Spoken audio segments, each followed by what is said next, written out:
General, I've brought Magister Merlin to you, safe and sound. Well done.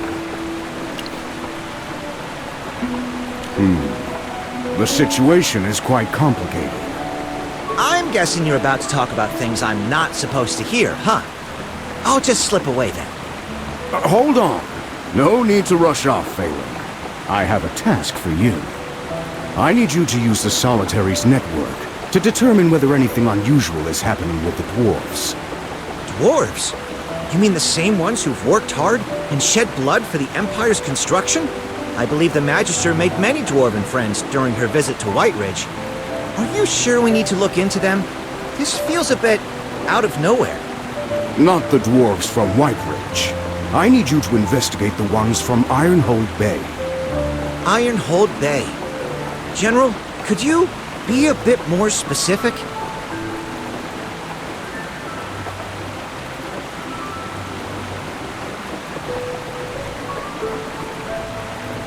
Allow me to explain the rest. Magister Merlin, it's an honor to meet you. I am Evie, an envoy from Savannah. Someone from the royal capital, huh? What brings you to our little town? Don't tell me you've come to demand some end-of-year report from us. I really hope not, because I've had to write more than enough of those already.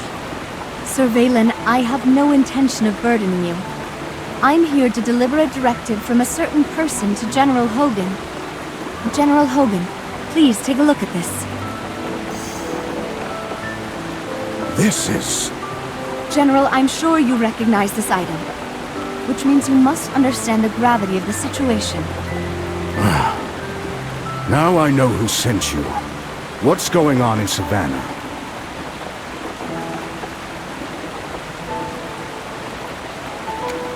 This concerns the safety of the Empire, so I'll get straight to the point. Intelligence suggests that a group of dwarves may be conspiring to stage a coup. Wait a second. Is this something I'm allowed to hear? Of course. You're a trusted subordinate of the General. Besides, with the Solitary's intelligence network, you'd probably hear of it soon enough anyway. Magister, my employer greatly appreciates how you handled the crisis in White Ridge. However, the shadow over the Empire hasn't completely faded. For example, there's a place called Brimstone Village, a settlement situated at the top of Ironhold Bay. Oh, I've heard of it. It's home to some seriously talented craftsmen. They've got mines that churn out the Empire's best weapons and equipment. They outfit the Royal Guard, the Heroic Order, and the Templar Knights. That's right. Which is why if those dwarves were to turn traitor... The fallout would be catastrophic. Savannah sent spies to Brimstone Village, but none of them ever came back. Even when we sent our private envoys, their efforts were constantly thwarted. My employer is very concerned. If the dwarves there turn against us, it could threaten the entire Empire. I'm afraid I can't say, but General Hogan, you can vouch for her character, right?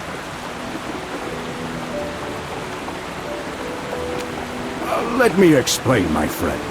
Evie's employer is an old acquaintance of mine. She holds a high position, and she's someone I trust. Thank you for vouching for her, General. It was she who, despite opposition, insisted on sending you and Magister Merlin as envoys to Brimstone Village to check on their weapon production. You must understand that the inspection is but a pretense. In truth, your task is to uncover irrefutable proof of the dwarves' treasonous schemes. I see. It's no wonder you're bringing in someone like me when I'm on the verge of retirement. This isn't just any mission, General. It's a request based on trust and friendship. Will you accept? Well, if I can be of help, why not? Besides, if your employer requested this, I don't really have a choice. But, old friend, what's your take on this? I must sound like a broken record, thanking you each time, but I truly appreciate it. Now, I've already arranged a ship. You can depart whenever you're set. Valen, I'm leaving Hollystone in your hands. don't forget my orders. Of course, of course. With something this important, I won't be slacking off. Good. If a single stone is missing from town, you'll be the one answering for it. Don't worry, General. I'll keep the town safe. Have a safe journey. Take care, General. And you as well, Merlin.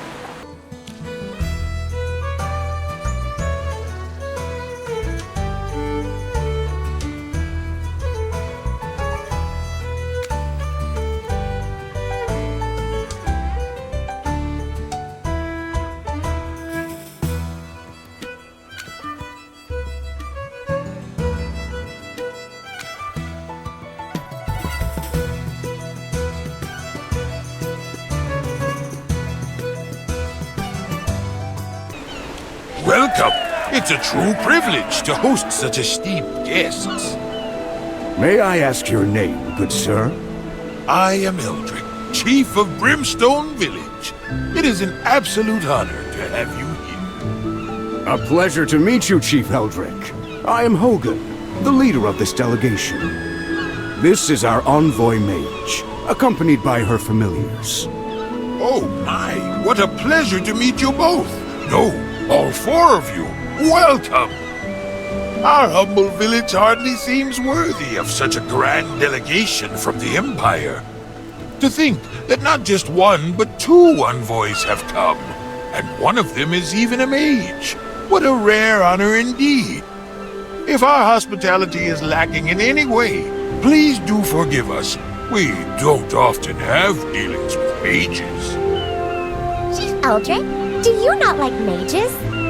Oh, no, little familiar. Where did you get such an idea? Without mages enchanting our weapons, they'd never reach their full potential. That's true! The Magister enchanted a cannon for our dwarven friend, and that very cannon sank the entire dead-type fleet! Shh! She hasn't even spoken yet, and here you are, bragging about all her accomplishments! What delightful little familiars you are. I can almost picture the story you're telling. A legendary tale indeed. It is precisely because we dwarves cannot use magic that we hold mages in the highest regard. What? Has no one ever told you? Aha! I see now. You must be testing me. It's common knowledge throughout Hesperia that we dwarves cannot wield magic.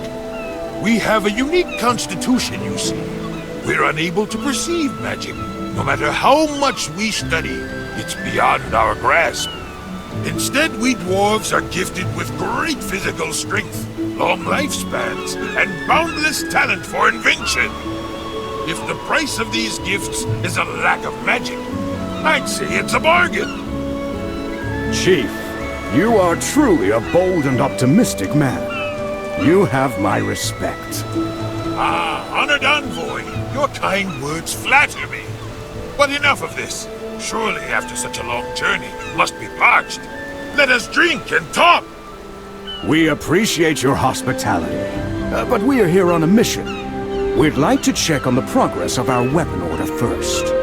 As you know, this order is large in scale and intricate in craftsmanship. Ah, the one mentioned in your letters. Worry not. Our craftsmanship is second to none, and quality and efficiency are our pride.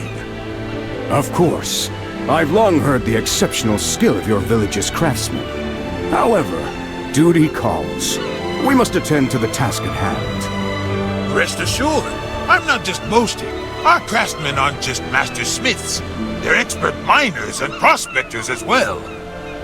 Dwarves from all over the world have traveled to learn from us, and I believe we can discuss your village's many strengths once our business is concluded. Ah, my apologies. When I start talking about Brimstone Village, I can't seem to stop. Now, let me take you on a tour of our village. Please, follow me. Very well.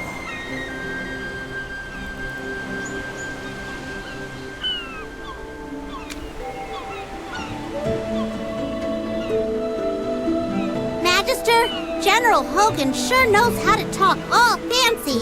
No wonder he's an Imperial General. Oh, the village chief's got a lot to say, too.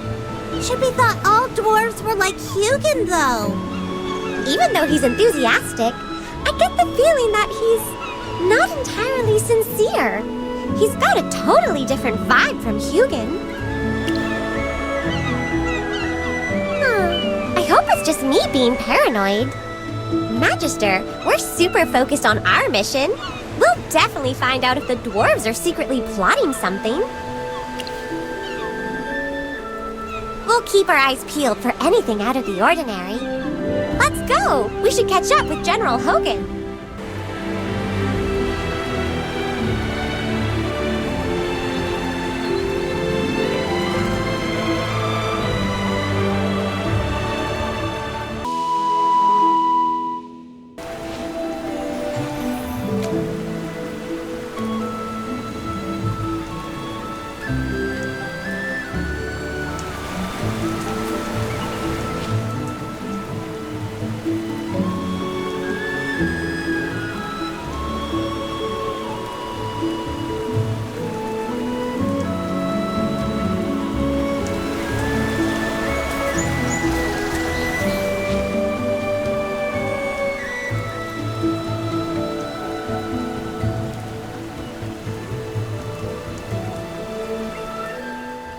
Eldrick, you've arrived just in time. There's been an issue at the mines today. Some raw materials got delayed. They're only just arriving now.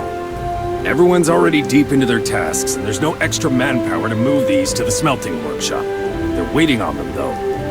What? That shouldn't have happened. Wait. Of course.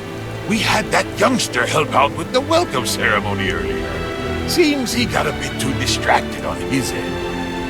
Regardless of the reason, we can't afford any more delays now. When it comes to work, dwarves sure don't hold back. Now that's more like the ones I know. Chief Eldrick, since this problem began due to our visit, why don't we lend a hand? I'd also love to see your famed smelting process firsthand. Oh, no. How can we ask our esteemed envoys to do such menial work? It would be most improper. Eldrick, enough with your fancy words. The smelting workshop is calling for us again. We're needed. I'll get more workers on this right away. We can't let our honored guests dirty their hands. Chief Eldrick, there's no need for such formality. Let us help. It can be part of the tour. As you wish, General. Every product you see here is crafted by our own hands, hammered into perfection, embodying the finest dwarven craftsmanship. Ironbeard, looks like there are plenty of workers here. Why'd you report a shortage? There is a shortage. If you don't believe me, go ask Hyla and see what she says. I'll check with her later, but don't go raising a fuss in front of our distinguished guests. Don't worry about us. Observing and participating is a part of our inspection. Since we're here, let's speak with the person in charge. Good sir, Hyla can be a bit brash, and she's not exactly a people person. Please, let me handle this. It's perfectly fine. I'm not exactly a delicate flower. That's her over there, yes? I'll go say hello. General, I'll join you then. Where are the materials? Didn't Ironbeard say they'd be here any minute? Ah, here they are! The new batch just arrived, and it's being sorted right now. They'll be in the furnace in no time. Honored envoys, allow me to introduce Hyla, our overseer and chief blacksmith. She's the best in the business. I've never met a forge she couldn't master. Hyla, these are the envoys from the Lightbearer Empire. They're here to inspect our work. We're all in order, aren't we? Of course. There are no problems here. Just don't pull my workers for other tasks, change the schedule, or throw in last-minute requests. Then everything will run fine. Please forgive her. Hyla has a bit of a fiery temperament, but that's only because she's so passionate about her craft. No need to worry. A little temper comes with the territory for top-tier craftsmen. As long as the deadlines are met, and the quality is up to standard, we'll be satisfied. Of course! As for the deadline, well, I suppose even my reassurances won't set your mind at ease. How about this? Why don't you try out our forging process for yourself? See it firsthand. Yep, we've optimized it all. It's simple to pick up. Just follow the instructions and manage the heat correctly. Even a newcomer can forge a fine piece. The final quality is reviewed by specialists before submission, so it won't disrupt production. That's intriguing. Old friend, what do you say we give it a try? Let's see who can forge the sharpest weapon. This here is our standard production line. Just follow the indicators and you're all set to operate.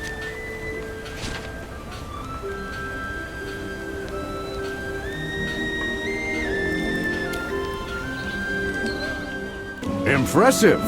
It's such an efficient setup, and the weapons come out fast. I didn't expect her and I to make something so decent on our first try. Although, the sharpness and durability of our blades seem a bit lacking. That's because you were using the beginner's method with scrap materials. If you used our... Hyla! Ah, my apologies. The production line still needs my attention. I'll be right back. Please excuse Hyla's directness. She's a bit of a perfectionist, but don't take it to heart. By the way, we've got a tradition here. Tonight we host a feast to welcome you all. It's a dwarven custom, so please, make yourselves at home. A feast isn't necessary. But Chief, does your village happen to have any unique materials? Well, yes. Minerals and ores are the lifeblood of us dwarves. Without them, we'd have to find a new home. As for something unique, the celestrite we mine is quite famous. Though I doubt it's anything remarkable for such knowledgeable envoys. But don't decline tonight's welcome banquet. The whole village has been looking forward to it. I understand. In that case, I humbly accept. Like you said before, there's no need to be so formal. The banquet won't be ready until the evening. I need to go oversee some things for now. In the meantime, feel free to explore the village. I'm sure many would be willing to converse with you.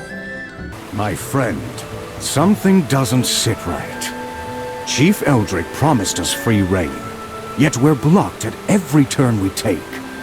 The lift is down and the mines are sealed off. We're being kept at arm's length here. And doing a rather poor job of hiding it. I keep wondering, what exactly are they trying to keep from us? If the situation is grave enough to warrant a secret envoy, then could all this tie back to their forged weapons? Agreed. We'll need to stay longer and keep our ears open. And knowing Chief Eldrick, tonight's banquet might just be another move in his game. Old friend, perhaps it's time to return to our usual tactics. Tonight, I'll handle the drinking, and you stick to water while keeping a sharp eye on them. I knew I could count on you. It's about time. Let's head back to Brimstone Village and see what kind of show Eldrick has prepared for us.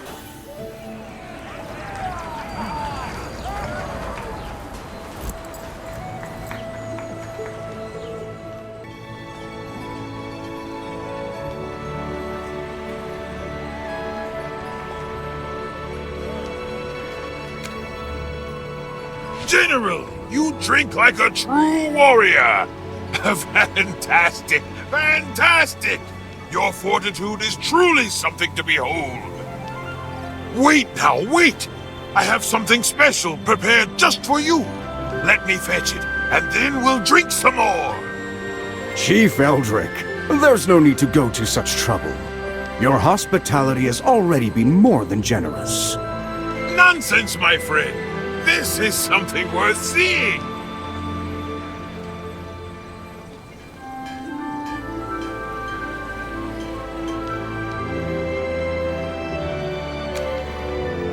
Old friend, what do you make of our gracious host? I thought as much. The craftsmen and villagers we met during the day, they were hardy folk, full of life, perhaps a bit rough around the edges.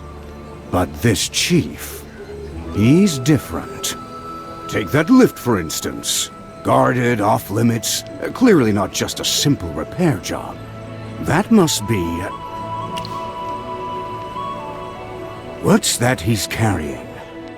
This is a magnificent blade. The weight is just right. The balance, the resilience, and the sheer strength.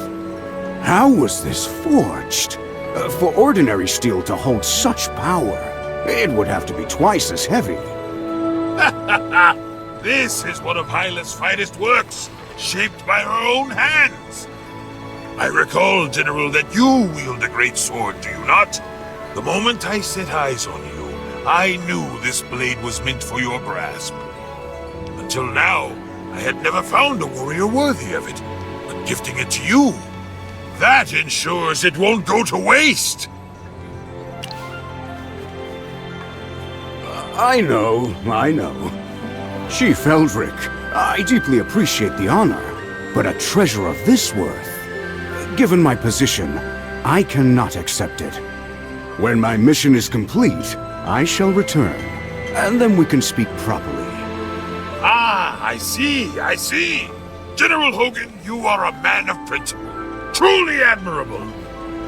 Come, a toast to General Hogan. Cheers! But I fear I'm near my limit. Any more, and I'll be entirely at the mercy of your fine dwarven brew.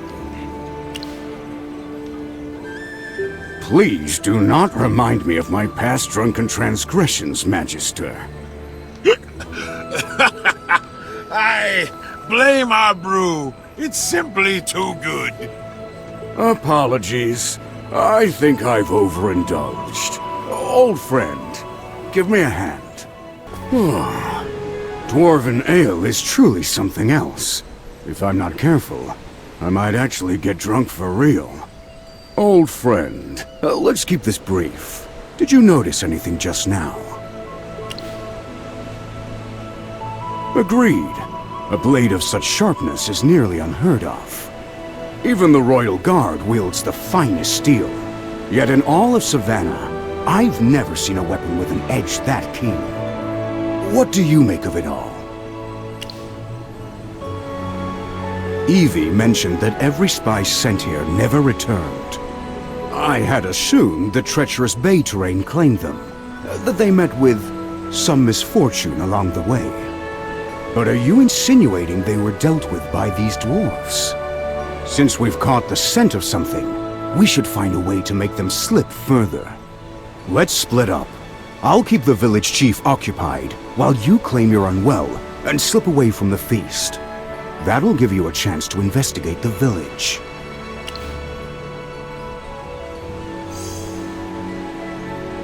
What's this? This is a communicator Hugin made. Now we can stay in touch without needing to meet. That will be useful. We'll use this to keep in contact. Time is short. I need to return before they suspect anything. Be careful. Don't worry. I can handle this. Magister, let's start by investigating that broken lift.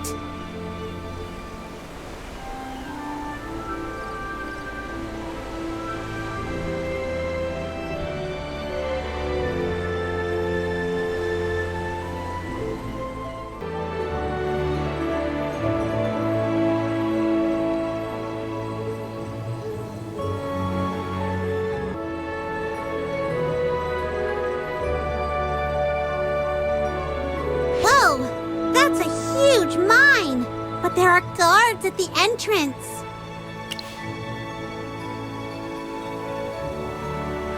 Oh, that high platform over there. Is that wood? Let's start a fire as a distraction. Just a little one. We don't want to burn the whole place down. Good idea! Let's sneak over carefully.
Arthur's beard.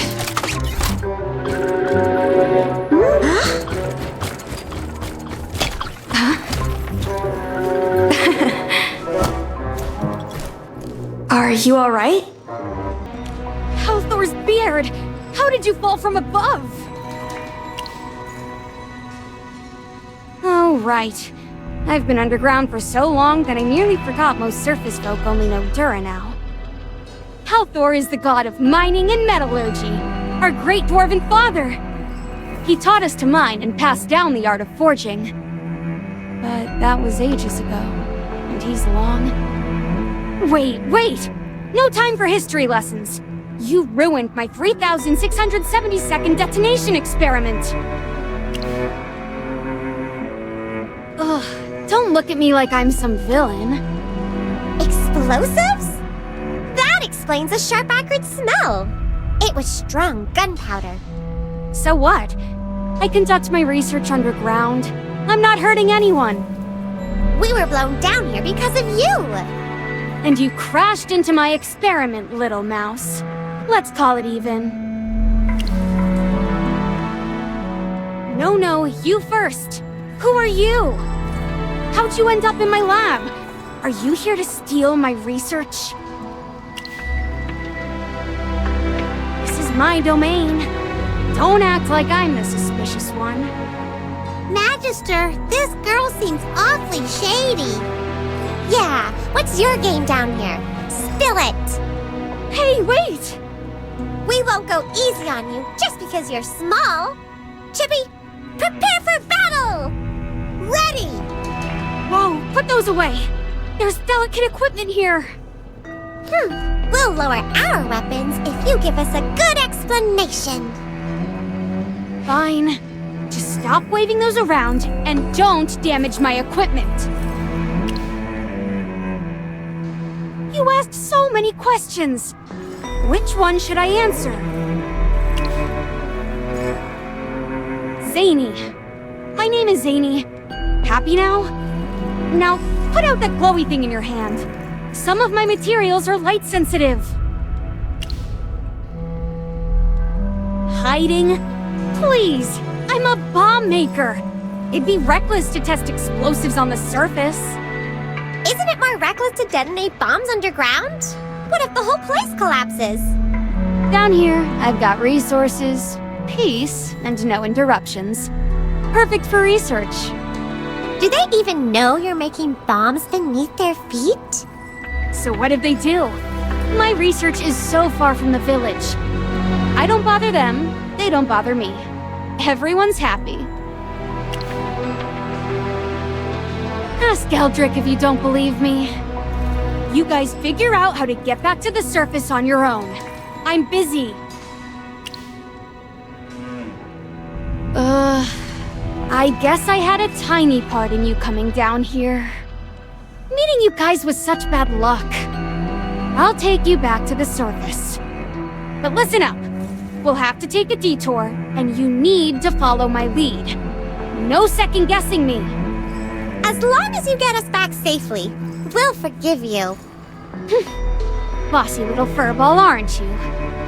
Fine, fine. But first, who are you people? I'm Hammy, this is Chippy, and this is our Magister.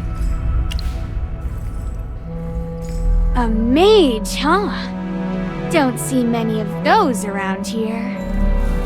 Zany, are you scheming something? Hey, take it easy. I was just making an observation. But seriously, what's your business in Brimstone Village? We're with the Imperial Envoy, here to check on the village's weapon production. We didn't expect. Oh, weapons, huh? That's their deal, not mine. Don't lump me in with them. If you want answers, wait until I kindly haul you up to the surface. Then, you can interrogate whoever you want. But enough talking. If you want out, we go through my lab. You gotta follow and keep up, alright? Magister! And don't touch anything. My equipment is delicate. My lab's not far, but the mine's a bit of a maze. Stick close. Put those long legs of yours and your short paws to work.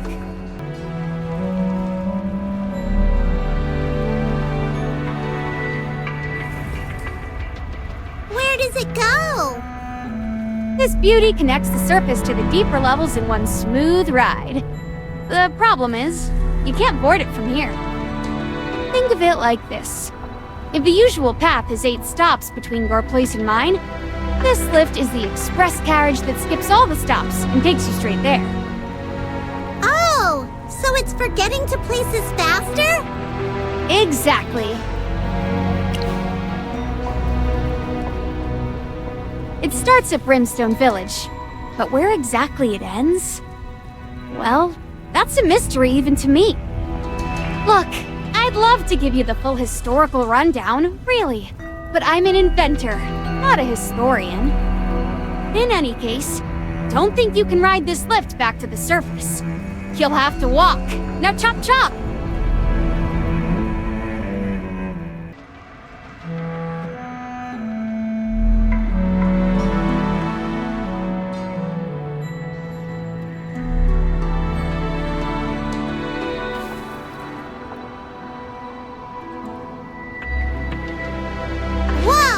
Did you build that cannon?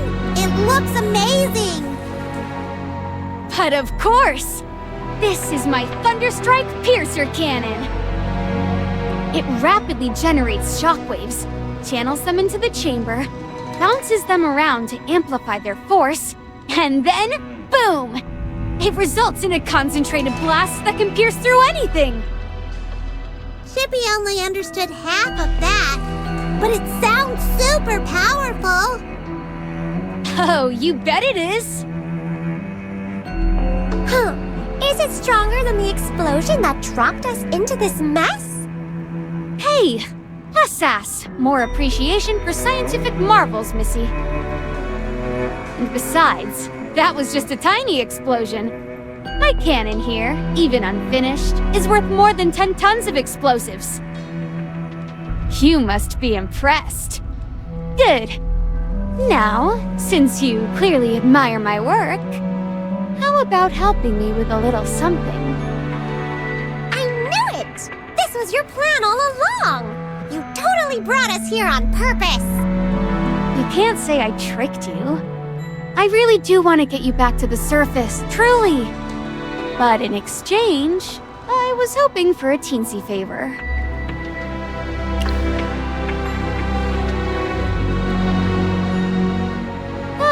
Straight to business. I like that. All right, I'll cut to the chase. I need your help enchanting the Thunderstrike Piercer Cannon. The mechanics are nearly flawless. But the power still doesn't reach its full potential. It's so close to perfection. I've been stuck on this for 100 years. No, wait, I meant 100 attempts. Ah! Enchantments are such a pain! She has done it before, though. Oh? So you, Magister, have experience? Excellent. Normally, I avoid asking mages for help. First, I've never met one I could trust. Second, well, I'm not exactly swimming in gold. Speaking of which, what's the going rate for enchantments these days? You just want the Magister to work for free! Hey, there will be compensation. Do you think getting you all back to the surface is easy? You'll see soon enough. Anyway, research is expensive. For mages, magic is second nature. But for us inventors, every breakthrough is like climbing a mountain barefoot. Can you please just give it a try? If you channel magic into the system, the cannon's energy efficiency should skyrocket.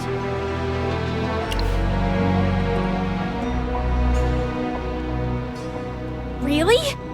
Oh, this is fantastic! No guarantees, though. If your cannon doesn't respond to our master's magic, that's not her fault. Cammy's right! No matter what happens, Zany, you still have to take us up. Of course, of course! I wouldn't dream of making you work for nothing. Now then, let's make some magic happen!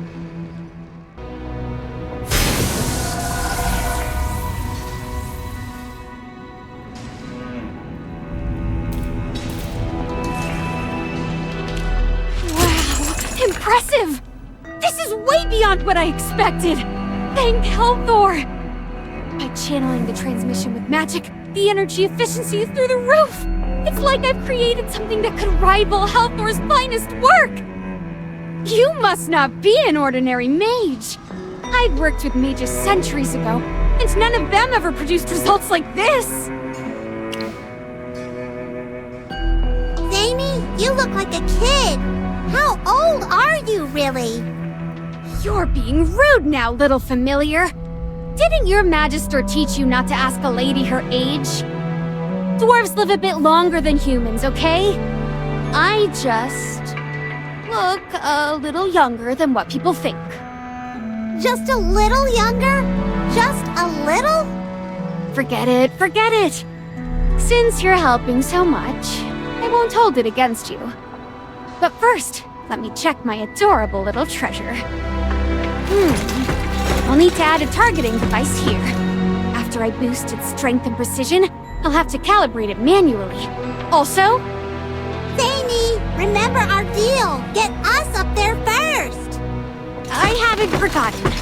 But you need to be quiet while I fine-tune a few things. How long will it take? 2 hours. Not a second more, I swear. But we need to leave as soon as possible! The screw needs replacing, and the expansion nails probably need a material tweak, or... Zany? Zany! I think she's in her own little world now. What do we do? Master, should we try contacting General Hogan? I wonder how things are going on his end. We did make a big ruckus in the mine. I hope we didn't cause him any trouble. Okay, this place is right under the mine they got blocked off. There could be some dwarven secrets around here. We can report our findings to General Hogan later. All right. No one's around, and Zany's completely absorbed in her work. Magister, let's take a quick look around.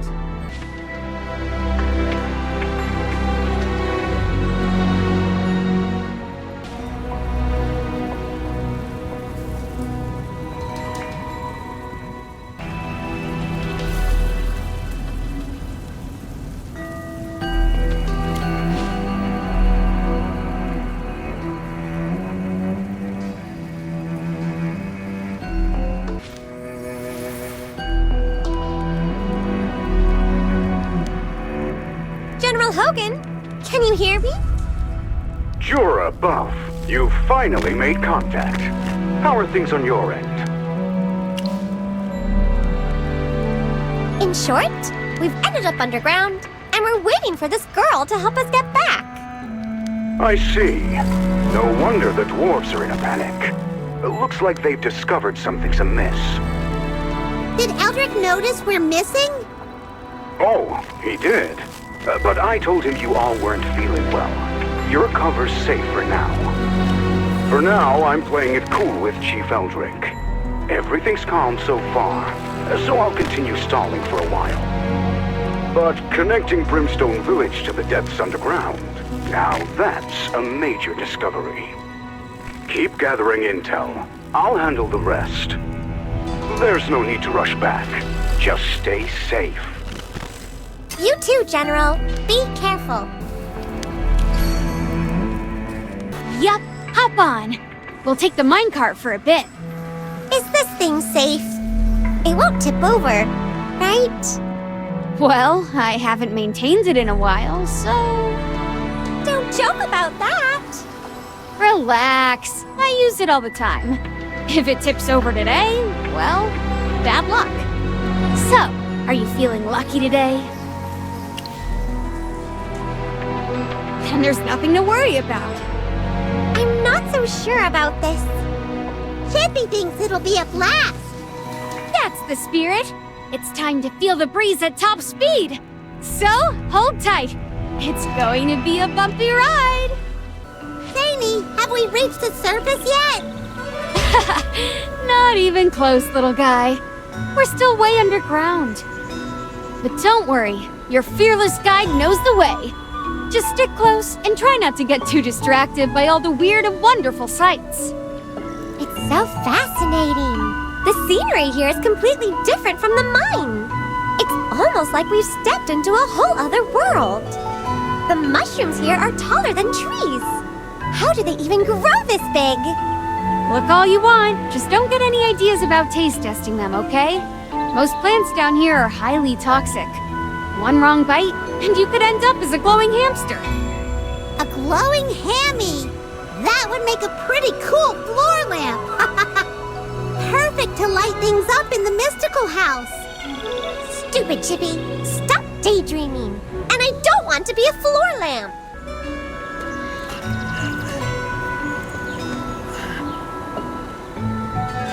Oh, that's an assail. Yes, that's what they call themselves. They've lived underground for who knows how long. Whoa! His skin is all pale and gray. Chippy almost thought he was a graveborn. Stay underground your whole life without ever seeing the sun, and you'd look like that too. Not that it'd matter for you two. You're covered in fluff. Even if you turned white, who would notice? Here you go again, all inquisitive and serious. All right, fine. The assail keep to themselves and rarely leave their territory. If they do, they scatter like startled birds the moment they see a stranger. They're hardly chatty types.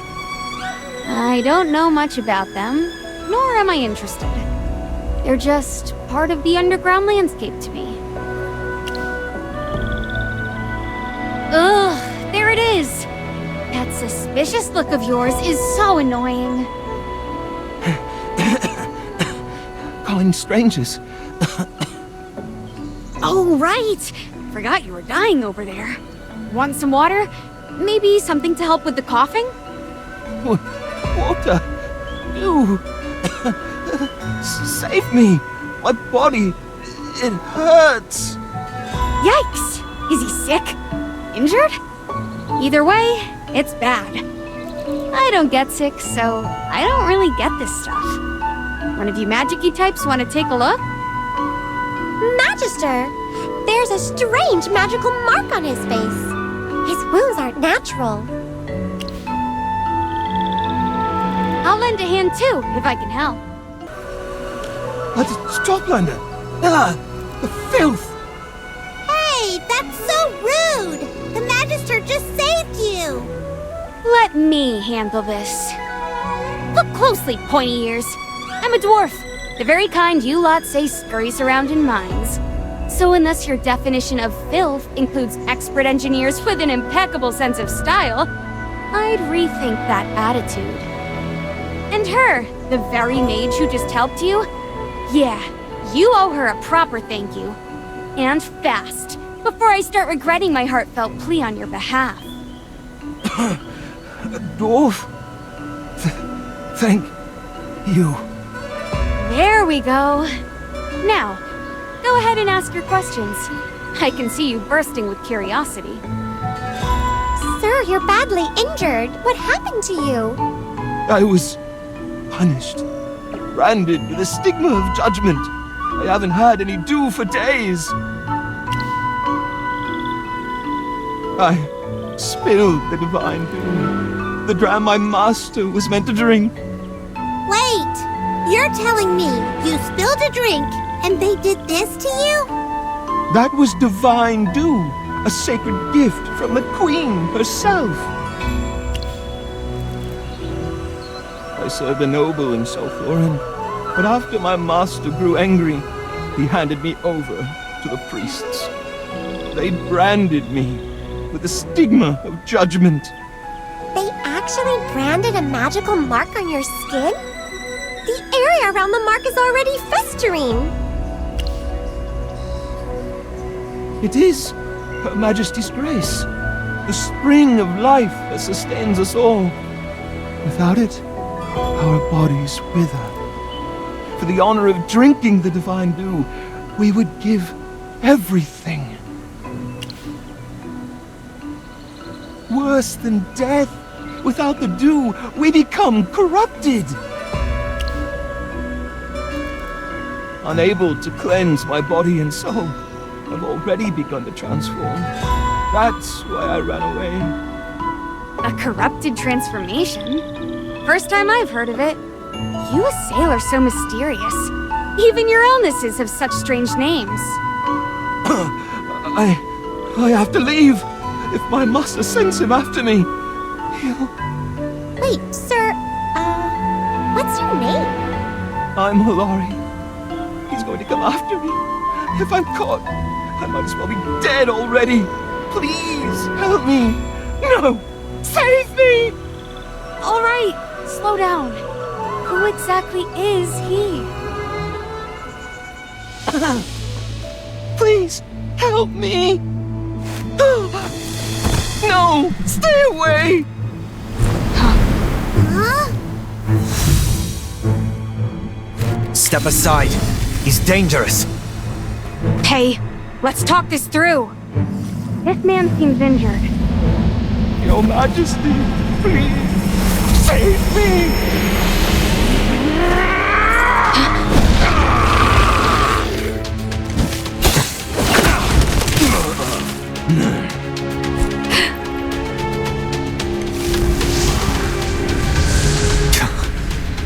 Out of the way. Halt! I am Indris, captain of the Southloren Guard. You've been involved with a sinned one. This matter touches upon our clan's deepest secrets. I cannot allow you to leave without consequences. Wait, are you talking about that kid turning into a monster before our eyes? I've seen that before. I thought it was some rare underground species. Could it be? They were originally your people? And a sail? I can't disclose that. But now you're involved. You must come with me to Southloren. The High Priestess will decide what happens next. That's a very suspicious request. We're not going anywhere with you. Don't complicate things. I'd rather not resort to force. Hey, what's with that tone? There are 4 of us here. So, you'd rather resolve this with violence? Wait! Indris, you just said we'd be going to Southloren, right? The place where my people reside. It's a sanctuary untouched by conflict, pain, or corruption. I'm simply following protocol. There's no reason to be nervous. The High Priestess is merciful and kind. And, given the special contributions the dwarves have made to our people, she'll certainly not be harsh with you. Indris, can we have a moment to discuss this? Very well. I'll wait here. But don't even think about running.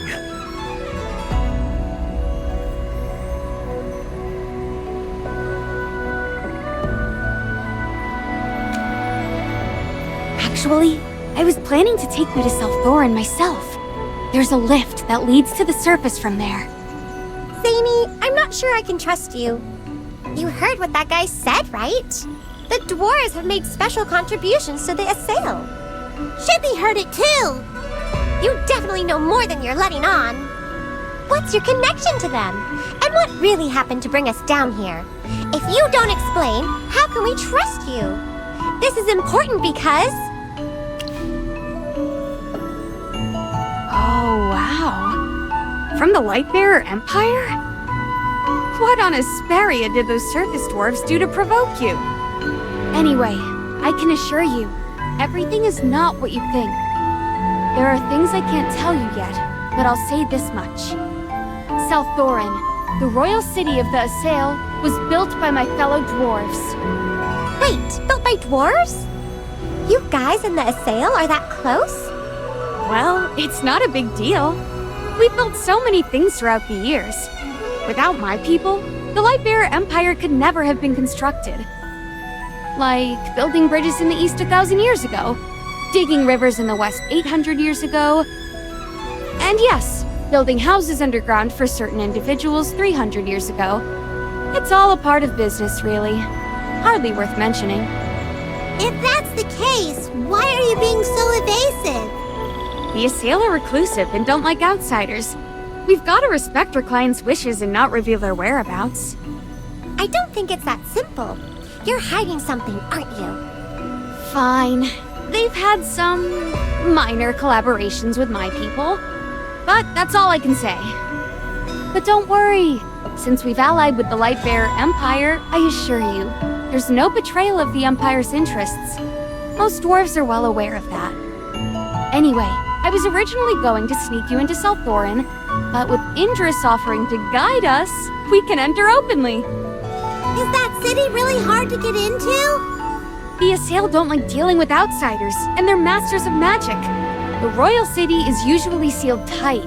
I've even been turned away a couple of times myself. So you've been there before? Of course. How else would I know about the lift? So, what do you say? Should we follow him? A whole city of the underground dwellers? I'd love to see it too.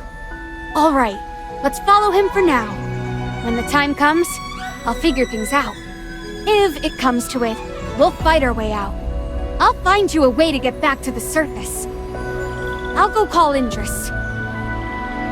Hey, Indris, let's go. Thank you for your cooperation. Follow me.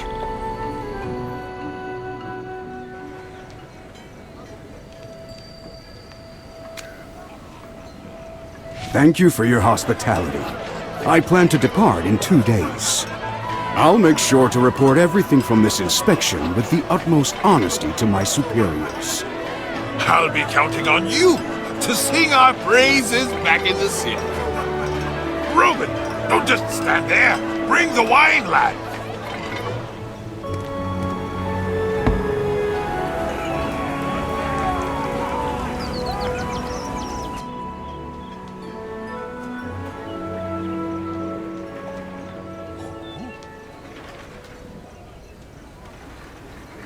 Chief, we found this on the General. It's quite similar to our own technology. Flimsy trinket from an untrustworthy source. Destroy it. And make sure the General gets handed over to our partners clean and quiet, just like we discussed. You really think the Empire will just let this go? Don't be so quick to underestimate our friends, Reuben. Our partners have a way of making things disappear. It's time for our allies in Savannah to pay their dues. Let's see how they handle it.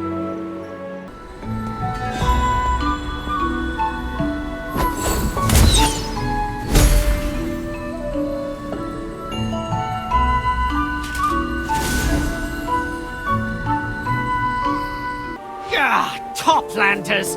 Just my luck. Hey, pointy ears! If it weren't for us surface folk building your fancy houses, you'd still be snoozing in mushroom patches. What? A mere toplander rejected by magic dares to insult me? What's magic worth if you can't lift a brick? I could blast you to bits before you finish a single incantation. God! God! Kill her! Sir, I'm on official duty. Do not interfere. Such audacity! Let me see, Captain Indris. Oh, Prince Ravion's ever-loyal pet. I bet he's off drowning himself in wine. Why would he care about surface scum? Matters concerning surface dwellers fall under High Priestess Valara's judgment. I'm escorting them to her. The High Priestess? You expect me to believe that? Since when have the three Exarchs been so friendly? The Exarchs stand as one to protect Salthorin. Are you questioning that unity? How dare you speak of High Priestess Valara so casually?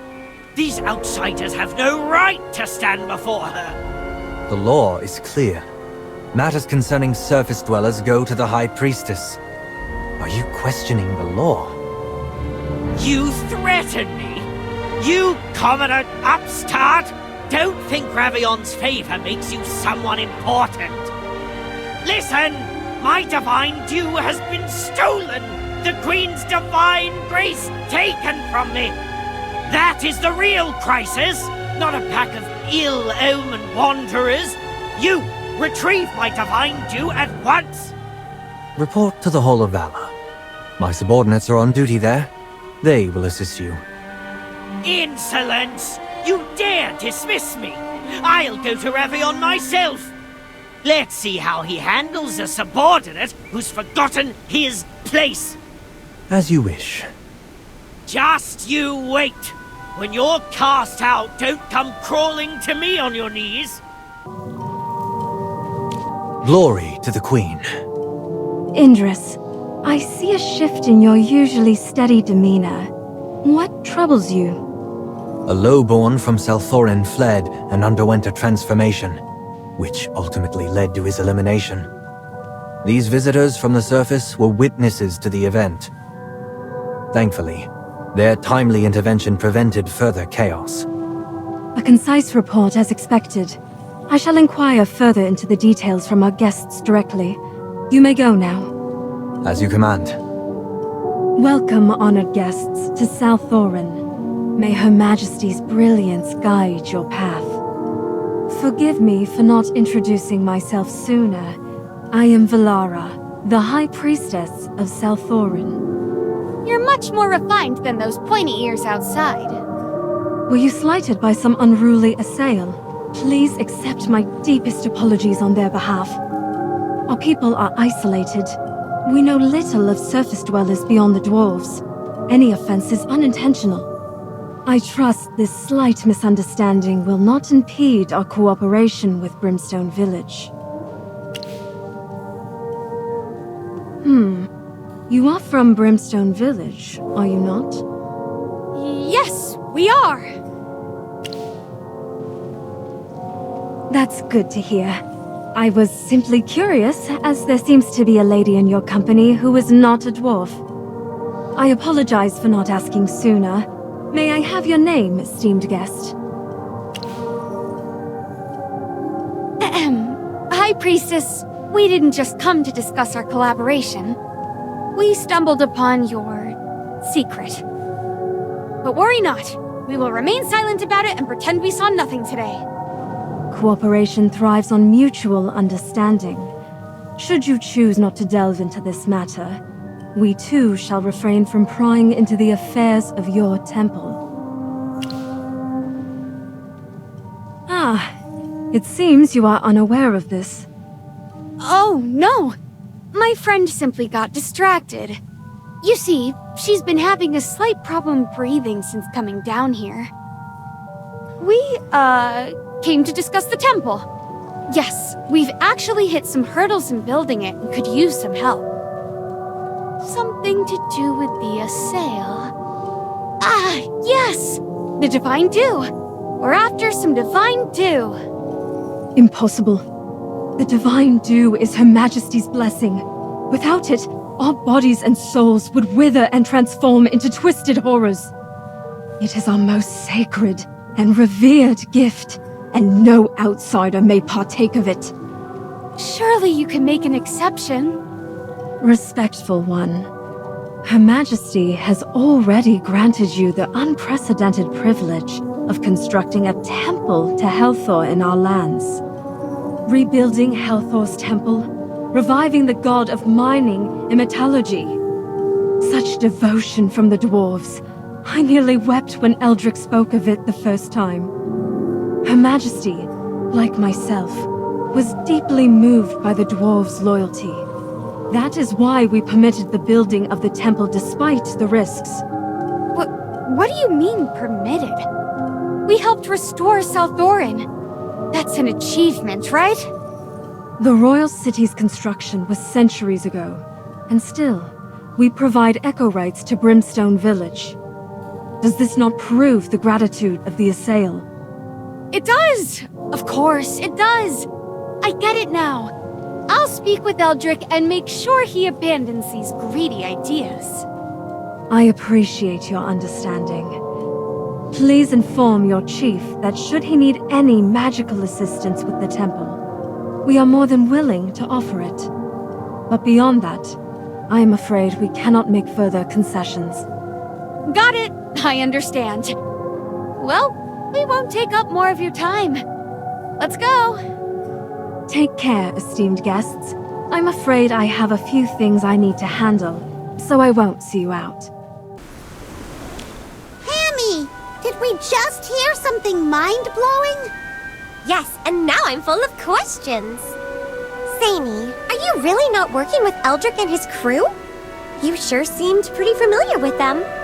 Of course not! How many times do I have to deny it? But you sounded so familiar with them just now. If you're not in league with them, spill everything you know. Stop hiding things. All right. What exactly do you want to know? It's all about faith. People in your empire follow Dura, but we dwarves have always honored Helthor. Even though Helthor's gone, there's still a stubborn bunch who refuse to switch their allegiance. That's the Brimstone folks for you. So they want to build a temple. Personally, I think it's pointless. Faith doesn't lie in brick and mortar. It's all in the heart. Helthor's long gone, and he's not coming back. Reviving Helthor? Ridiculous. Someone found this ancient slab with some kind of mystic mumbo-jumbo. One part was about reviving a god. It's even more absurd than the stories I made up as a kid. I'm not stupid enough to believe such nonsense. Echorites are an extremely rare underground mineral found only in assail-controlled territory. They're used to make weapons that are incredibly resilient, light as a feather and able to resist certain magic. Oh, we've seen one! That great sword Eldrick showed General Hogan was amazing! Because, you see, we dwarves can't use magic. Is it really that simple? I mean, even if Helthor came back, how would that let you use magic? Ages ago, when Helthor was around, we dwarves had magic too. Is your lack of magic connected to Helthor's fall? Not entirely, but many of my kin believe that if Helthor were revived, we might regain our magic. What's absurd is the fact that we've gone far longer without magic than we ever had. But these are just some old tales. Because of them, we're working with the Assail, trading our skills and labor for echo rights and land to build this temple. So, do you believe me now? I'm a researcher at heart. I only trust what I see with my own eyes. Enough of this. Let's get moving. This royal city isn't exactly rolling out the red carpet for us, And I'd rather not run into any more of those high and mighty nobles. The lift platform is to the west. Follow me.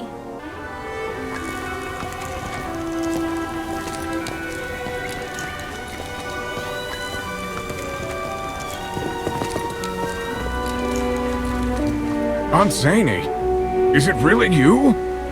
Aunt? Aunt Zany! Oh, it's really you! Helther's beard, I can't believe my eyes! Wrong person. Never seen you before in my life.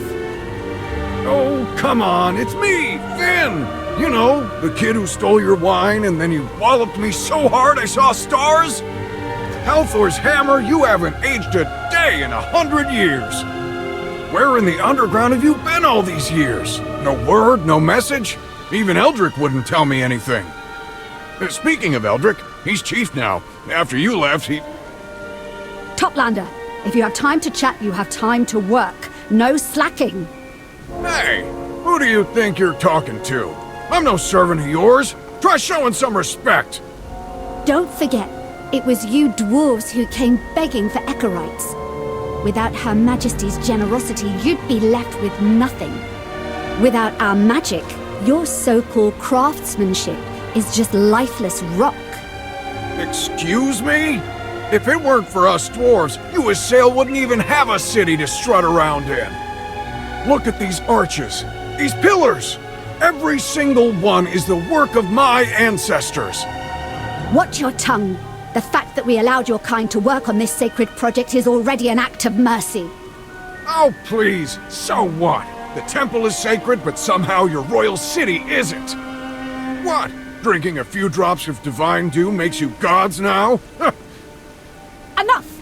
You'll hold your tongue and prepare the stones. Oh, yeah? Make me! I'm on break! You insolent! Then rest forever! Whoa, whoa! Don't fight!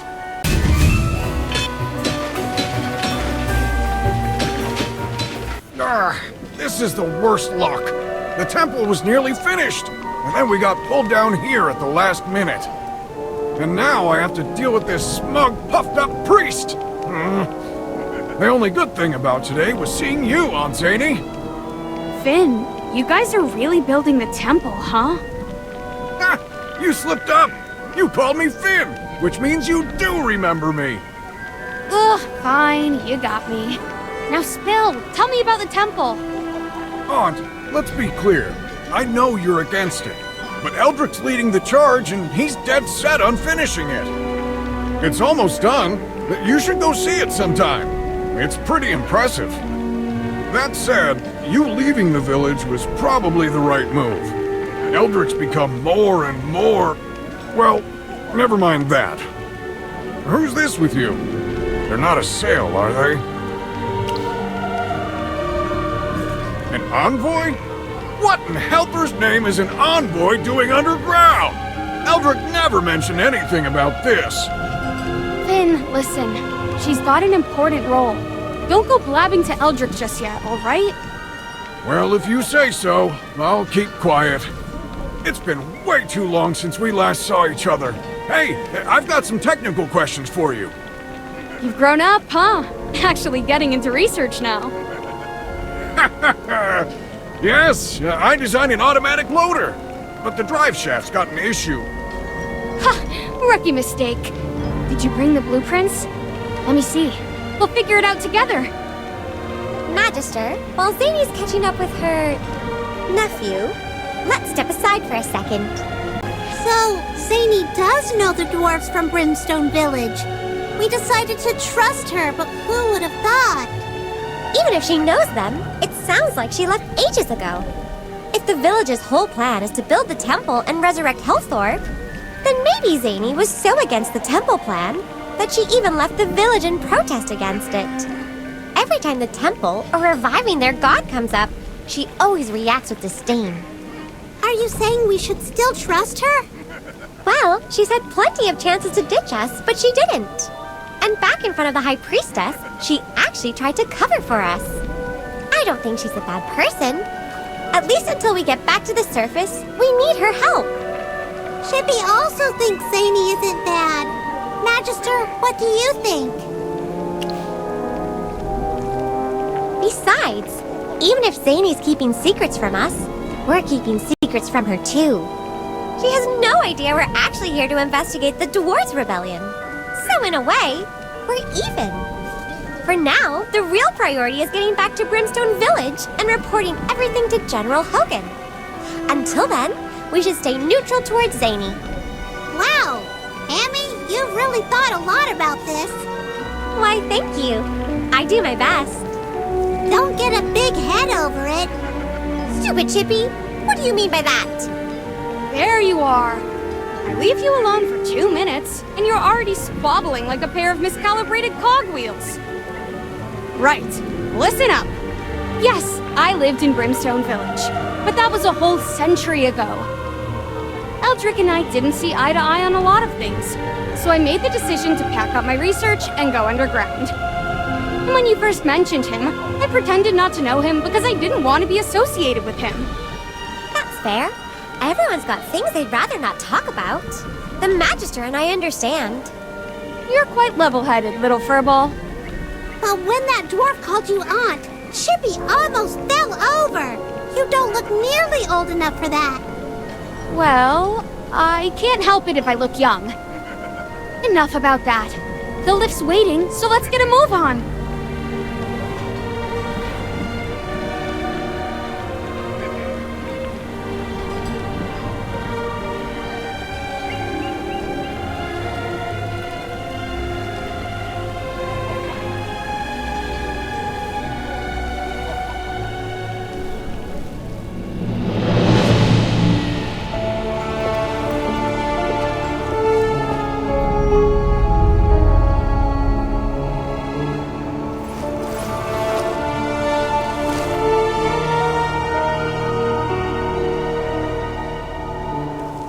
To the Supreme Queen, your loyal servant, Valara, offers you endless reverence. Your Majesty, a light bearer has arrived in South Orin. Their intentions unknown. What are your orders? Valara, you summoned us all here for something this trivial. Ravion, this concerns the safety of South Orin. We cannot afford to be reckless. How I envy you, Théodore. Standing at the gate all day must give you plenty of time to polish your sense of self-importance. Perhaps you should focus on your actual duty. If any rats sneak into the royal halls, I'd hate to see your reputation suffer.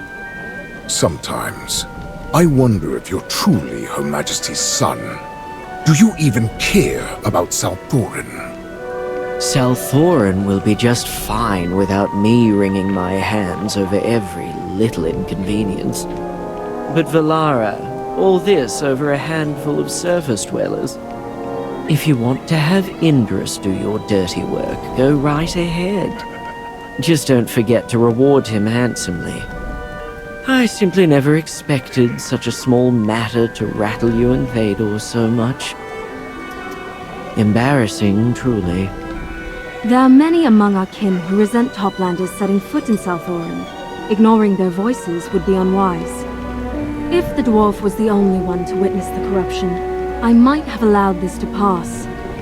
But one of them, she is no dwarf, and the one who brought her is equally suspect. I will not permit unknown variables to endanger South Orin.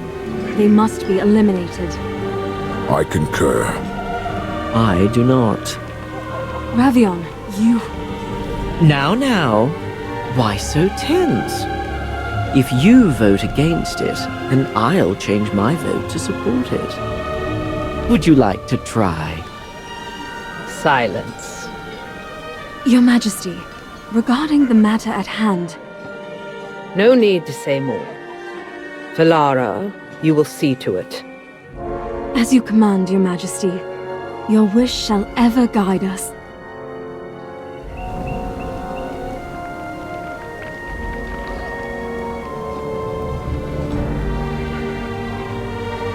High Priestess, they assisted us in containing the corruption. They mean no harm. The pretense of goodwill is a deception in itself. Indris, you are among the most loyal. Surely you understand what must be done for Salthorin's safety. But High Priestess, they seek only to leave. Whether they are deceiving us or not, their departure will not affect our alliances. Enough. Loyalty means not tolerating any danger. They know too much. The corruption, the Divine Dew, our dealings with the dwarves. Shall we gamble the future of Salthorin on their silence? If we could simply... Think of the Queen. Think of our people. Will you defy Her Majesty's will for the sake of outsiders? As you command, High Priestess.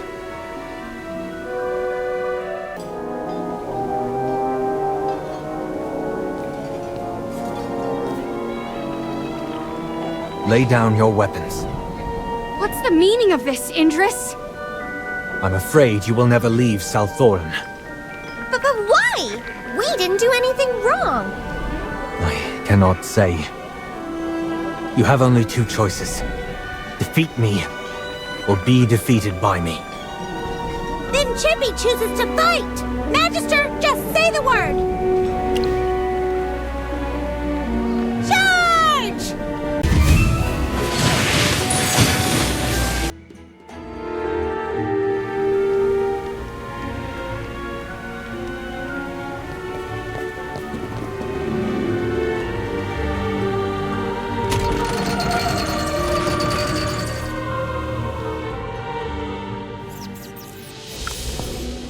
Who sent Indris to stop us? Could it be that High Priestess? But she told us to leave back then. When we first entered the royal city, that Ruta Sale mentioned they had 3 exarchs. Maybe someone else made the call. Whoever it is, if they dare threaten our Magister, Chippy won't forgive them. Chippy, you're puffing up your cheeks again. We finally made it back to the surface. Let's contact General Hogan.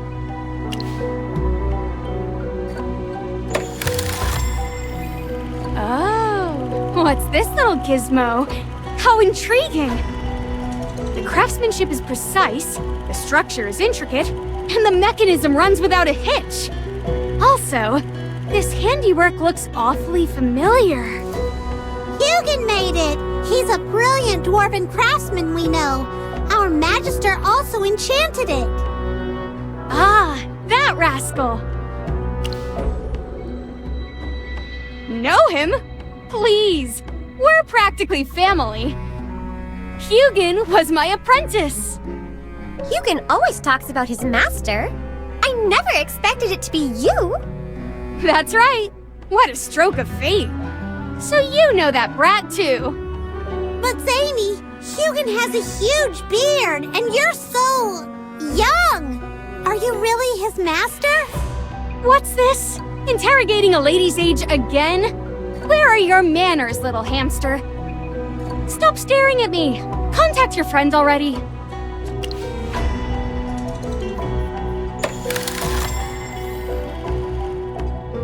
Why isn't he picking up? Could it be a mechanical failure? Let me take a look.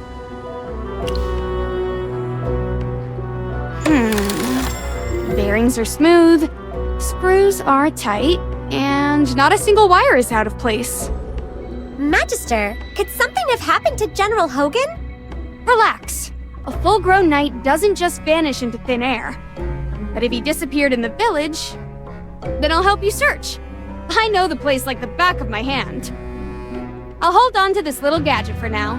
If I find anything, I'll call you. You do have extras, right? Yes, we do. Let's hurry and find General Hogan. Zany, he's a valiant knight wearing armor and carrying a greatsword. Got it. I'll search carefully. You lot be careful, too.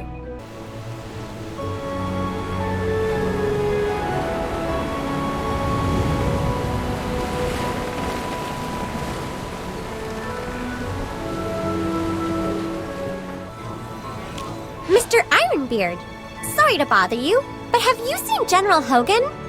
Ah, how should I know? Don't bother me. I'm up to my beard in work.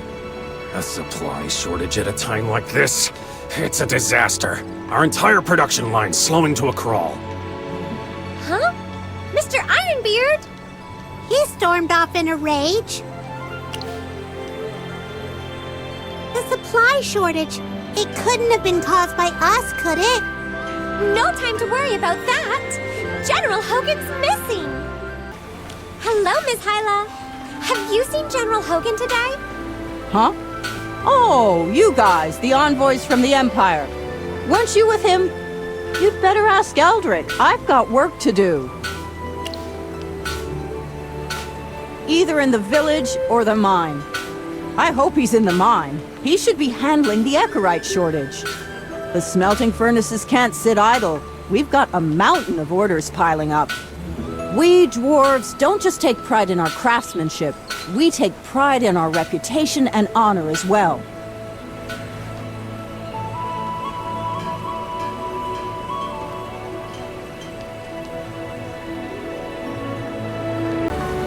Ah, Magister! It's been a few days, hasn't it? Didn't expect to run into you here. How are you faring? Thanks for asking. We're all doing well. Good, good. And how'd the inspection go? If you've still got an appetite for knowledge, I'd be honored to give you another tour. Huh? The General didn't tell you himself? Must have been in quite the rush. He received word of an urgent matter and set sail back to Hollystone immediately. If all's gone well, he should be more than halfway there by now. This is a major matter. I would never lie to an envoy. All right, if you need reassurance by Dura's name, I swear it. Well, I mentioned Dura because it would put you Empire people more at ease. You say he left, but the ship we arrived on is still docked. That's right. If he's gone, what ship did he take? Ours, of course. It's much sturdier and built to withstand these unruly tides. I can't have the General risking his neck on a less seaworthy vessel. Oh, speaking of which, I'll need to arrange proper transport for you as well. Head to the armory and wait there. I'll handle the rest. Magister, I think Eldrick is lying. Something's wrong. Good idea. This is a good spot. Hey! His little gizmo's working like a charm. Hugin's really outdone himself. Samey, we couldn't find the General. What about you? Scoured the village. Nothing. Then he's really disappeared. Could he have already? As long as we haven't found his remains, don't give up. We dwarves are quite particular about these things. We wouldn't toss a body into the sea, nor would we stuff it into a smelting furnace. That somehow makes it sound even worse. Don't talk nonsense. General Hogan wouldn't fall that easily. Maybe he's searching for us too. What if he found the underground lift in Brimstone Village? That's possible. Magister, let's search below again. Whoa, whoa. Going down is easy, but getting back up is the hard part. Are you ready for that risk? One wrong step, and it's a one-way trip. Figures you'd say that. All right then. Looks like you're stuck with me a little longer. You're coming with us? You lot have no idea how to navigate down there. I'd never forgive myself if I let you blunder your way into some death trap. Besides, thanks to you, my research is progressing nicely. I always repay my debts. So, until you find your general, I'm tagging along. Yay! Thank you, Zany! All right, let's move. Not so fast. We need a proper plan first. When dwarves go mining, we always leave someone at the entrance. If things go sideways, there's at least one person topside to haul up the rescue rope. So you mean we need someone on the surface to coordinate in case of emergencies? Exactly. You're quite smart, little one. Magister, your two tiny friends should stay above ground. If things go south, they can coordinate a rescue. What? No! Chippy must protect the Magister! Chippy, don't be stubborn. She needs us up here more. But... Leave it to us. We'll also continue searching for the General. And if anything happens, we'll call for reinforcements. All right. Chippy understands. We'll finish our mission. Magister, you have to come back safe. We'll miss you. Once you're ready, meet me at the lift.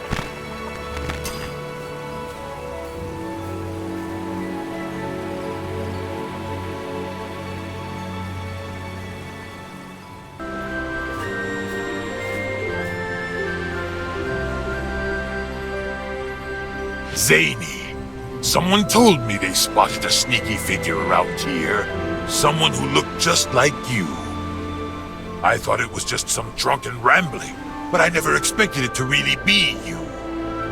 It's been 100 years since you've been home, and now you think you can just waltz off without a word? Given how our relationship is, let's skip the pleasantries.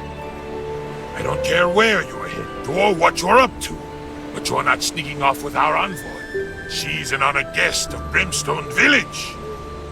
Sneaking off? You're spouting nonsense again. Magister, that dwarf is not like us. She's up to no good. You'd do well to stay clear of her. We'll handle Zany. Don't worry about whatever she was trying to swindle you into. You're free to go. But you've stepped into our forbidden grounds. If she didn't abduct you, then are you two working together? You've broken our village's rules. Even if you are an envoy, I'm not letting you off the hook that easily. Ha! Do you really think your flimsy rules can stop an Imperial envoy? Eldrick, stop twisting the truth. I know what you're up to. Rebuilding the temple, resurrecting Helthor. Your actions aren't out of faith in Helthor. You just want Helthor to give you the power to wield magic yourself. Exactly. I need magic. I need to wield it with my own hands. Without it, we'll never forge perfect weapons. We'll always rely on mages, on the assail, never reaching the true peak of craftsmanship. What you're doing is madness. You even dared to harm an Imperial envoy. It's outright treason. Ha ha ha! Treason? Preposterous. Ridiculous. We're not after regime change. The Empire and all other factions will all rot away with time. But our dwarven craftsmanship will endure forever! They were just pests in the way. No one can halt the dwarves' pursuit of supreme craftsmanship. Look at these weapons forged from Echorite Zany. They're already perfect, but still not enough. If we could use magic, we could create artifacts beyond all limits. We could revive ancient techniques lost to time. That's worth fighting for. Are you out of your mind? For this impossible dream, you'll drag the whole village down with you. When faced with the pinnacle of craftsmanship, family, friends, country, none of it matters. Stop chasing your delusions. Helthor cannot be resurrected. Without magic, we're just ordinary tinkers, doomed to mediocrity. Don't you want to bring back the glory of the past? I do, but not through these methods. Then there's nothing more to say. The future of the dwarves is coming, and you'll be cast into the slag.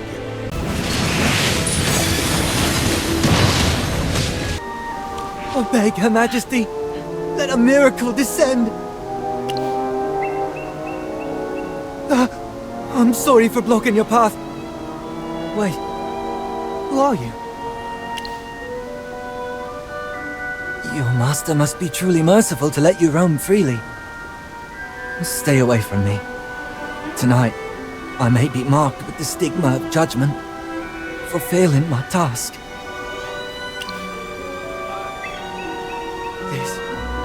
This must be the Queen's grace. In her name, I swear to speak truthfully. My mistress, Lady Violetta, tasked me with retrieving an ever-burning candleweed. After much searching, I finally obtained one from the dwarves, but I ruined it. Tainted water seeped into its roots, and now the candleweed is withered. By the Queen's name, if it means escaping punishment, I'll do whatever it takes. Davin, it looks like you've been through quite an ordeal. Thanks to the Queen's blessing, I finally completed my mistress's task. Lady Shelby, I wish to trade some divine dew for 2 sets of clothing. Are you certain? You don't have much left, do you? No need to worry. This success will please my mistress. Tomorrow, I'll receive a fresh supply of dew. I see. Very well. Take them. Bring me half of the divine dew tomorrow, and that will suffice. Thank you for your kindness. May the Queen's blessing be upon you. Kind madam, please accept this as your reward. Whoever you may be, may the Queen's mercy light your path.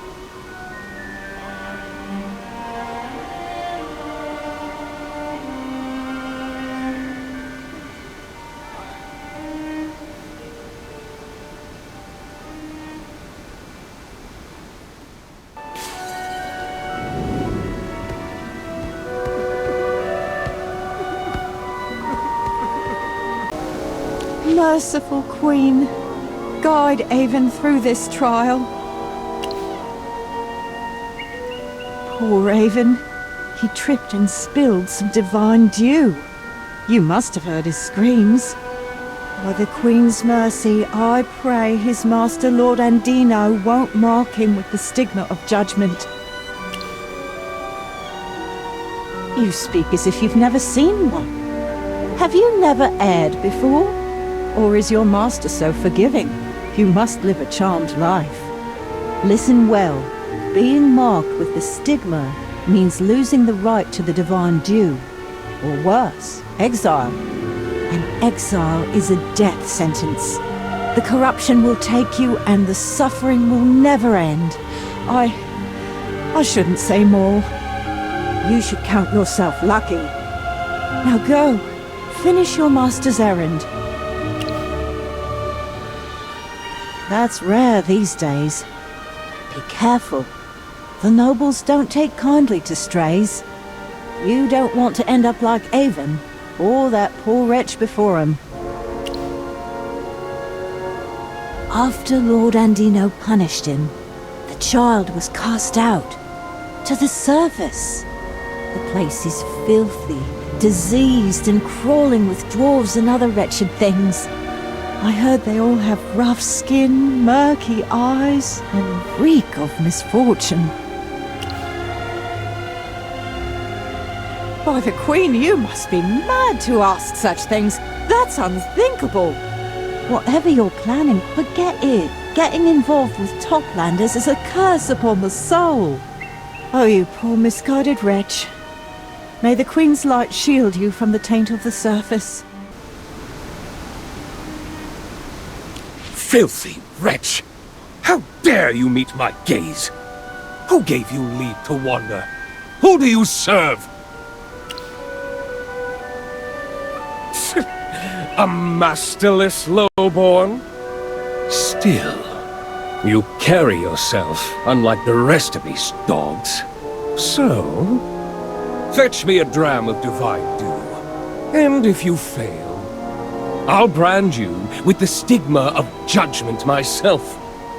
But if you succeed, I might graciously replace this useless fool with you. Noble Master, please. I'll fetch it right away. Just don't cast me aside. Your clumsiness bores me, Avon. It's time for a new toy.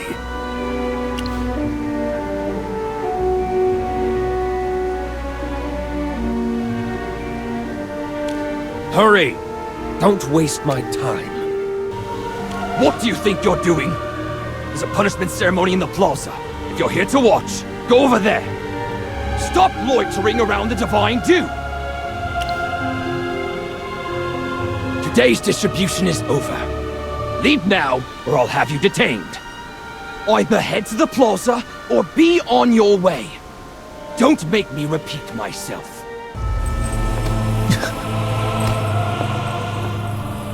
Your negligence has marred the sanctity of the Queen's divine rule. Those who fail in their duties must answer to the heavens.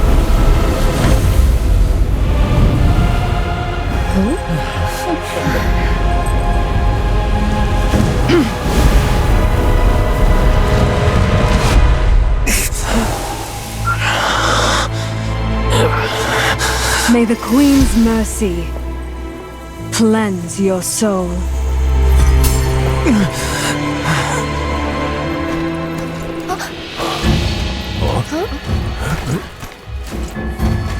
That's her!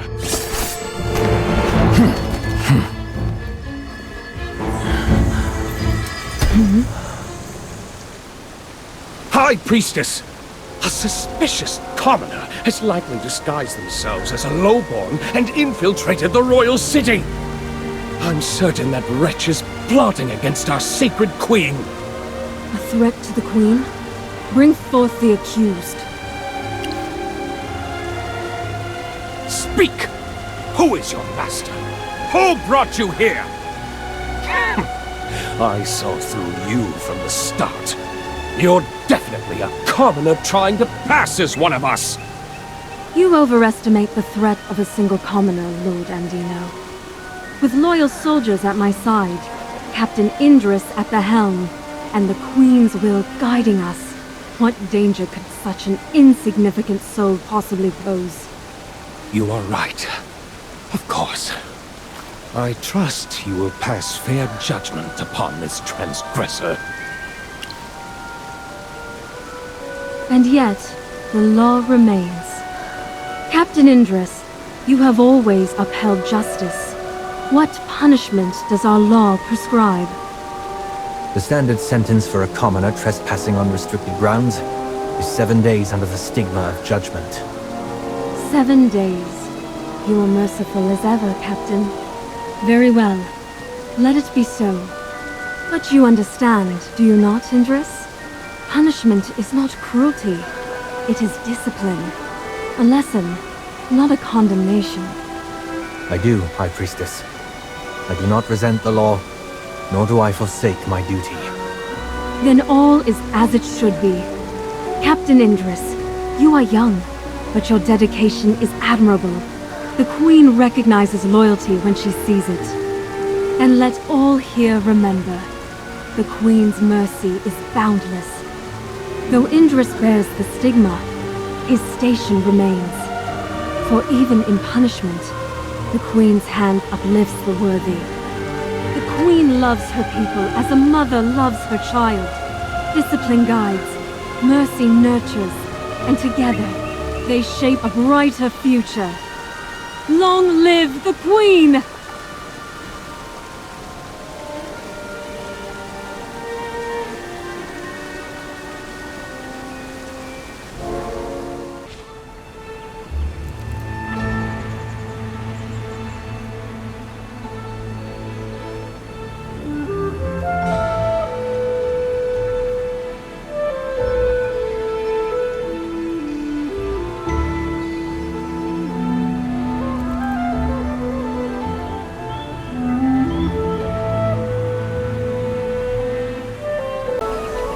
The nobles in their gilded halls need only speak a word to decide our fate.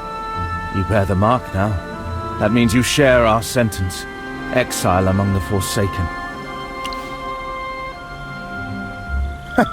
What a question. Are you truly so ignorant?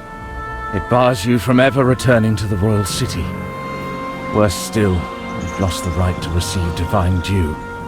And without it, corruption will creep through you. Slowly, inevitably. Unless the Queen herself grants you a new fate, one where you serve another noble lord. Otherwise, this place will be your grave. How foolish. The surface is a wasteland. A far crueler death than this place. The land is scorched, monsters prowl the ruins, and not a drop of clean water remains. My ancestors did, and their suffering carved the truth into our history. I won't test fate. Now go, find a spot to sit. It's one of the few things you can decide for yourself now.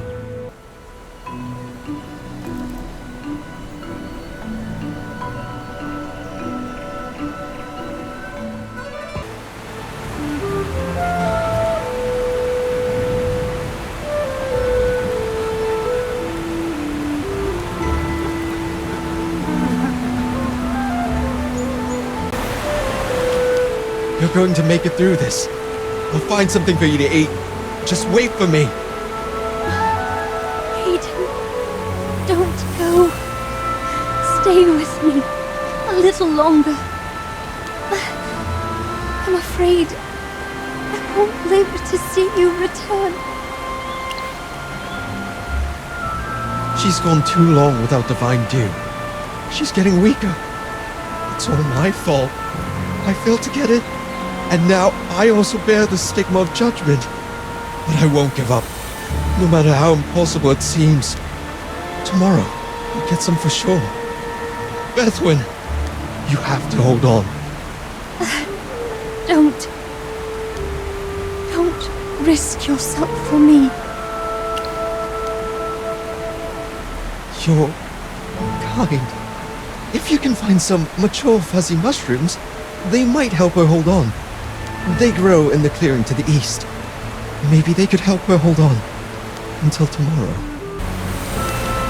May Her Majesty's mercy grant them peace. They went south. Bethwyn's condition, it was too dangerous. Caden would be the first to suffer if she lost herself to corruption. He had no choice but to take her away for everyone's safety. Haven't you seen wandering monsters outside the city? They were once us. The corruption eats away at the mind until nothing remains but hunger. The worst part is, it spreads. The corrupted infect the living. Only the Queen's divine grace can keep it at bay. Of course, Her Majesty holds the greatest magic in the world. But once you bear the stigma of judgment, you are cut off from her blessing. Poor Bethwyn. She was such a kind girl. And Caden. So honest and devoted. I'll pray for them. O radiant Queen Serelith, our light in the darkness. Here is humble prayer and protect those two lost souls. Have a good rest. Thank you. When she wakes up, I'll prepare something for her. No, she's finally sleeping. Let her have this moment of peace. There's a place nearby where you can rest for the night. Please, go. I need more time with her, while I still can.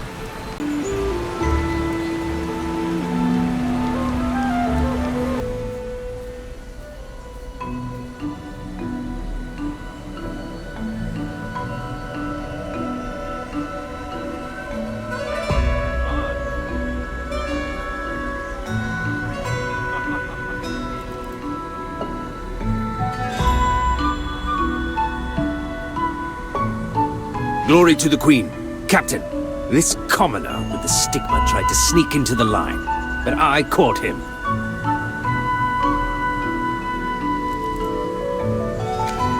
It's not for me. It's for Bethwyn. She's too weak. Please, Honorable God, have mercy.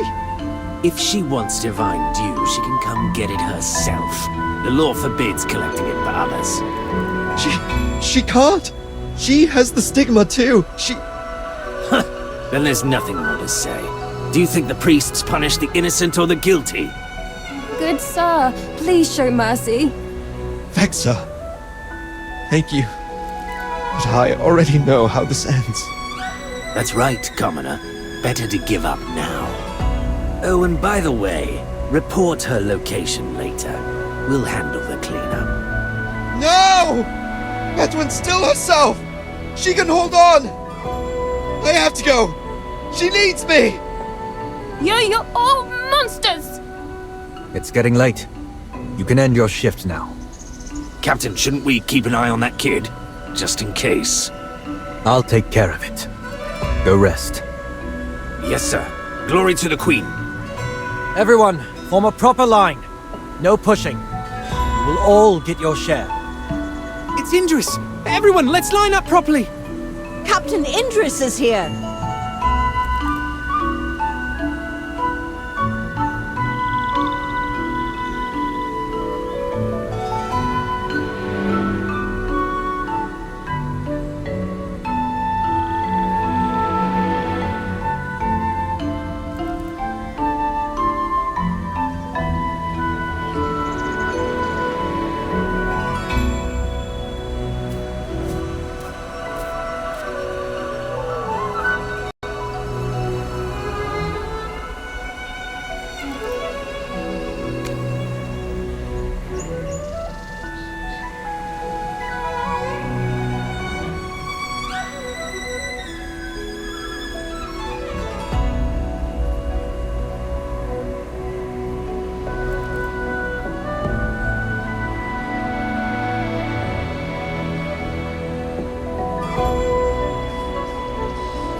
Don't hurt him, he's not like the others. Stay where you are. He's already transformed. If you get too close... This is your fault! First Bethwyn, now Caden! You're holding a weapon. Are you planning to cut him down like the others? Murderer! Killer! We've given everything to South Thorin. Our blood, our lives, only to be cast aside the moment we stumble. Theron's right. The nobles hoard knowledge and resources. We fight and struggle, hoping to climb higher, only to be crushed for the slightest mistake. Generation after generation, we live in fear of corruption, trapped in a cycle we can never break. Is this our destiny? I understand your pain. I was one of you once. I know how it feels. But right now, we have to stop the spread of corruption. Please, step aside. Enough! How long are we supposed to endure this? Caden's fate today is ours tomorrow. Don't let them take him. We won't let these so-called guards execute another one of our own. Captain, the corrupted have been dealt with. As for the instigators... Let them go. But according to the law, they should all... No need to hesitate. You may follow the law, but I will follow my conscience. Letting those commoners go is my choice. Anger is a fire that needs an outlet. Let this matter pass for now. Understood. I'll take my leave. As for you, brave warrior, I remember you. You were the commoner exiled yesterday. Thank you for your assistance. You displayed remarkable talent in this fight. The guards are always in need of capable hands. A commoner with your abilities should consider joining the guard selection process. I know you were punished for trespassing into the royal city. Tell me, why did you take such a risk? Must have been someone very important if you were willing to take such a risk. Regardless, I believe you're not a bad person. From the fight just now, I sensed your pure heart.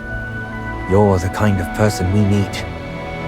Given your talents, I'm confident the commander will make an exception for you. Are you willing to join us? Good. South Thorin needs people like you. The only obstacle is the stigma on you, which bars you from entering the royal city. The stigma is a secret art only the priests can remove. Coincidentally, I know a priest who may help you. He's young, but his magical knowledge runs deep, and he's a kind soul. By the way, I haven't asked your name yet. Merlin? An uncommon name. I'll remember it. Merlin, follow me.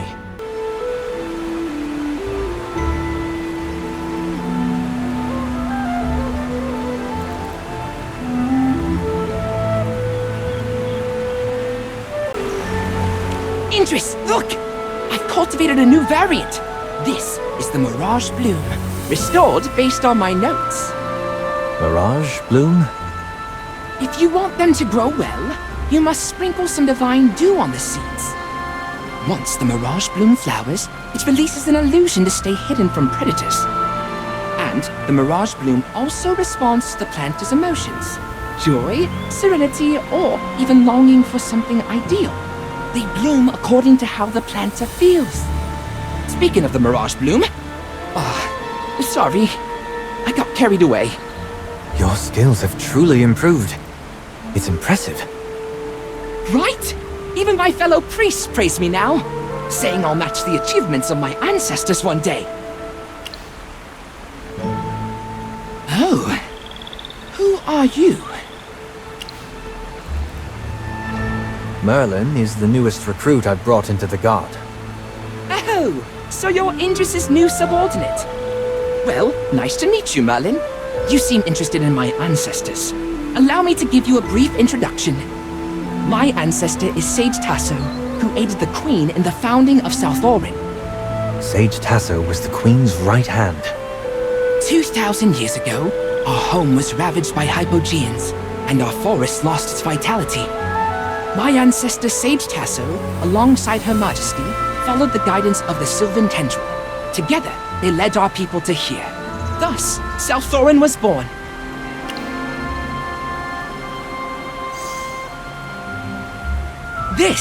It's the family heirloom Sage Tasso left behind.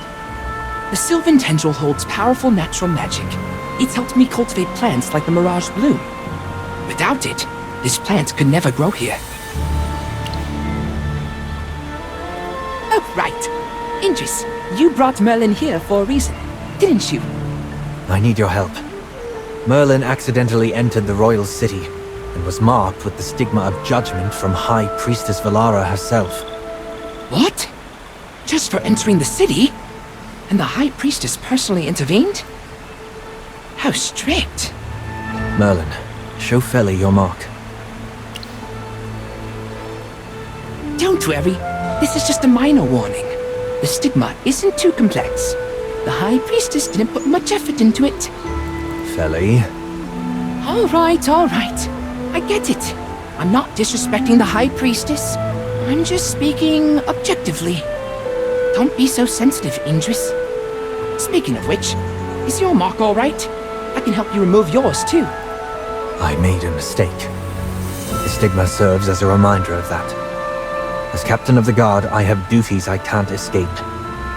Even if the mark is removed, the burden in my heart remains. What if you go too long without divine dew? Your strength will be affected. Feli, thank you for your concern. But accepting punishment for my mistakes is a belief I hold strongly. You're so stubborn. It's all right. That's just how you are. I'll keep a close eye on you, though. Now, Merlin, please extend your arm.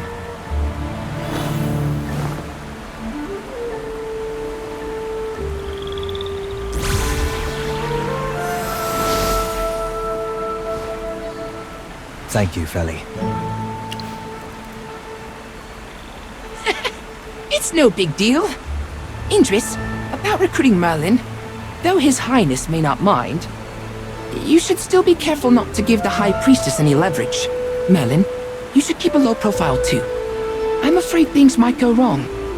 Thank you for the advice, Feli. I understand. I need to take Merlin to meet His Highness Ravion. There are also some matters I need to report to Her Majesty. We'll take our leave now. Your Highness Ravion, greetings. This is... Oh, hello.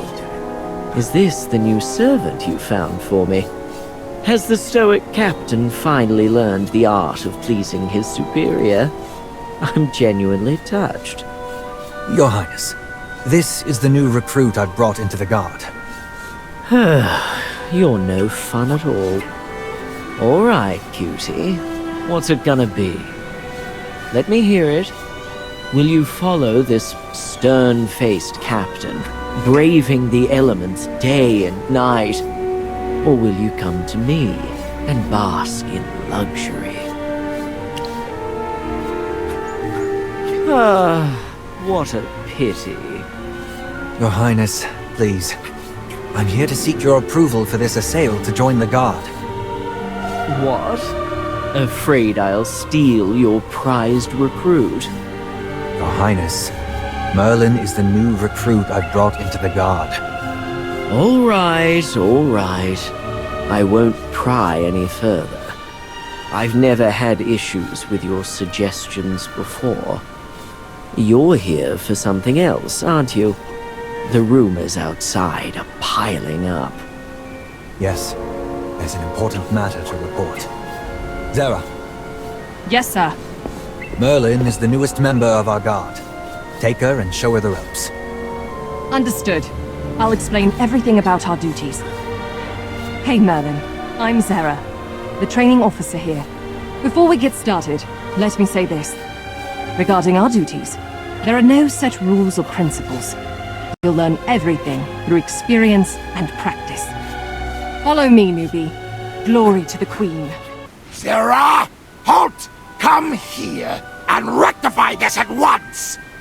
By the Queen, not again. Lord Valveris, how may I assist you? A lowborn dared to flee during my midday rest. This is a blatant insult, an affront to my honor. You will find her and bring her back immediately. I shall cleanse this disgrace with her blood.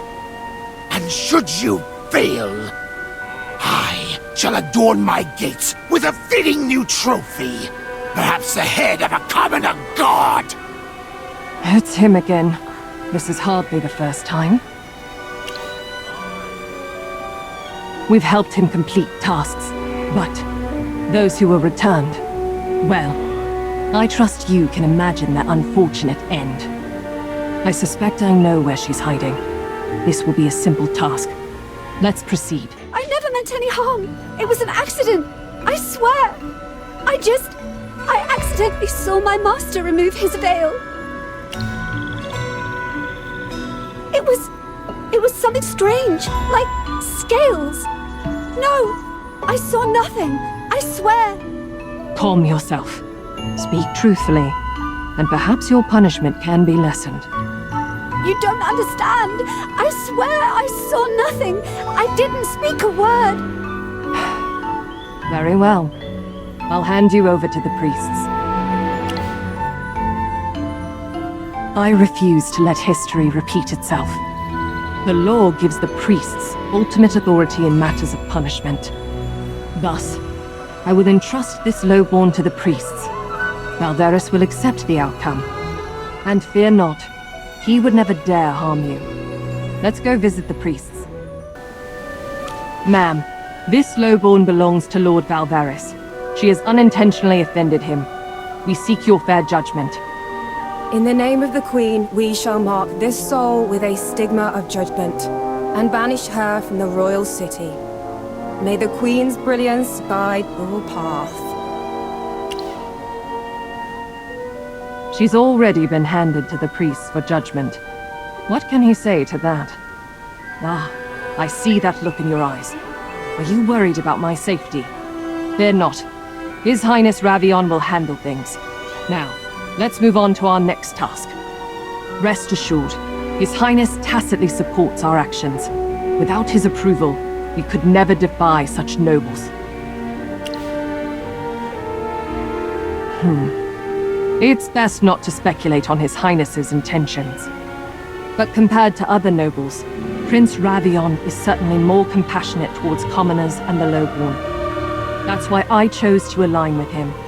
Captain Indris likely feels the same way. Now that you've joined the Guard, It's crucial to judge right and wrong with your own eyes. There's no time to linger. We have other duties to attend to. Let's go.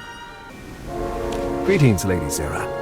We're here to collect today's divine due on behalf of Lady Celestine. Understood. Please, wait a moment. Indeed. It's a privilege of the nobility. Celestine has no servants, so some daily tasks fall to us. Apologies for the wait, Lady Sarah. Here is Lady Celestine's divine due. Thank you. We'll deliver it to her immediately.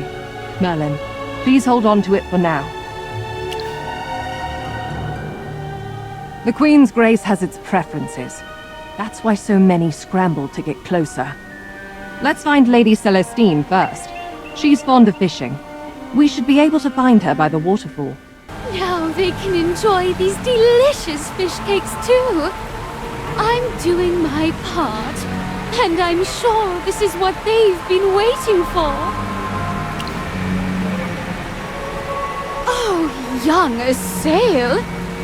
Surely you've heard about the tragic plight of the commoners by now, haven't you? Or have you chosen to ignore their suffering? I can't simply stand by. I must do something. So I sought out ancient literature, hoping the recipe for these special fish cakes could bring even a little joy to their lives. Outrageous! That is the Queen's exclusive divinity!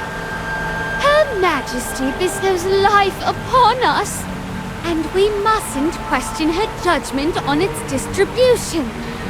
Demanding too much grace leads to complacency.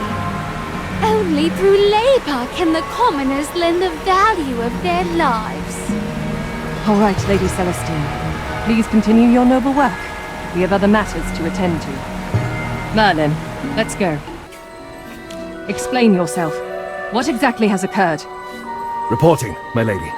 During the distribution of the divine due today, a riot broke out. A group of commoners rushed the platform and clashed with us.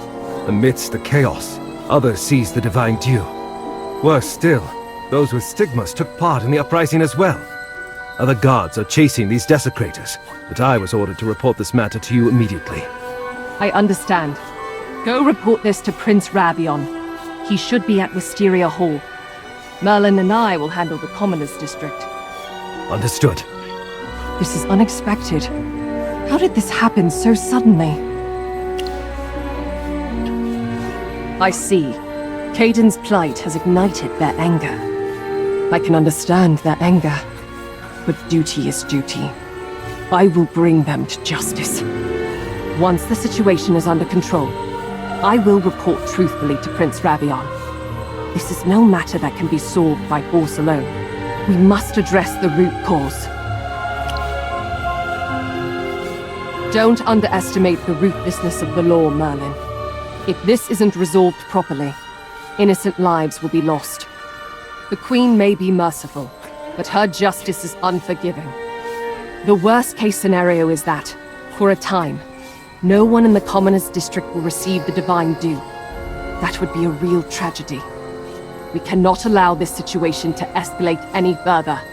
Come, we must quell this rebellion swiftly.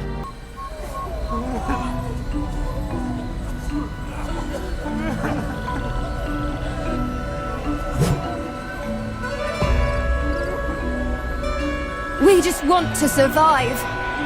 Caden and Bethwyn wasted away before our eyes. You watched them wither. Yet you wouldn't spare even a drop of dew! And what of the nobles? They hoard 10 times what we receive. Why? We're the ones keeping South Thorin standing. We serve, we toil, and yet we are left to starve. My sister was so proud, so happy to be chosen for the royal city. Not long after, news of her death came. All because she spilled a glass of wine. Just an ordinary glass of wine. Not even the precious divine dew. Where were you all then? You're tools for their rule. Look at us. Look at your own people. We are suffering, and now you raise your swords against us? See now, Merlin. This is the truth of South Orin. The commoners fight to survive, and the nobles fight to keep their power. And we are the line that holds it all together. There's only so much we can do. The time hasn't come yet. Now I must stop them. If I don't handle it myself, the punishment awaiting them will be even more terrible. Everyone, stand down! Do you want the entire Commoners District to lose access to the Divine Dew? What more do we have to lose? We've lost everything already! I understand your pain. I do. But if you don't stop now, the coming punishment will affect everyone. Understand? What do you guards know of suffering? This is my final warning. Put down the Divine Dew and leave in an orderly manner. Or else... Or else what? You'll do to us what you did to my sister. Enough! Guards, contain the situation. No further bloodshed. If this reaches the other two exarchs, the consequences will be beyond anyone's control. Understood. Are you all right, Merlin? Were you hurt during the riot? That's a relief. First day on duty and you were thrown into the deep end. Not exactly the welcome I had in mind. I asked around. This riot started because of what happened to Caden and Bethwyn. Caden succumbed to corruption. And Bethwyn? She died in her sleep before she could suffer the same fate. A painless death, if nothing else. She shared her portion of Divine Dew with her dying relative. In South Orin, there is no greater crime than wasting Divine Dew. The law does not account for kindness. To be honest, I understand their rage. If it were my loved one suffering like that, I would go mad too. But my duty is to uphold order, even when that order is cruel. No, order is not justice. But here, bound by the Divine Dew, the price of disorder could be even more terrifying. It's never a choice between good and evil, Merlin. It's a choice between the lesser evil. Come on, we need to file our report. And steel yourself. It's something every guard has to learn. Your Highness, the riot in the Commoners District has been quelled. We've apprehended the ringleaders. How would you like to proceed with their punishment? Again? The same fixed script that plays out every few decades. I'm tired of it. Zera, why don't you run along and report to Valara? The priests will handle this matter. Best not to meddle where we aren't needed. But... Understood. As you command. For the glory of the Queen. Now then, Merlin. How was your first day on duty? Zera's a clever one, always finding ways to navigate rules without breaking them. A rare skill. Ah, kindness. More often than not, it stems from a sense of superiority. Pity, after all, can wound deeper than cruelty. Let me guess. You're starting to question the order of things. South Orin's order is not about right or wrong, Merlin.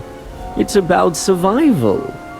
My mother believes that living is more valuable than fairness. That belief is shaped by her past. I don't share it. But change... well, change requires the right moment. If you have the time, take a stroll through the royal city. The most fascinating truths are often tucked away in the least obvious places. Ah, but that's for another time. Right now, there's work to be done. Go find Indrus. He's at the Lunaris altar. There are far more pressing matters awaiting you.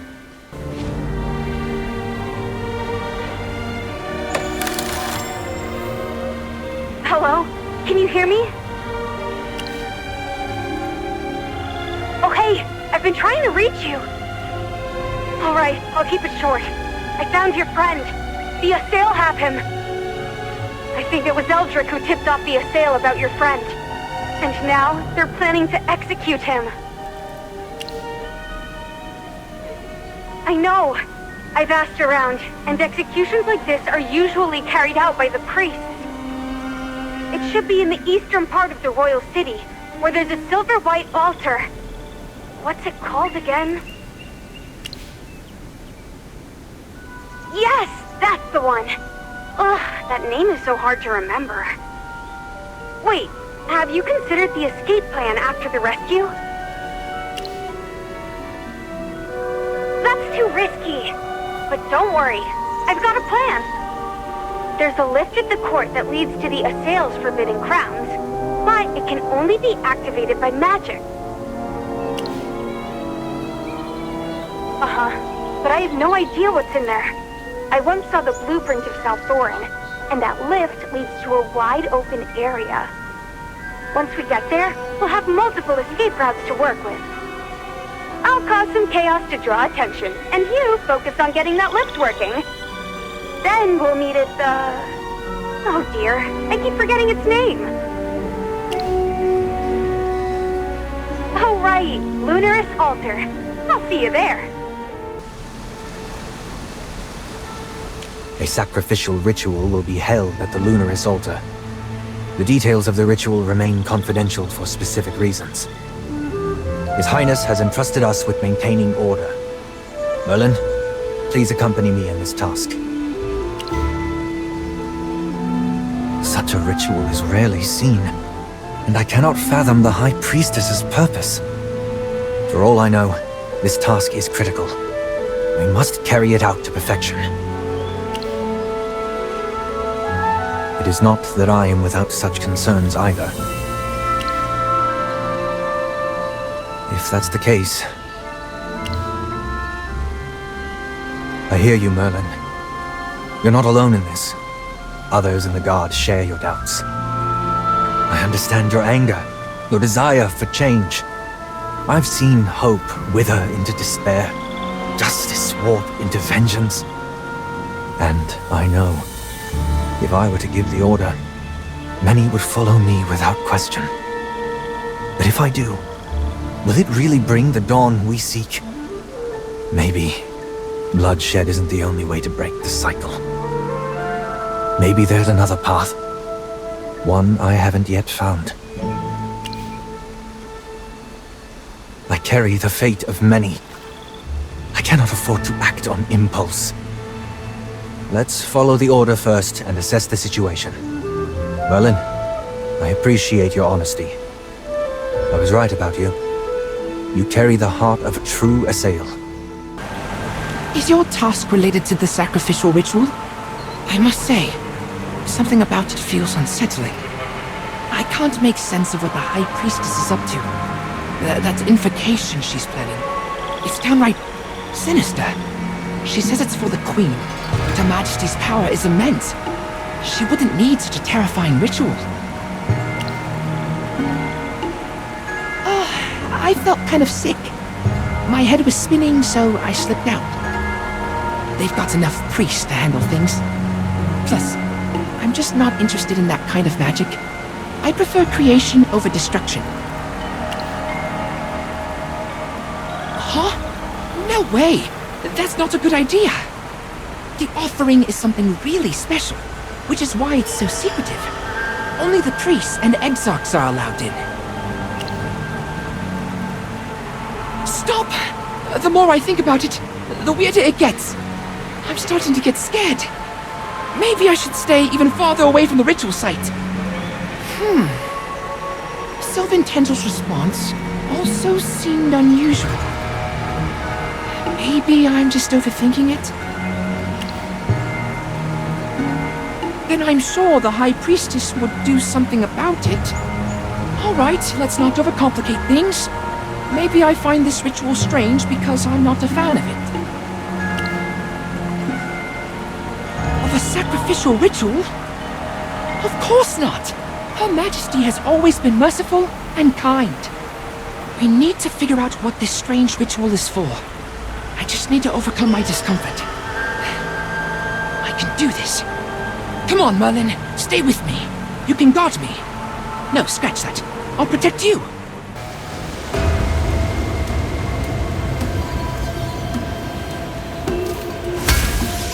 Flesh to feed, blood to bind. South Thorin's power, forever aligned. With outsider blood and flesh so bright. The Queen's reign, an endless light.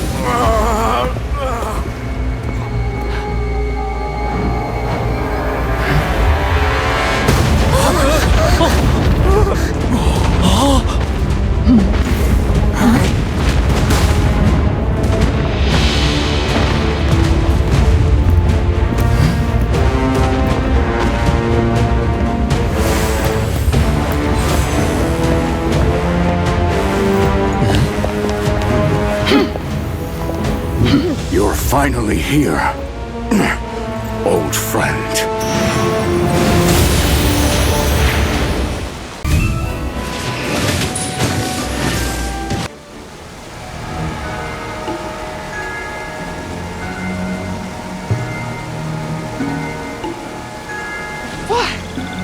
What just happened? As Indris' subordinate, why would you interrupt the ritual? Do you know this person? Why did you save him? Hold on. The explosion earlier is one thing. But what's the deal with this dwarf? Aha! Looks like you two know each other. That saves me the trouble of introductions. I've taken this boy as a hostage. Well, things got hectic, and I didn't have time to think it over. If you want to kill me, go ahead. Be quiet for a second. Magister, is your friend still alive? I can hang on a bit longer. Still breathing? That's a relief. Looks like those muscles aren't just for show. Alright, if you can move, get your legs moving. We need to get out of here fast. They'll be on us soon. No! I won't let you escape! So Merlin isn't your real name, huh? You lied to me in Indris. I hate you. I won't let you get away with this.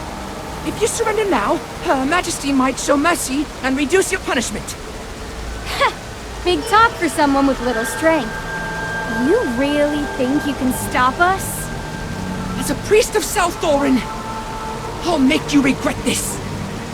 Shush! I'm already sick of hearing about South Thorin. Don't make me go full force on you. Just be a good hostage. Once we're out of this hellhole, I'll make sure you get back in one piece.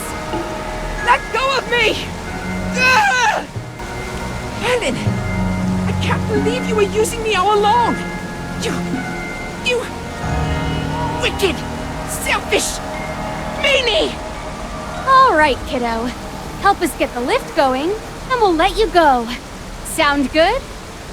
How rude! I have a name, and it's Fel. Do I look like I care? Here's the deal. If you don't help us now, when we get caught, we'll say you led us right to the ritual site. Just use that little brain of yours and think. You and Indris led her to the ritual site. Who's going to believe you're innocent? How can you do this? You're just twisting everything around! I'm the real victim here! But if you help us with the lift, we'll make sure you stay clean even if we're caught. We'll say you fought back, tried to stop us. Who knows? Maybe you'll even get a medal for your efforts. Indris' future, yours, it all hangs on this choice. Pick wisely. Oh, honey, I've been around long enough to know exactly how to deal with this nonsense. By the way, in addition to tinkering with inventions, I'm also an expert at giving people a good whack. Get that lift started, or I'll beat you into doing it. Well, but I can't guarantee I can get it to work. Don't worry, just give it a shot. We won't blame you if it doesn't work. Fine. I'll give it a try.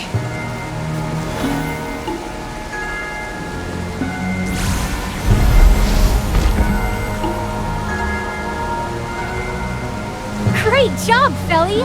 I knew you were smart from the start. Of course! I'm the youngest priest ever in South Thorin's history. Wait. I won't fall for it, even if you flatter me. I was only tricked by you. I didn't believe a word from that mean dwarf. All right. I think my job is done here. You should get going, and remember never to slander me or Andres. You're not coming with us? Huh? Didn't you say that you'd leave me alone if I activated the lift? Yes, I did. But think about it. You're the youngest and smartest priest in South Thorin, yet you didn't know magic could activate this lift. There must be more secrets hidden within. We're about to step into your forbidden grounds and uncover whatever we can.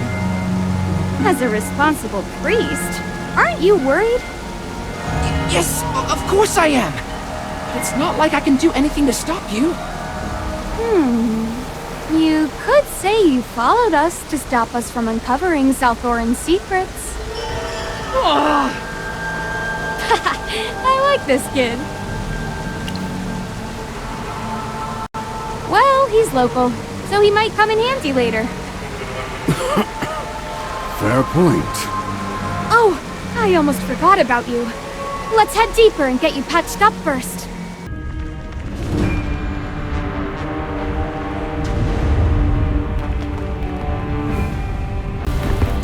I really owe you one for that, old friend.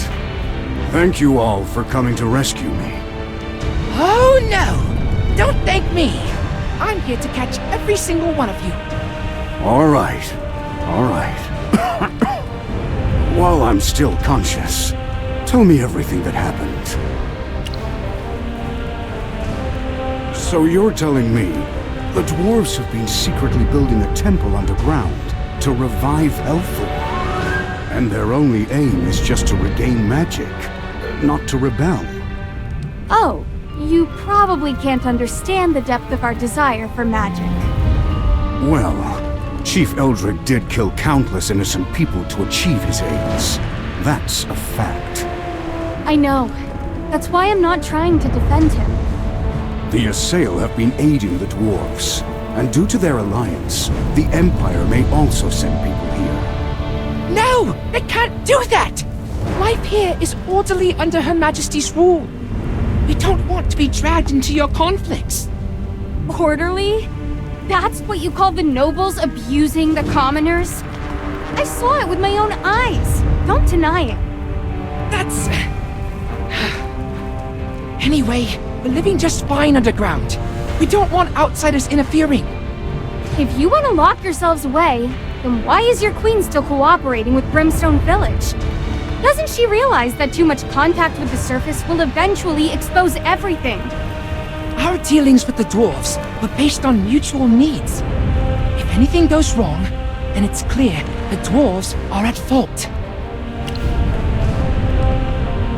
Her Majesty's decisions are made with great foresight. I have no right to question them. By the way, Merlin, so you're a Toplander too? You really have me fooled with that disguise. I didn't catch on until now that you weren't an Assail. I'm not buying your words. Kiddo, I don't think you're a bad person, so I'll give you a bit more of an explanation. We were already back on the surface. We wouldn't have taken the risk of coming here if it weren't for Hogan. I remember chatting with Chief Eldrick and the others back in Brimstone Village. And the next thing I knew, I woke up in front of the Assail priests. They wanted to execute me, accusing me of sneaking into the royal city and spying on their secrets. They wouldn't listen to a word I said. How merciful of them. At least they gave you a fake charge instead of killing you outright. A fake charge? What does that even mean? Is that true? I can't just take your word for it. Merlin, what's your relationship with Hogan? Of course. After everything we've been through together, it's impossible not to feel this close. I get it now. He's important to you. And that's why you'd risk everything to save him. You didn't come here to upset South Thorin's peace, or harm Her Majesty. Yes! Great, you finally get it. Should I shed a few tears to show how touched I am? You can skip that. But let's be clear. No matter your reasons, your actions have broken South Thorin's laws. Only Her Majesty has the power to decide your fate. For now, I'll let it slide. If I were in your place, I might have acted the same for Indris. Seems like you've got a friend you can really count on. Forget whether the Queen will forgive us. That's not our problem right now. Now that we're all on the same page, let's hurry back to the surface. But how do we get back? Simple. Magister, do you remember that lift by my research lab? Nice! Your memory is sharp. That lift connects the underground depths directly to the surface. This is where the lift ends. We can take it back to the surface. Let's find it. It should be nearby. Oh my. Zaini, do you have any idea what these are for? These are finely designed extraction devices, used to pull contents from the oval-shaped ores placed above. Look, each device has 2 output ports. The ore's contents get funneled through pipes, and the ore itself gets crushed, then sent off to the mine carts. I don't understand. Are you saying that these aren't regular ores? No, not that. My point is, the magic here feels just like the Divine Dew, only way more potent. Come again? This machine's full of magic, even stronger than the Divine Dew. It's like it's been blessed by the gods themselves. Wait, what? Could it be? No. It's gotta be more complicated than that. I need to take a closer look.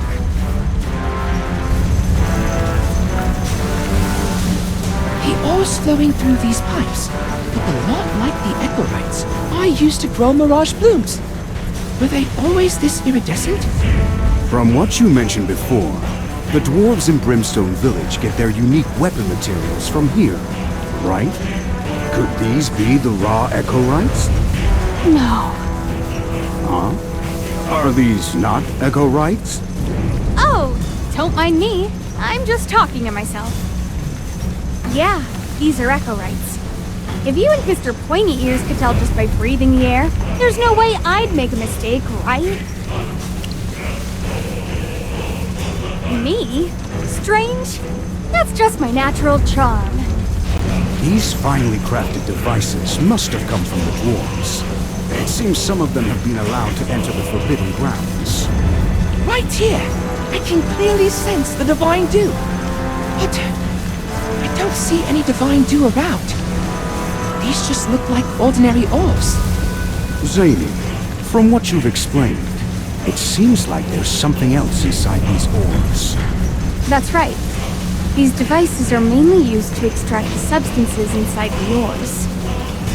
Wait. Substances inside the ores? Could it be? Nothing. I might be overthinking it. Did you guys hear that? There's something flowing inside those pipes. I wonder where they lead. Oh, please. Don't look at me. I'm just as new to your forbidden grounds as you are. Huh. You were staring at them so hard, so I thought you knew something. Listen to yourself. I'm just as clueless as you are.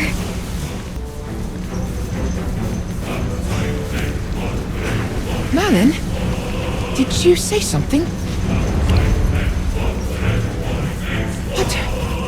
There was... A voice speaking in a language I don't know. But somehow I can understand it. And feel its anger. Did I do something wrong? Why is it so angry? I can hear it cursing. Cursing? Oh, no! Snap out of it! Don't listen to it! I'm trying! Covering your ears won't help. You need to focus and push that voice out of your mind. I'm trying! Okay. Focus.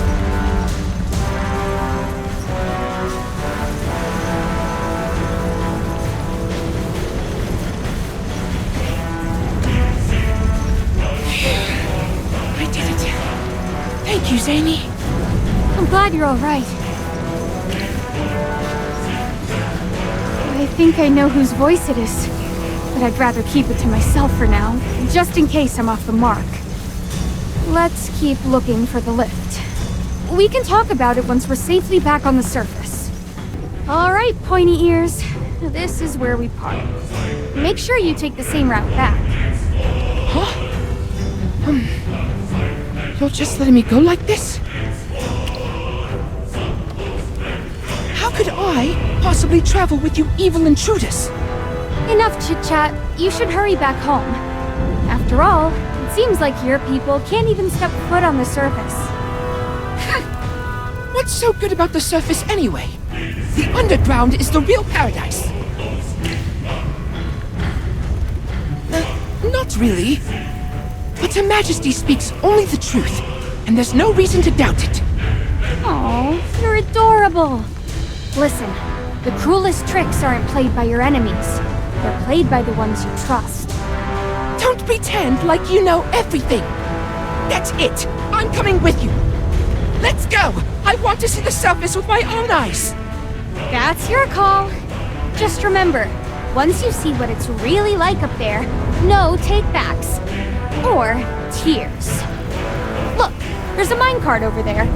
Seems like it still works. Even if it doesn't, I can get it running in no time.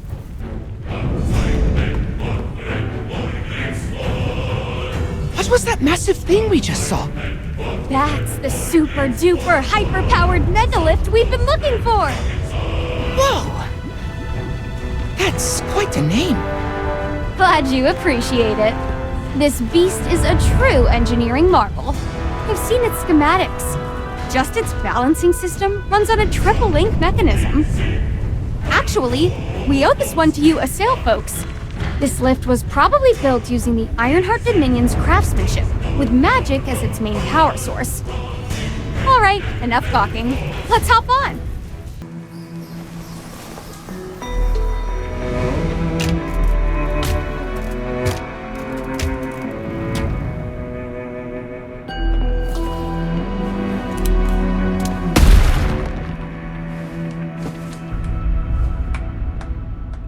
Can we slow down a bit? My feet are killing me. Sure, but honestly, aren't you a little too weak for your age? We've barely taken a few steps. Back when I was your age... What is it? Don't tell me you just choked on air. My throat hurts too.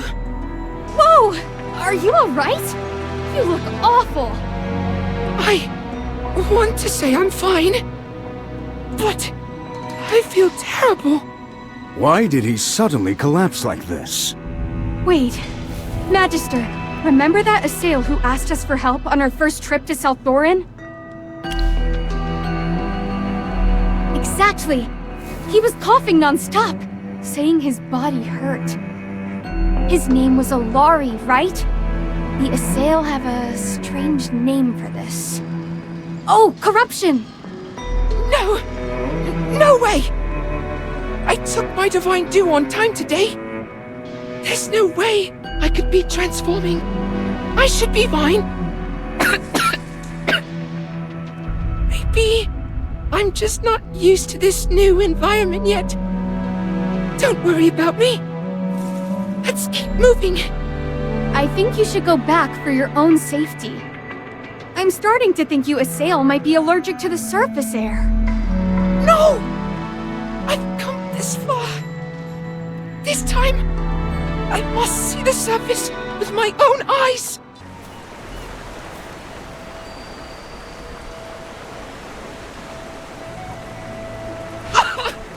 It feels like my body's on fire! I told you your symptoms are just like Alari's, but you refuse to listen. So this is what transforming feels like? This is a disaster. I never should have brought you to the surface. Halthor's beard, please bless this sweet boy and spare him from becoming a monster. This can't be happening. I took my divine due on time. Her Majesty, High Priestess, Sage Tasso. Oh no, he's already talking nonsense.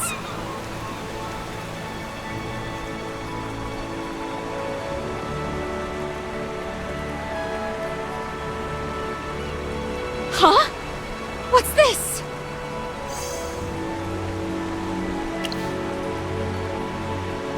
Huh? Who's Sage Tasso? Sylvan Tendril. I didn't know you could. This is incredible. I don't feel as much pain anymore. Wow, you're looking much better. This thing that healed you, what is it exactly? Oh, it's called the Sylvan Tendril. It's infused with natural magic. I've always believed it has its own will. It once guided the Sage Tasso through his darkest times, leading my ancestors to South Thorin. Oh, I wish I could use magic too, so I could create something as amazing as this. Sage Tasso didn't actually create the Sylvan Tendril. He received it from someone else, but he never said who exactly. It was too long ago. I've relied on the Sylvan Tendril's power to cultivate plants underground. Though I've always thought it had a mind of its own, I never expected it to just show up and heal me like that. Oh, that's new information. I never knew you guys moved from elsewhere to South Thorin. From what I know, we originally lived on the surface, surrounded by nature and the forests. According to ancient records, the place we lived was called the Dark Forest. I never would have expected this. Well, the Dark Forest is where the Wilders live. No way! People still live there. I thought everyone was forced to leave after it was destroyed. That can't be true. Her Majesty said the Hypogeans wiped it out during the Divine War. The land was left in ruins. That's why we moved underground. The Sylvan Tendril also traces its origins back to the Dark Forest. From what I know, the surface is in complete chaos, overrun by Hypogeans, with only a handful of survivors struggling to get by. Her Majesty went through countless hardships to lead us to South Thorin. That's impossible! How do I put this? I know it's hard for you to believe, but the surface isn't anything like what you've been told. The accounts of the Divine War are accurate.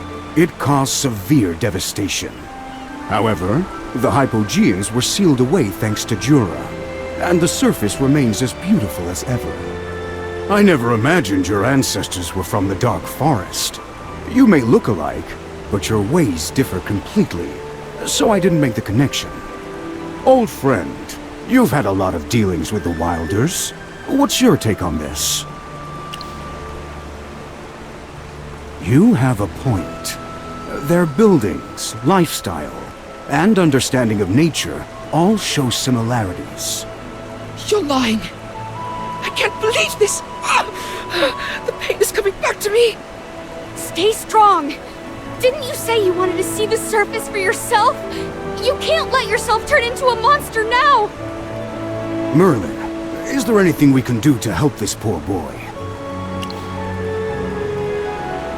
I remember hearing from Valen that the Adamant Syndicate's twisted experiments corrupted the Dark Forest with foul magic, but you managed to purify it. Since Feli's ancestors are also from the Dark Forest, maybe the Lucent Tree's corruption and the Assail transformation are somehow connected. I'm no expert in magic, though. Enough talking! The poor boy is in so much pain! Just try something already!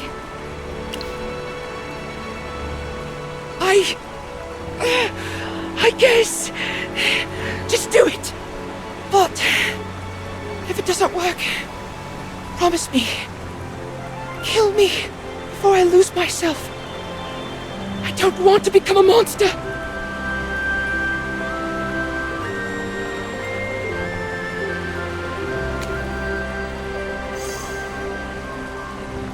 Sylvan Tendril, are you trying to comfort me? If I'm gone, we'll have to find a new master. Wait, what's happening? Magister, look! The Sylvan Tendril is flying toward you! Sylvan Tendril? What do you want her to do? I think it wants to help you. Wait! This isn't what we agreed on! You can't just cast some random spell on my precious artifact! Be quiet! The Magister is trying to save your life! Don't worry. She is the greatest mage in Hesperia.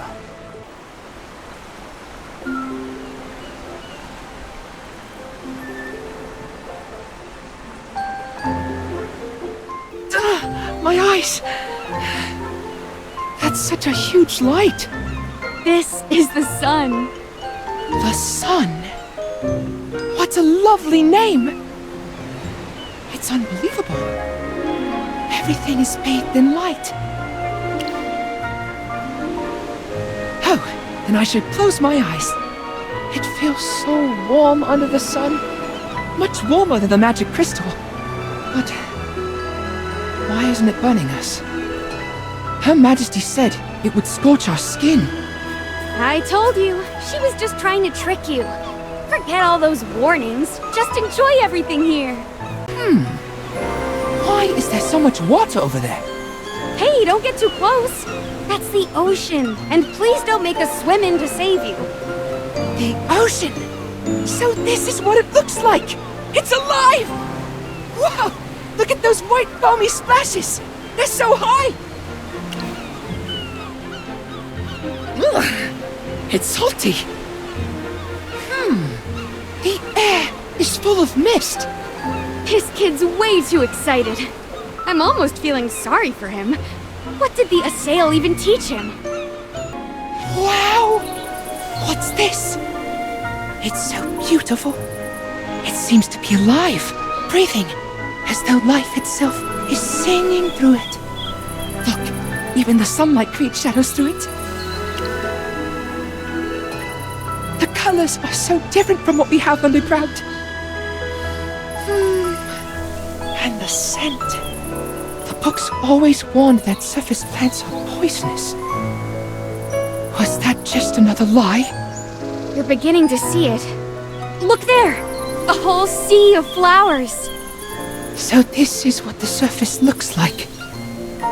Everything seems so surreal.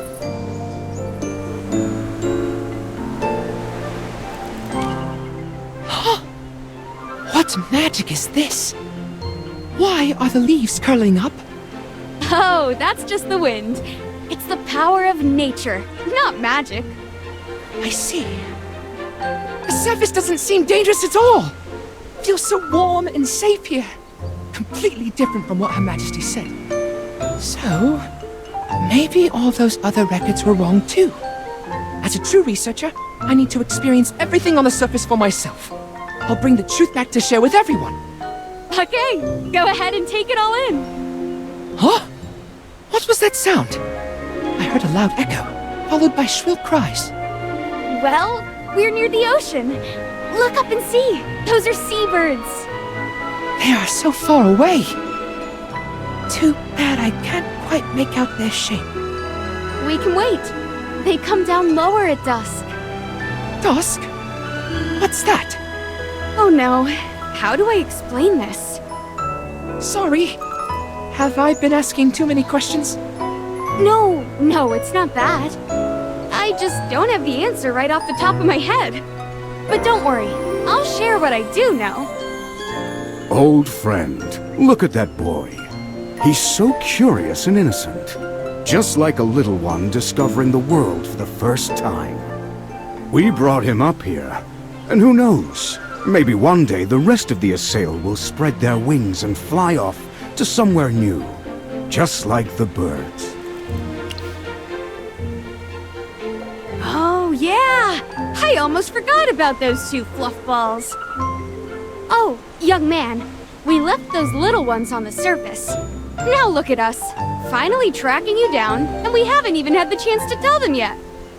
Young man, you look much younger than me.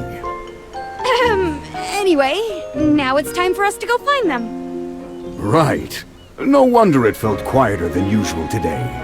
Anyway, old friend, I truly appreciate you coming to rescue me once again. We should let them know we're safe, so they stop worrying.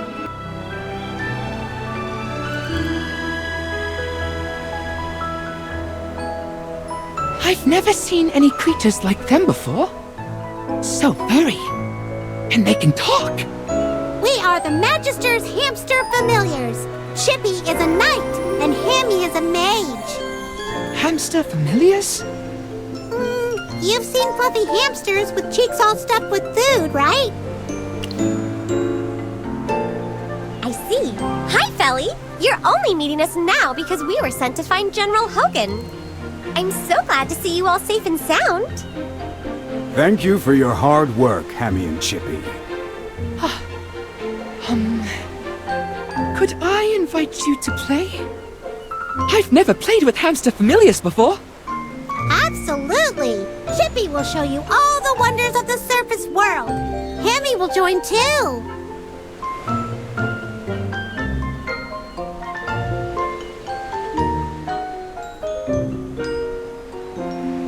Still believe the dwarves' partnership with the Assail is more complicated than it seems.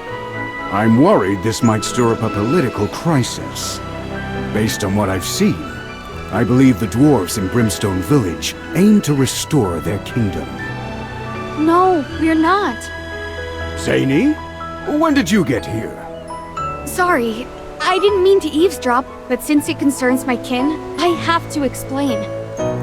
Eldrick and his men aren't planning a rebellion. They just want to resurrect Helthor and regain magic. They believe that by doing so, they can restore the glory of the Ironheart Dominion and revive their lost craftsmanship. So you're saying the dwarves' true intention is to push the boundaries of their craftsmanship and refine their skills? It might be hard for you humans to understand, but yes. That is hard to grasp indeed. Don't worry about it. I'm here to talk about something else. While I don't think Eldrick poses a real threat, this is a different matter. Hey, pointy ears! Stop playing around and come listen. Alright, listen carefully. Remember those pretty echo rites we saw earlier? Yes? Those aren't regular echo rites. They are dragon eggs. Yes, you heard me right. The echo rites we've been using are actually dragon egg shells. And after seeing those devices underground, I realized something. Felly, the divine dew that every Assail depends on has nothing to do with your queen. It's actually the essence of dragon eggs. That's impossible! I don't believe you. The divine dew is a gift from Her Majesty. How could it possibly be made of dragon eggs? Zany, how do you know all this?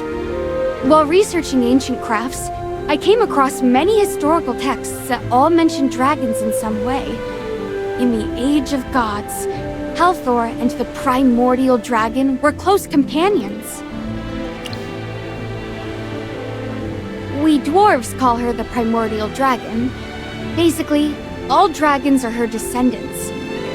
The legends say the dragons were mighty and noble, possessing pure souls.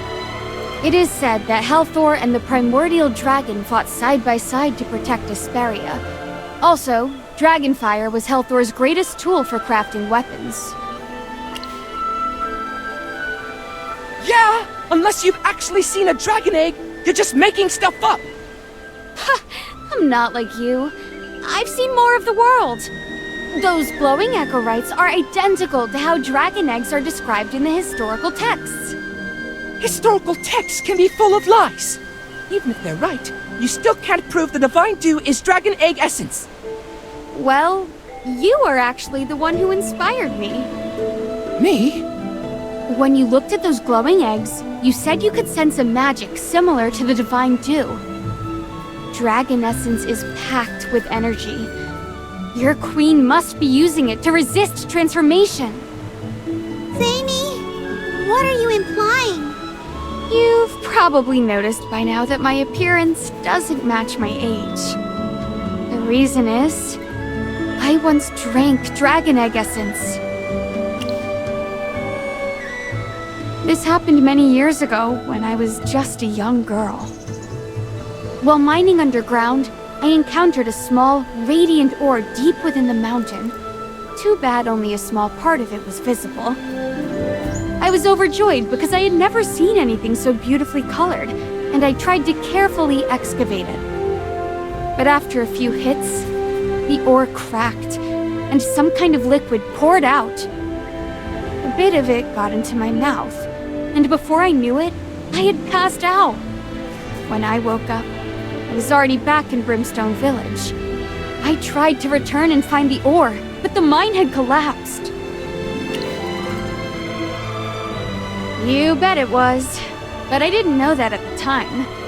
Ever since then, my body has stopped growing. It wasn't until many years later when I came across ancient drawings and records of dragon eggs on old stone tablets that I learned dragon egg essence contains immense energy and magic. I'm not complaining, though. Thanks to that extraordinary egg, I've lived for centuries and still look as young as ever. All right, story time's over.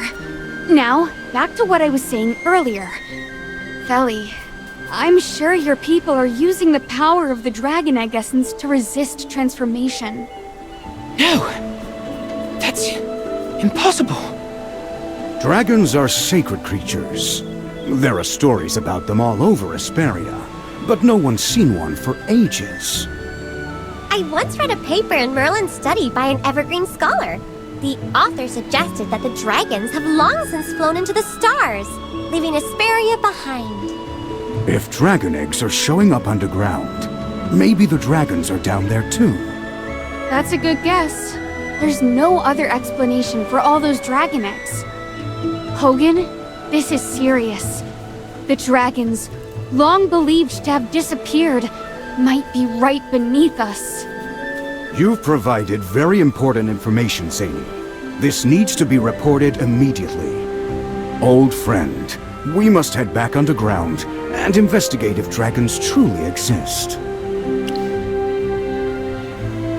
You're right. In my current condition, I'd only be a burden if I went with you. I'll head back to Hollystone to deliver this information to the envoy. But the mission ahead is even harder. Merlin, I want to go with you. Or Chippy can escort General Hogan back, and I can go with you. Magister, you're definitely going to need Chippy's help. What if you run into danger on the way? I'd be so worried. Never mind. I'll trust you. After all, you're the greatest mage in Asperia. I believe you can take care of yourself. Oh, Magister, please be careful. You can count on us, Magister. We'll make sure the General gets to Hollystone safely. Sir Chippy won't let you down.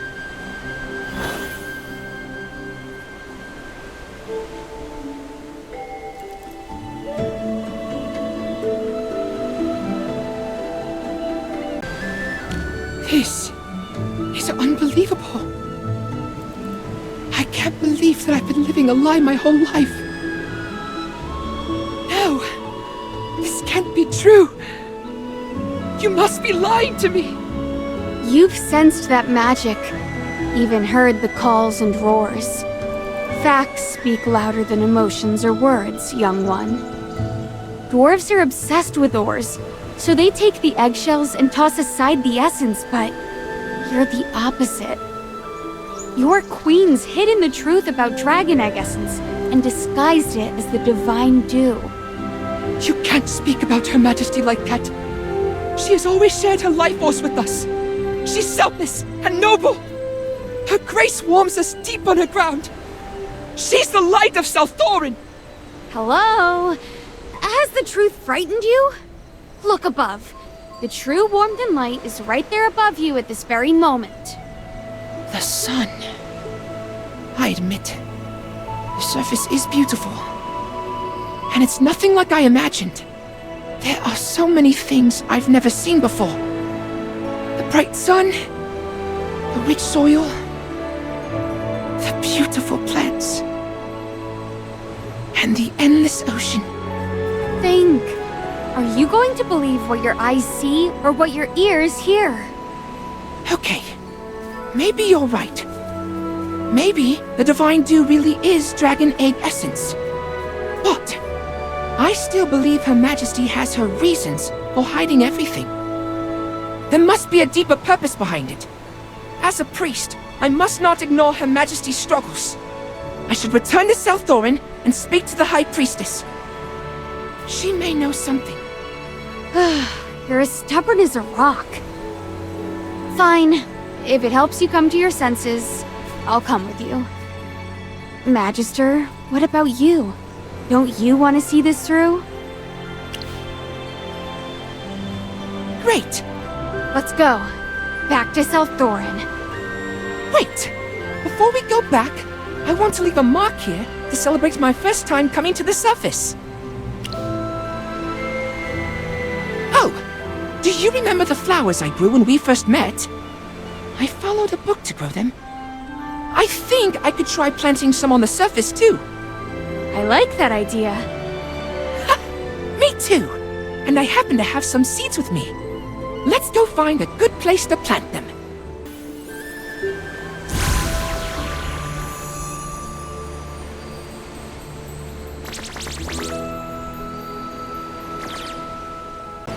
I can't wait to see my mirage blooms in full bloom. Who would have imagined the sunlight on the surface could be so warm? I don't want to doubt Her Majesty, but it seems like she might have been hiding the truth. The surface isn't anything like she described. I must ask about the divine dew and the dragons to put my mind at ease. All right. Looks like we all have a reason to head back underground. Do you think the High Priestess will tell me the truth? For your sake, I hope so. I guess the only way to find out is by going back. I need a response, even if it's a lie. Chop chop. Let's go meet those hiding in the shadows. What are you doing here? You're the troublemakers who ruined the ritual. You even kidnapped Feli. Have you returned to face your judgment? Indris, calm down and listen. I followed them, and then... How could the divine dew have anything to do with the dragon eggs? Feli, don't let them fool you. Don't talk to me like I'm a child. Since you refuse to believe me, I'm going to find the High Priestess and discuss everything with her. Merlin, Zany, just pretend you're my captives and come with me. You might even have to back up my story. Feli, are you sure you want to question the High Priestess? Don't worry. She is kind and gentle. The worst I'll get is a stigma. Even if I get locked up, you can still visit me anytime. I can't just let you go by yourself. I'll come with you. Things are in disarray at the moment. The dwarf beside you caused significant destruction during the ritual, and many guards were reassigned. With the defenses weakened, some commoners managed to slip through. I'll take that as a compliment. Honestly, none of this would have happened if you hadn't oppressed your own people. The High Priestess is punishing the commoners who were arrested. But most of them don't deserve death. If we go meet her now, maybe they'll still have a chance at survival.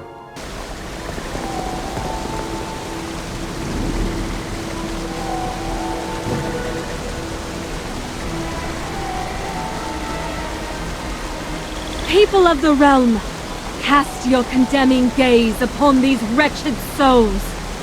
Were it not for Her Majesty's boundless grace, how could these lowly commoners have been blessed with such divine favor? Yet, when the winds of hardship blew, they lost their way, turning their backs on the merciful Queen. What sacrilege! What insolence! By the Queen's name, I shall decree death upon all who are irredeemable! You can't possibly mean every single commoner here, can you? Some were merely swept up in the chaos of this unrest. They've done nothing wrong. If only we could carefully discern. Ravion, I admit you have inherited Her Majesty's merciful heart. However, a high-ranking priest has gone missing during this riot, and it's highly likely that these savages have torn him to pieces. You always look on the dark side. He could have simply been frightened and hidden away. Ravion, I beseech you to stop defending these sinners. High Priestess! Feli. What did I just say? Look at him. He's perfectly fine. Feli, my dear, thank the Queen for your safety. You vanished amidst the turmoil, and I had many sent to find you, but there was no news. I feared the worst. I'm sorry. I just got lost. I didn't mean to worry you. To be lost is no matter of great consequence, dear child. As long as we hold the grace Her Majesty has bestowed upon us in our hearts, we will find our way back. Thank you, High Priestess. Now that I'm back, could you spare these innocent commoners? I know you are a kind and merciful child, quick to forgive their transgressions. But do you understand the gravity of their deeds? Deeds? What do you mean? Those wretches seized a considerable amount of the divine dew entrusted to us and distributed it among the greedy commoners. The innocent ones you speak of accepted these gifts without the slightest qualm, gifts that they were never entitled to. The situation was chaotic at the time. Taking some divine dew hardly seems like a grave offense, does it? Ravion, the divine dew is not easily obtained. Please cease defending these marauders. Her Majesty has borne much alone in her effort to bestow us with her compassionate grace. Mercy will only embolden them further. But what exactly has Her Majesty endured? The divine dew isn't even Her Majesty's power.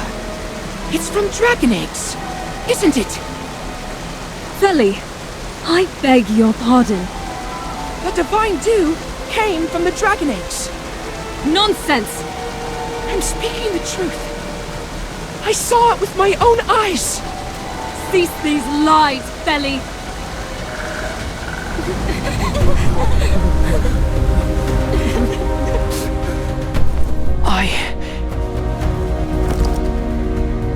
I'm not lying. The divine dew came from...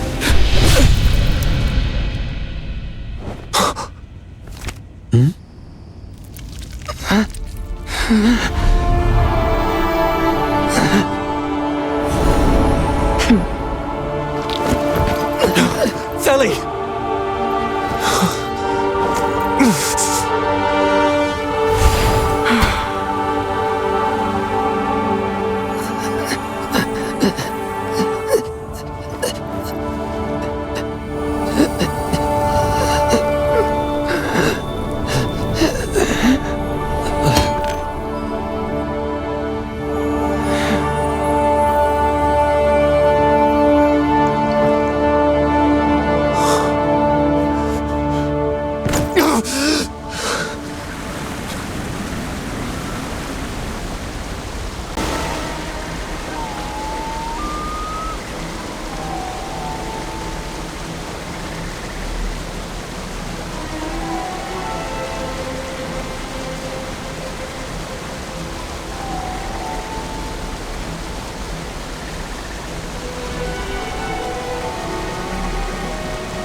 The time has come for this farce to end.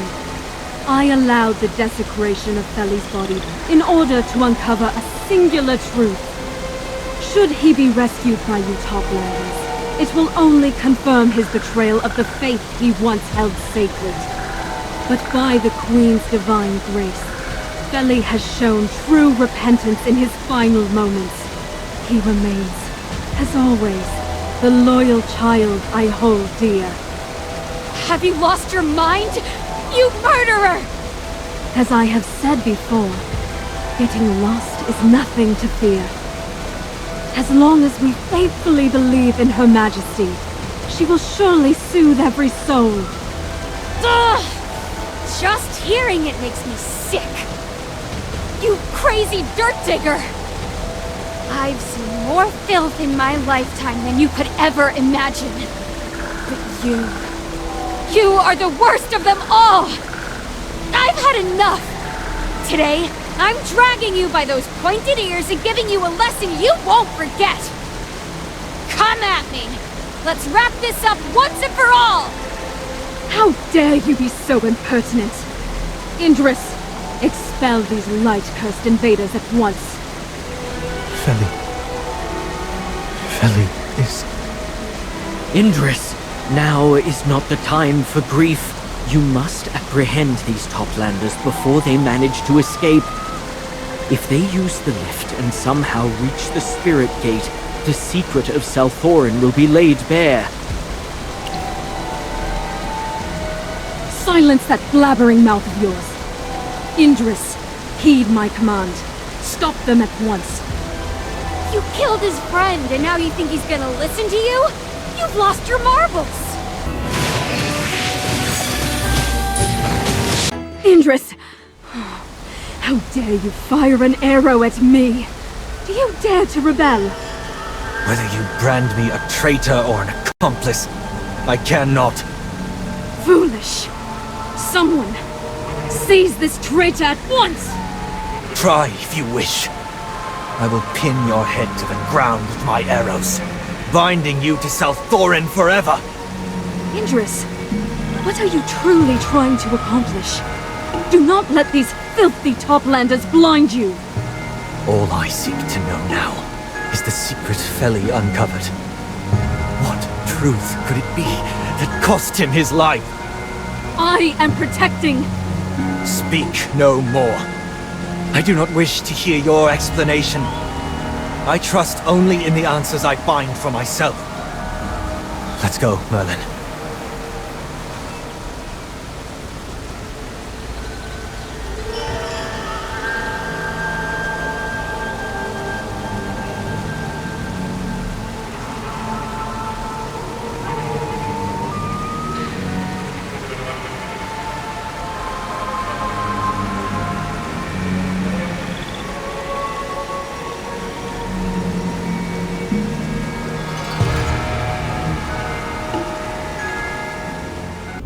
Hey! You're going the wrong way! Oh, thank you. Hold on. Don't just rush off. Maybe take a break first? He's been bottling everything up.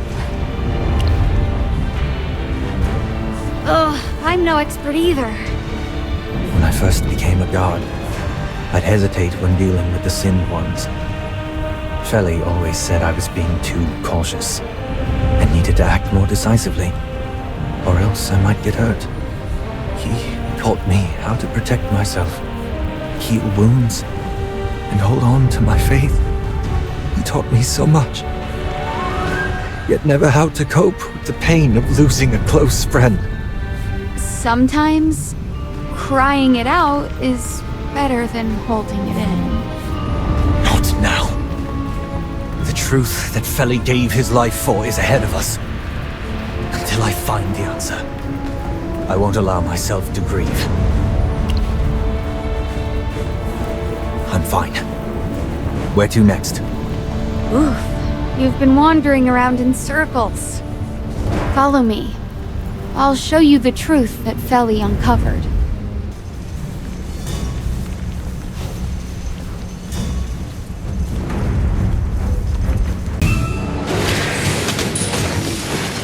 there anything other than the essence inside these eggs?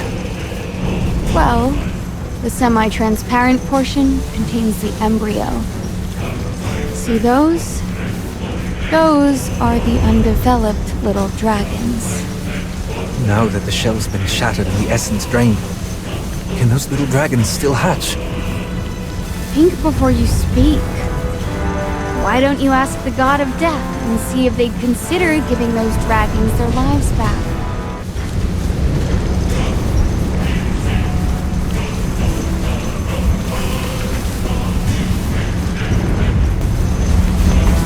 Indris, you've been staring at this for a while. You're not possibly thinking of... Hey, stop! Don't actually put it in your mouth! Aren't you afraid you'll never grow again like me? The taste... it's exactly the same. The dragon egg essence is the divine dew. I can't believe this. We're just siphoning the lives of another species. Her Majesty deceived us. And Feli? He paid with his life for this ugly truth. May he rest in peace. At least that kid didn't pick the wrong allies. What do you plan to do now? Revenge? Or return and apologize, continuing to guard your so-called glorious Selthorin? I have countless questions that need answers. Until I find them, I won't return. Why would dragons let their own young be exploited like this? Why must we survive only by draining the lives of others? And why are there so many dragon eggs here? Did someone bring them in? Or are the dragons hidden nearby? Well, don't ask me. I have no idea. Why are you avoiding my gaze? Do you have something to hide? I was merely rolling my eyes. We could use a little exercise, you know? You seem rather suspicious. Suspicious? Me? Nah. You seemed nervous just now. Perhaps you were thinking about how to fabricate a plausible lie. After everything we've been through, you still suspect me? My heart, hardened like steel, just took a few heavy hits. Come on. With all the evidence stacking up, it wouldn't be surprising if there really are dragons here. Let's question the dwarf over there.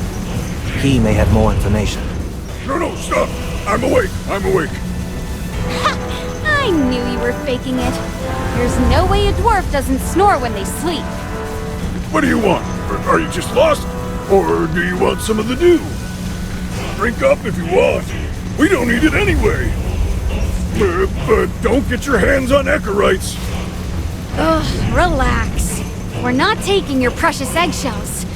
Tell us, where are the dragons? Huh? What eggshells? I don't understand what you're saying. Come on. Anyone working here must know a thing or two. Fine. For the Magister's sake, let me phrase it differently. Ever heard of the mother of all minds? The core of brimstone? The embodiment of abyssal lava? Say it! Where's the primordial dragon? You're scaring me! I really don't know anything! Of course you did! I'm just a miner! Trust me, I don't know anything besides Echorites.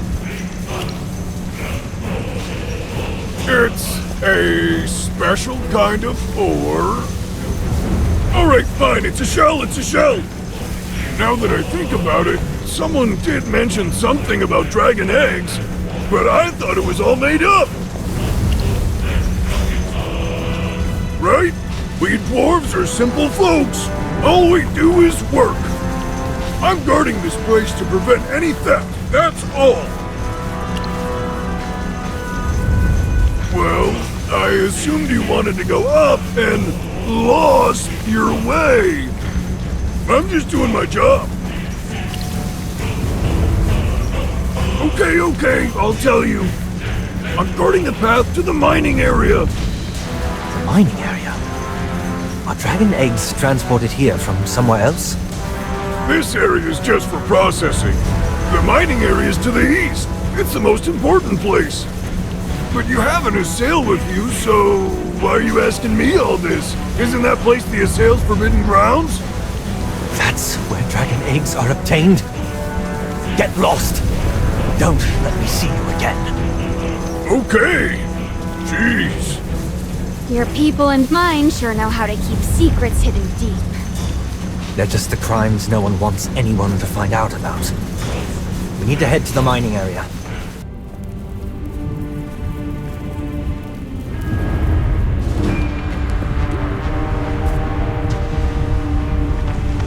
Indris, I've heard everything. Are you really going to betray South Thorin? I'm simply trying to uncover the truth. Feli's death, the dragon eggs, all of it is real, isn't it? But that's not enough. I have too many questions, and I want to find the full truth. Where did the dragon eggs come from? Where are the dragons? Why are you hiding them? Why did Feli have to die over this? You're desperate to find a more reasonable explanation for the death of your friend. Otherwise, you wouldn't even know who to blame. Assuming the dragon eggs are really South Thorin's secret, then Feli must have died for attempting to leak South Thorin's secrets to Toplanders. Valara must have meant to punish him, but simply overestimated her control. That was no mere mistake! One hit and he was finished! No magic could bring him back. So this is how the Toplanders tricked you, stirring the flames of confusion, deceiving Feli, and ultimately leading you down this path too. Please, General Théodore, I have my own judgment. The fact that they have you, one of the 3 Exarchs, guarding this place speaks volumes. Your attempts to stop us only suggest that there's something you're trying to hide. Something far darker than the dragon eggs or the mines.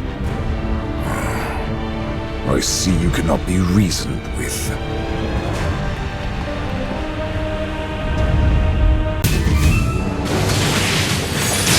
You lost, big guy.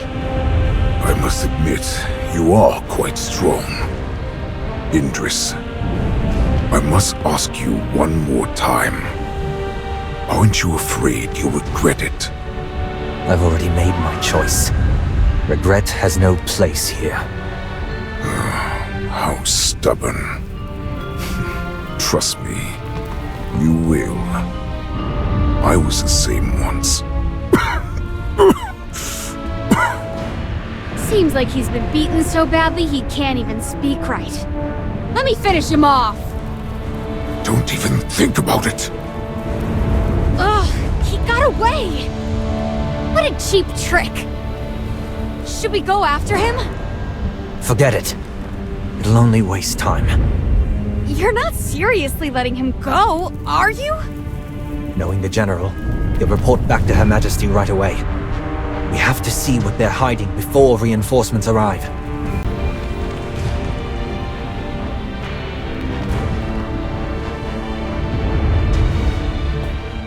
I see. This is where they transport the dragon eggs. That explains why that thing's guarding it. I bet when there are no intruders, it's responsible for maintaining the transport tracks here. We need to find out where these tracks lead.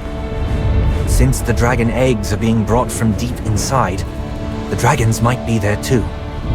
You're right. Lava Lake or not, we don't have a choice. It's cross or bust. Besides, how hard can it be? It's just lava, with a little extra heat.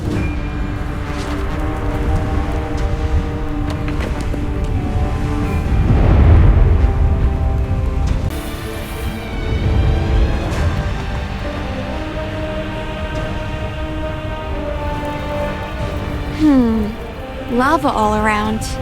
Just as I thought. Alright, let's find a boat first. Don't worry. See those tracks? They've definitely got some kind of setup here for crossing the lava. Come on! Lava is nothing to be scared of! If I can't handle this, I'll be a disgrace to Halthor! Its frame seems fine overall, just a bit worn out. It's mostly just some rusted parts and loose bolts. Nothing I can't handle. Just give me the right tools, and I'll fix it right up. Just the usual. A screwdriver, wrench, and a hammer. I'm sure that camp has some lying around. Us dwarves always leave a trail of tools, even in abandoned camps. Look out for a toolbox. We'll go find one. You stay here. All right, I'm counting on you. Got everything? Yes, they're all here. Great, perfect haul. Just give me a minute. It's my time to shine.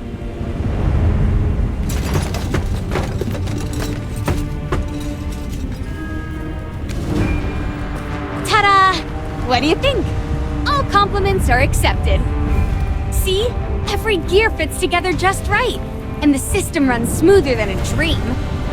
This is true dwarven craftsmanship, not some flashy magic. Give me a wrench, and I can fix anything! All right. It's time to put it to the test. Hey, don't give me that look. We'll find out for sure. Let's go!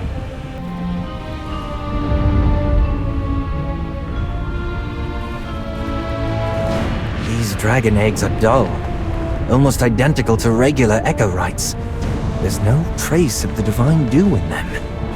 That's because the essence has been drained. These empty dragon eggs are void of any life. To the assail, they're just empty shells. But we dwarves still find some worth in them. This place is truly pitiful. Like a graveyard for unborn lives. Back then, I thought the Forbidden Grounds guarded by General Thaedor was something to revere. This is a breeding ground for evil. Do you think these dragon eggs could still hatch? Didn't I already tell you? How could eggs that have been drained of their essence ever hatch? Are you clinging to some faint hope? Or just lacking basic knowledge? Are you feeling guilty after seeing this?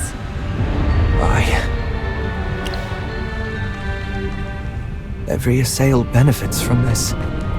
Surviving by slaying sacred beings to fend off transformation. Even if I sinned out of ignorance. I can't forgive myself. If we stop taking the divine dew, we will face inevitable transformation. I'm lost on what to do. There is a way. What did you say? Magister, tell him how you saved Feli from transforming. Why didn't you let me know sooner? Merlin, please, tell me everything that happened. So, Feli started showing signs of corruption just before reaching the surface, and you managed to stop it with your purification magic and the Sylvan Tendril as a medium. That's right. We couldn't get the divine dew at the time, and Feli didn't have any with him. I can't believe there's another way to stop the transformation. So even without consuming dragon essence, we can still survive. Thank you for showing me a glimmer of hope. If you manage to save everyone from transformation, I'm sure every assail will be forever grateful. Are you planning to tell the rest of the assail? Certainly. But the Queen will probably try to have you killed. Be careful. Before she gets the chance, I'll find the dragons and make sure the assails see the lies she's been feeding them. This is heartbreaking. Dragons are highly intelligent, yet they're being treated like mere beasts here. The descendants of the primordial dragon don't deserve such treatment. Both the people of the past and the present share the blame for the dragon's plight. Forget what I just said. Anyone with a shred of empathy will be heartbroken over these unborn dragons, wouldn't they?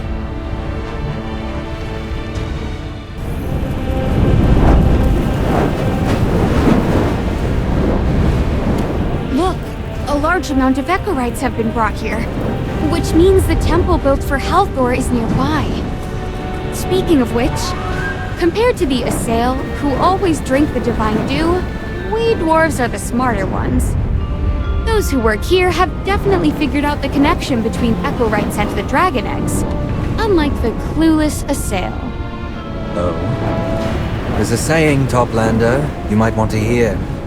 Don't point at the coal when your own shoes are covered in soot. What? Aren't you supposed to be the smart one? Bet you'll get it. You annoying mole minder!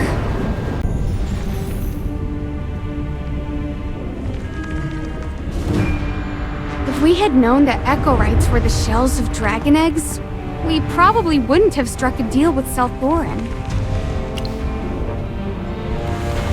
Long ago, the dwarves worshipped not just Helthor, but the dragons as well. Legend has it that Helthor used the primordial dragon's flame to forge a powerful weapon for himself. During the Immortal War, he was invincible with that weapon. A weapon crafted by the Divine for himself. Looks like you're interested. Want to see it for yourself? If I get the chance. I don't think that chance is coming, though. Even we don't know where that weapon is. It was probably destroyed when Helthor fell. There are no traces of the primordial dragon here. Could it be that the Assail brought the dragon eggs from somewhere else? Why not the dwarves? Maybe their leader knows where the primordial dragon is. That's impossible. If a fool like Eldrick knew, I would have figured it out already. Forget that for now. Wandering around like this isn't going to help. Magister, any clues? Why are you still thinking about that? Don't put too much stock in that pointless stone structure. Sure, the High Priestess mentioned it, but it's only been a few years, and Brimstone Village doesn't have enough manpower to even make real progress on the temple. And even if it's built, trying to resurrect Helthor through the temple? That's pure fantasy. I don't understand. Why would the dwarves pour so much time and effort into this if they weren't sure it'd pay off? The divine power is beyond anything you can imagine. I've studied it for years, and all I've gotten is a whole lot of fear. The divines require a vessel, like a sacred object tied to them. Back when the Ironheart Dominion was still around, there were plenty of such things, like Helthor's divine bow. But that dominion was wiped out tens of thousands of years ago, so now, there's nothing left. That bow had a catchy name. Eclipsion. They say it could shoot down stars. A bow? His divine weapon was a bow? Yes. Oh, right. I almost forgot you're an archer too. A weapon once wielded by the Divine must surely carry immense power within it. Stop thinking about it. Even if we find the weapon, it belongs to us dwarves. I'm not trying to claim it. Oh, really? Then why do you care so much? I think we should go back to Selthorin. The Queen must know something. Her Majesty's chamber is heavily guarded. You can't just barge in. What's troubling you? You look like you're deep in thought. To revive Helthor? In theory, yes. But where would we get the power to fuel it? Dragon egg essence holds great magical power. And there are countless dragon eggs here. Yes. But... hold on. Are you saying that Eldrick believes he can resurrect Helthor because he found Eclipsion? If Merlin's right, we should look into the temple the dwarves are building. If they really can resurrect the Divine, we don't know what chaos it could bring to Selthorin. Your queen isn't even concerned, so what makes you think it's your job to worry? But... alright, I'll go with you. Not that I really care, but since we're here, might as well check out that half-built temple.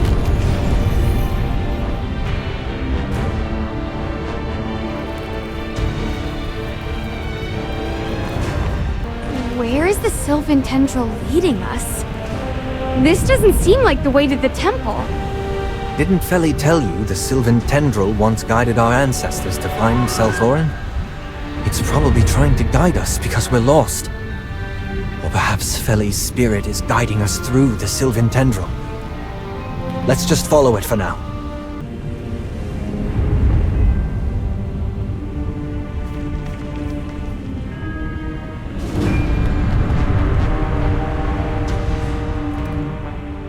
Magister, did you find anything? Really? Why? Why would the Sylvan Tendril lead us to examine a rock? Now that you mention it, it does kind of look like something. But what exactly? Look at all the rocks above. They form a giant claw. A claw? What? But it's so dark and grimy. Wait! I just remembered something! My helper's Pinky! The dragon was right in front of us this whole time! According to the records, the primordial dragon, its form as a mighty mountain, its body as a vast hill, its wings obscuring the heavens. Those who beheld its true form were filled with wonder at its boundless might. How did I miss that? The primordial dragon's body is like a mountain. To find such a gigantic creature here. What kind of terrifying magic is that? Only a few in Selthorin could use such an intricate spell.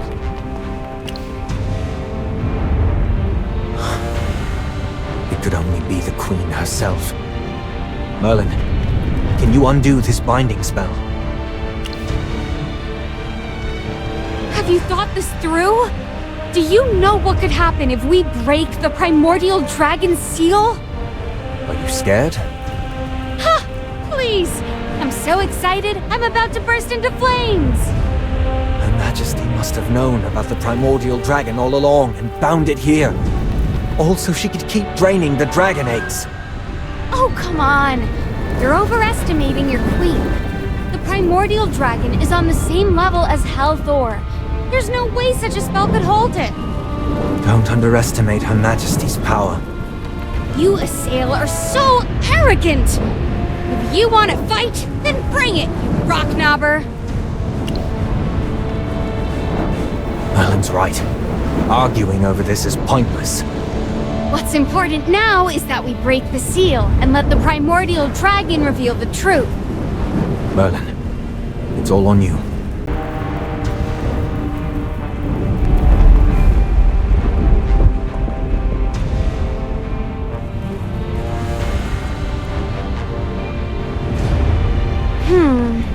Nothing's happening. Her Majesty has always been very cautious. There must be more than one seal. We need to break all of them to fully awaken the dragon. And what are we waiting for? Let's go find the other ones.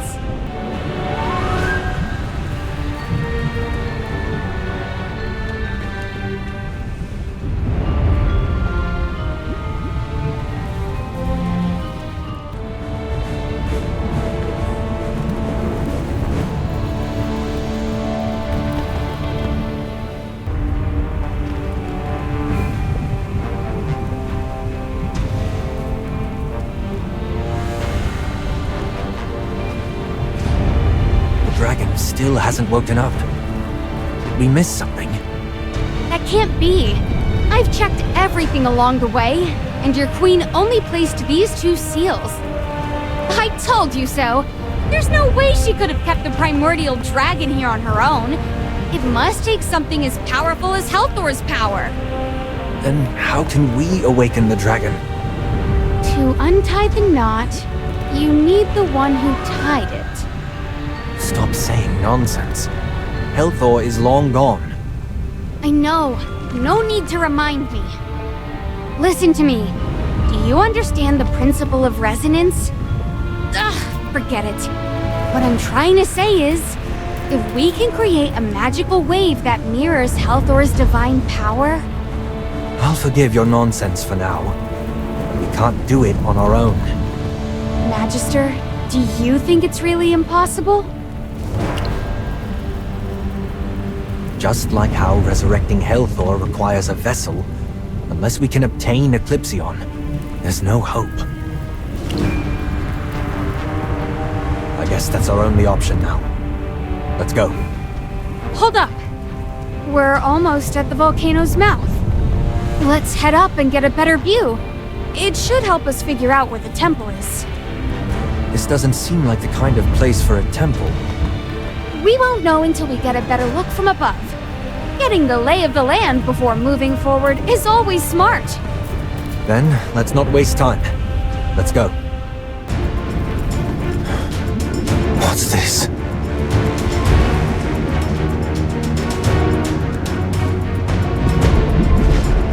Move aside!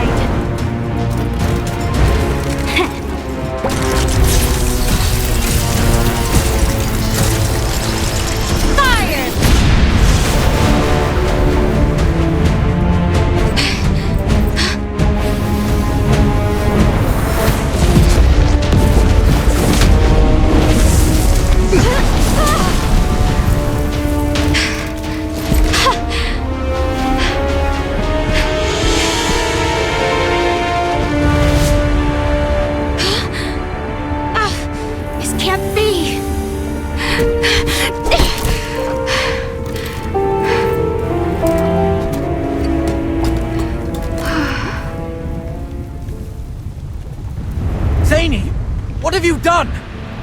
Did you see my shot? It was packed with all my skills and knowledge. And that eye just blinked like nothing happened. That's the dragon's eye? Oh, I've worked so hard to get to this moment. Just like how we struggled to break the Queen's binding spell. All my years of effort are nothing in the face of such overwhelming power.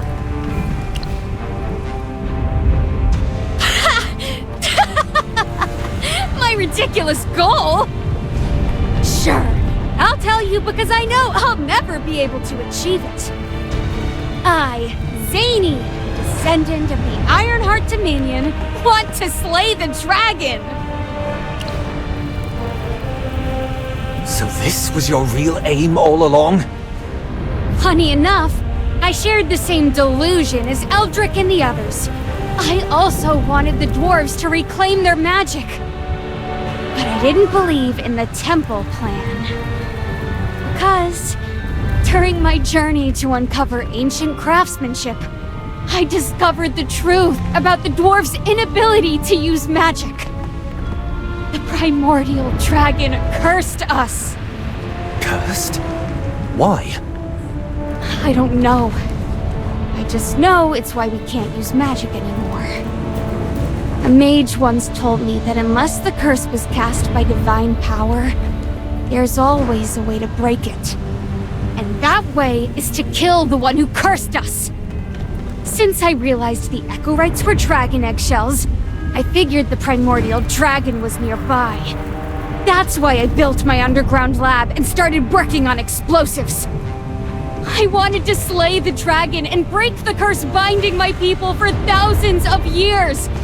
I'm willing to bear the weight of killing a dragon if it means we can get our magic back. That's an awfully harsh comparison.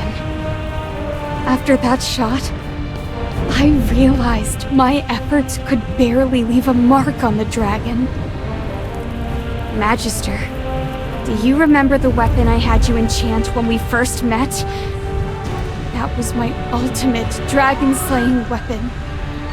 I poured all my efforts into making it. But as you saw, it was completely useless. You cannot possibly slay a dragon. Yeah. Guess I should have snapped out of that fantasy a long time ago. Sorry I lied to you. I've said all there is to say now, whether you believe me or not. Can I have a moment to myself? You can punish me later if you want. Could it be that the Assail are also cursed by the dragon? Considering considering how long we've been harming the eggs. Transforming is like a death sentence to us, but we never questioned it, accepting it as simply our fate. We've always been taught that we'd be spared as long as we drink the divine dew bestowed by Her Majesty. But now I'm starting to think, what if drinking the dragon egg essence is what caused us to transform in the first place? What? So she accidentally drank the dragon egg essence, and her body stopped growing from that point on. But there were no signs of transformation. It seems my earlier theory was wrong. Is becoming corrupted truly an inevitable fate for us? Yes, you're our only hope. I truly don't know how we can lift the curse that's been binding every assail otherwise. Your purification magic might be the key to saving Salthorin from its doomed fate. I'm concerned that your magic might not be effective for every assail, given that Feli is the only success we've had. And we can't be certain if his symptoms would have eventually led back to transformation. If only we could uncover the truth and determine if we were cursed. If that's my one and only option, then yes. Let's put that aside for now. It looks like Zany has calmed down a bit. Would you like to talk to her? Go. I'll be right here waiting. Oh. You came. Sorry. I don't expect you to forgive me. If you want to punch me, I'll take it. But knowing you, I don't think you're that violent. From the moment I saw you, I knew you were a kind person. Anyway, I've given up on slaying the dragon. No matter how many more centuries I put in, I would never even leave a scratch. I feel ashamed of my past illusions. But since the primordial dragon is here, I want to ask her why she cursed us. So, unless you plan to kick me off this volcano, I have a shameless request. I'd like to continue traveling with you.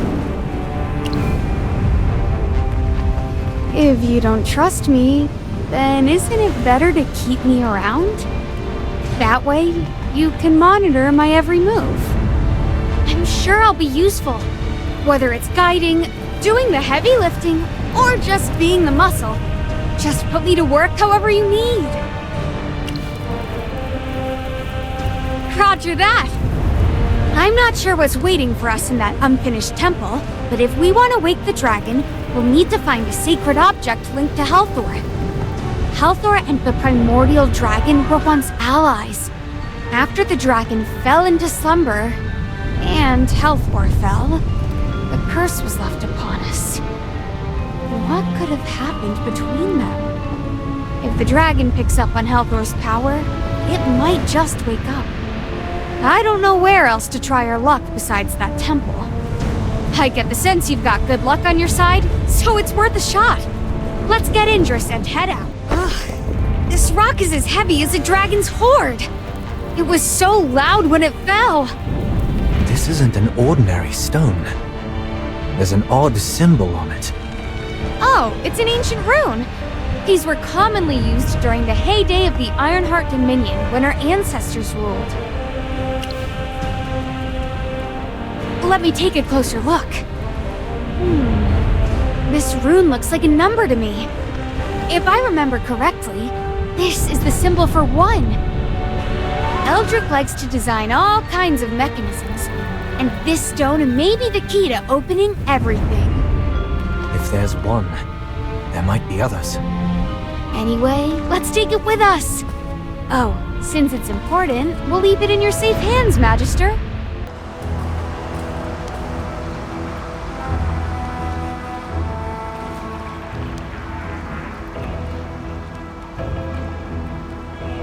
It was really here.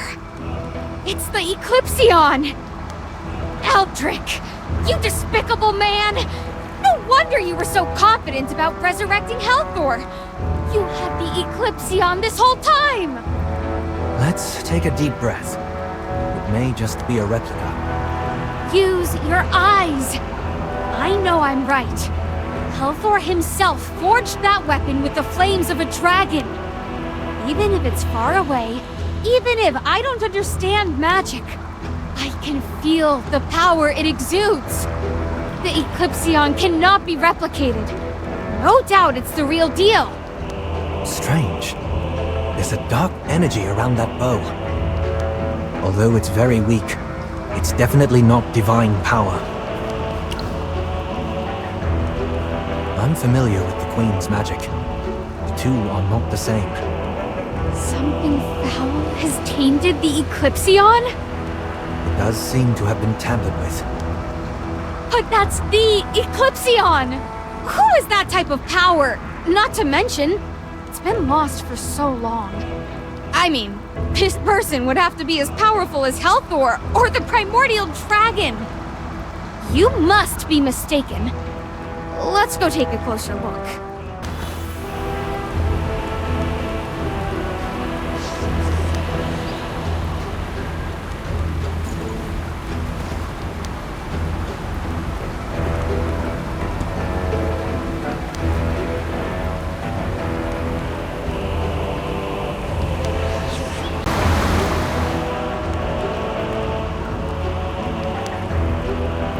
There is no path. Maybe we can just swim over. The surrounding waters are full of dragon egg essence.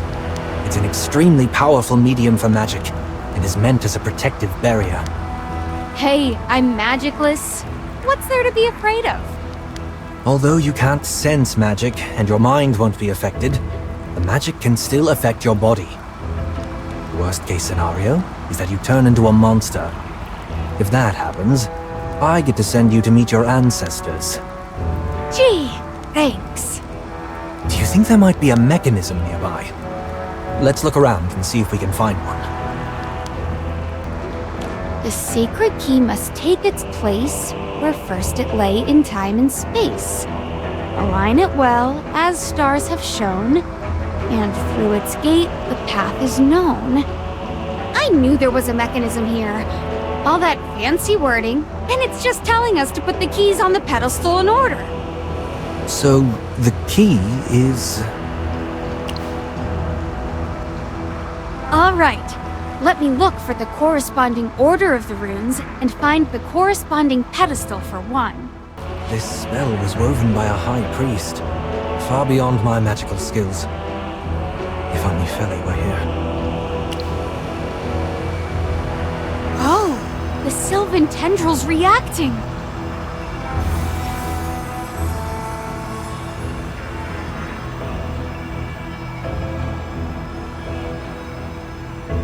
Is it possible that Feli's spirit is still with us? Is he trying to speak to us through the Sylvan tendril?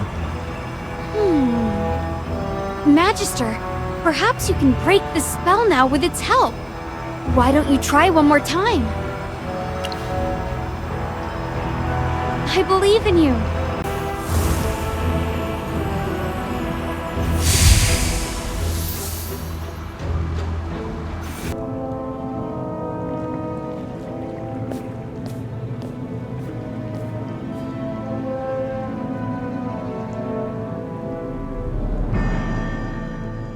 How could there be a dragon here? These are the Queen's chambers. Which queen? Queen Seralith of South Thorin, of course. So you're telling me your queen likes to keep dragons in her chambers? She must be quite the conservationist then. Next, you'll tell me she keeps golden moles in her closet. I'm in no mood for jokes. You must understand. The Queen's chambers are a place of great reverence, and only a few have ever been granted entry. Right. This odd hobby of raising pet dragons must be kept a secret. That's not the point. The halls may be lined with guards and servants, yet if you consider it carefully, aside from the elders and a handful of nobles, none of us have ever stood in the Queen's presence. We were told that Her Majesty had fallen ill, having given herself to grant us life, and thus wished to remain undisturbed by the public. What if it's not that Her Majesty couldn't see anyone, but that she couldn't be seen? Wait, Indris. Halthor's beard! You're not saying what I think you're saying. Your queen is a dragon? But how could the Queen be a dragon? Oh no. What if the dragon eggs came from...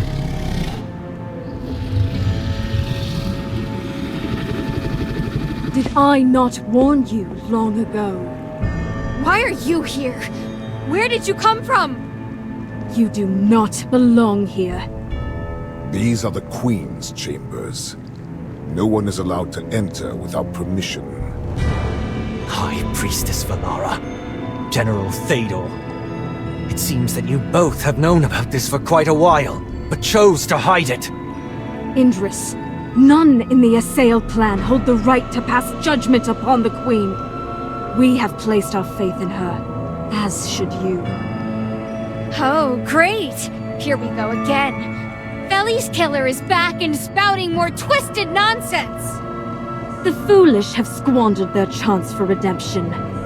Théodore, erase this threat before it festers.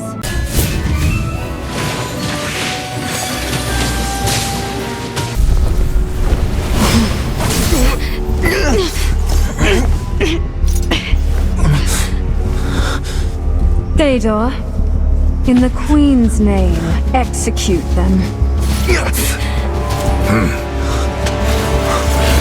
Halt!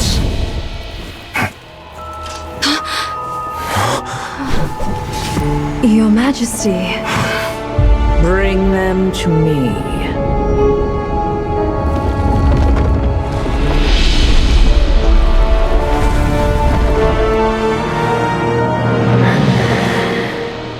Your Majesty, Captain Indris has conspired with the dwarves and outsiders to unearth the secrets of the Divine Dew. What he has done threatens the sacred order of Salthorin. I beg you to deliver a judgment befitting this treachery. What say you, Indris? Two foreign ones walk among us. This very moment may be your reckoning, for your words will seal your fate. Your Majesty, your appearance. May I inquire what has transpired?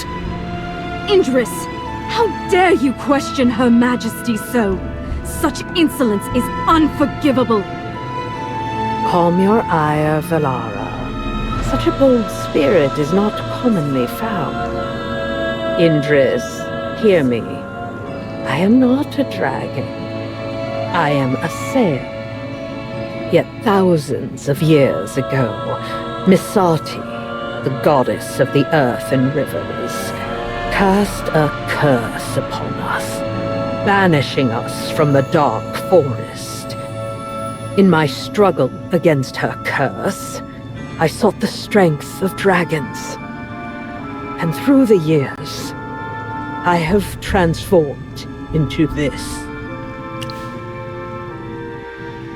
Yes, she denied us the river's embrace and the warmth of the light. It was once our home. Yet due to a single misstep, all our efforts were undone by Misati, and she cast us out. Our ancestors were not driven from their homeland by the Hypogeans, but rather cast out by a god? You're telling me everything we've been taught about our history. Was it all a lie? We Assail carry a curse from a goddess. I doubt our people could endure such a bitter revelation. Another curse. If that's the case, you Assail and us dwarves are in the same boat. Why did you lie to our people? I spoke no falsehood. The land Missati forbade us to walk is far more dreadful than any epic could ever capture. Ha! How dreadful could the surface be? Indris will know once he sees it for himself. Queen of the Assail, my ancestors enraged the dragons and got cursed for it. What did you do to get the goddess all riled up? The gods are fickle. We only sought to protect our homeland. In the end, only the power of the primordial dragon could stand against Missati's curse. We had no choice in the matter at that time. But we transform into monsters once we stop drinking the dragon egg essence. Is this not another kind of curse? Why halt? The primordial dragon births even in slumber. Truly, it is a creature of unparalleled wonder. So long as we partake in the divine dew, none shall transform into the monsters you so dread. To us, the dragon eggs are inexhaustible, a gift from the very depths, the light of life, a blessing from Asperia. Every gift has a price, and your body is the best proof of that. I mean, you drank dragon egg essence every day, and you still ended up looking like this. Insolent wretch! Were it not for her devotion to protecting her people, Her Majesty would never have been subjected to this mutation. Her Majesty is bound by her duty to uphold the peace of Southoran, and thus she consumes the divine dew in great measure to draw strength. Her altered appearance is but a testament to her unparalleled greatness. You, foolish outsiders, cannot comprehend the noble intentions of the Queen. Please calm yourself, Valara. I trust Indris will comprehend the necessity of my choice as ruler of the Assail. Consider it, Indris. If the clan were to discover the truth, the weight of their suffering would be unbearable. You see, even a spirit as strong as yours is not untouched by the weight of such a cruel reality. I understand. I know what I have to do. Your Majesty, though despair may grip the hearts of many, fleeing from it will only lead us further from the path we must walk. Your people are much stronger than you think. They have the right to know the truth, and they will face it together with you. Yeah, who knows if this curse that goddess supposedly put on you is true or not? It could just be something she made up. Words aren't enough to prove it. As you wish, I shall fulfill your request. Valara, Fedor, reveal to our guests the true horror of this curse.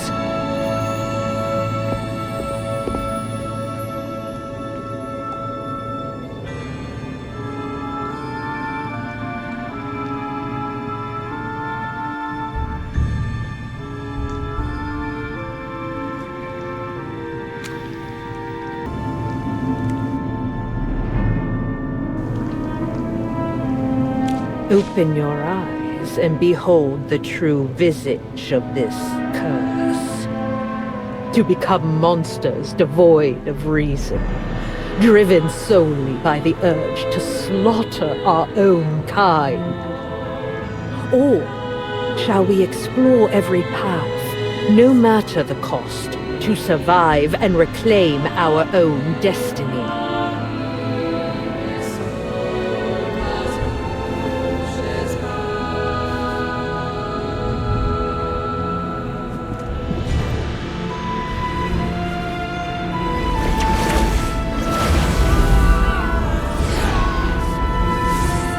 Do you see now? This is Misati's curse. Absurd, isn't it? This pristine water, the simplest gift in all the world, is the very source of our clan's curse.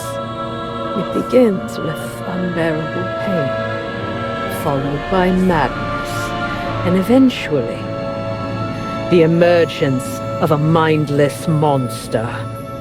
2 millennia past, I led the fiercest of our clan from our homeland, and yet fewer than 1 in 10 reached Salthorin alive. Yet fortune smiled upon us this time, and I found a dragon, or more precisely, the slumbering form of the primordial dragon.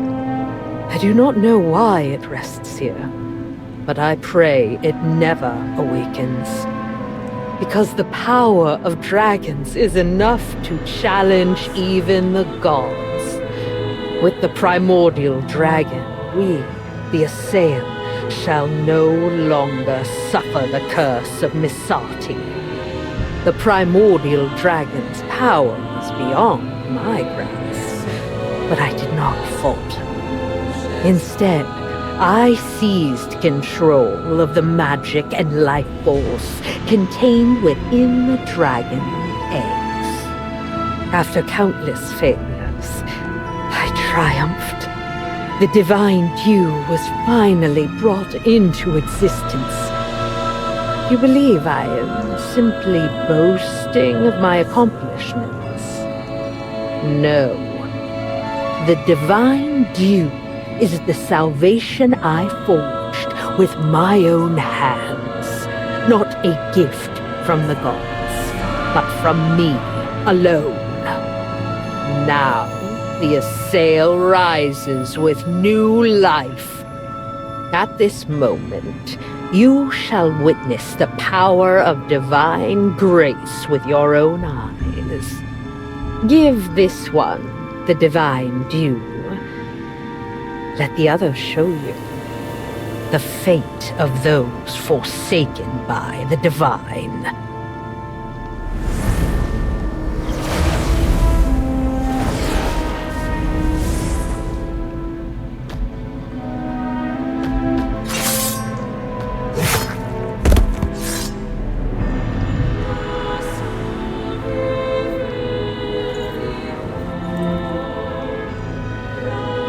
Indris, I ask you, what is your choice? Don't hesitate. Accept Her Majesty's guidance and favor. Just like I did years ago. You? Do you mean? Yes. I too delved into the mystery of the divine dew, questioning its nature and the path Her Majesty chose to follow. The path you are walking now is a path I have walked before. But you still chose to cover up the truth with the Queen. Cover up? No. When I witnessed the truth of the Forbidden Land and endured the pain of the curse, I realized that the path Her Majesty chose is the only one that offers any glimmer of hope. Indris, when I look at you, I am reminded of the days when I too was impulsive and blind, believing that revealing the truth could somehow set everything right. However, in the face of this despairing truth, the assail have no other path forward. To avoid succumbing to our tragic fate, we can only choose this path, even if it's cruel. There is no shame in survival. Ignorance is a kindness. In time, you will understand. With boundless mercy, Her Majesty forgave my past arrogance. I can only hope she grants you the same grace, Indris. Fedor, the past need not be revisited. Your loyalty was proven long ago. I'm grateful for your boundless patience and understanding. Indris, drink the divine dew and submit to my rule. Do so, and I shall grant you the power to defy fate. Forgive me for being so blunt, Your Majesty. But I would rather face this curse than pay such a price for survival. Your courage is commendable, but it is wasted on reckless foolishness. Who gave you this courage? Was it you there, mage from the surface? Yes. It was Merlin who took Feli to the surface, and for some reason, Feli began to show symptoms of transformation. But with her help, Feli returned unharmed. An outsider dares to think she can save the Assail clan on mere chance. Who's to say your actions didn't just delay his transformation? I have struggled against this curse for thousands of years, only to see more of my people succumb to its corruption. Do you truly think I have not tried other means? Every lesser approach led only to tragedy. Those who stood by my side, the Assail, who knew the truth, chose to carry this secret to their graves. It is the path we have all chosen. If you genuinely wish to aid us, then accept reality. Here, in South Thorin, survival is the only justice. But the Sylvan Tendril really works! Feli! Enough! Did you witness the curse being undone with your own eyes? I did not. I saw it! I can prove it! Indris, would you truly cast aside the way that has sustained our people for thousands of years on the words of outsiders? Your Majesty, the people have the right to know the truth. There's still hope. Nonsense! Ah, I finally understand. The Divine Dew is her means of controlling South Thorin. She won't ever give it up. Count me in. Such a heart-breaking betrayal. It appears I must guide you once more. Judgment has been made. Fedor, take Indris away. Leave the lost child somewhere in the dark to ponder the cost of his betrayal. As for our two uninvited guests, I'm not one of yours, so your judgments mean squat to me. very well. Valara, see that our dwarven friends take charge of them. I don't want this matter to attract any unnecessary attention. Yes, my queen. We'll take care of it, Your Majesty.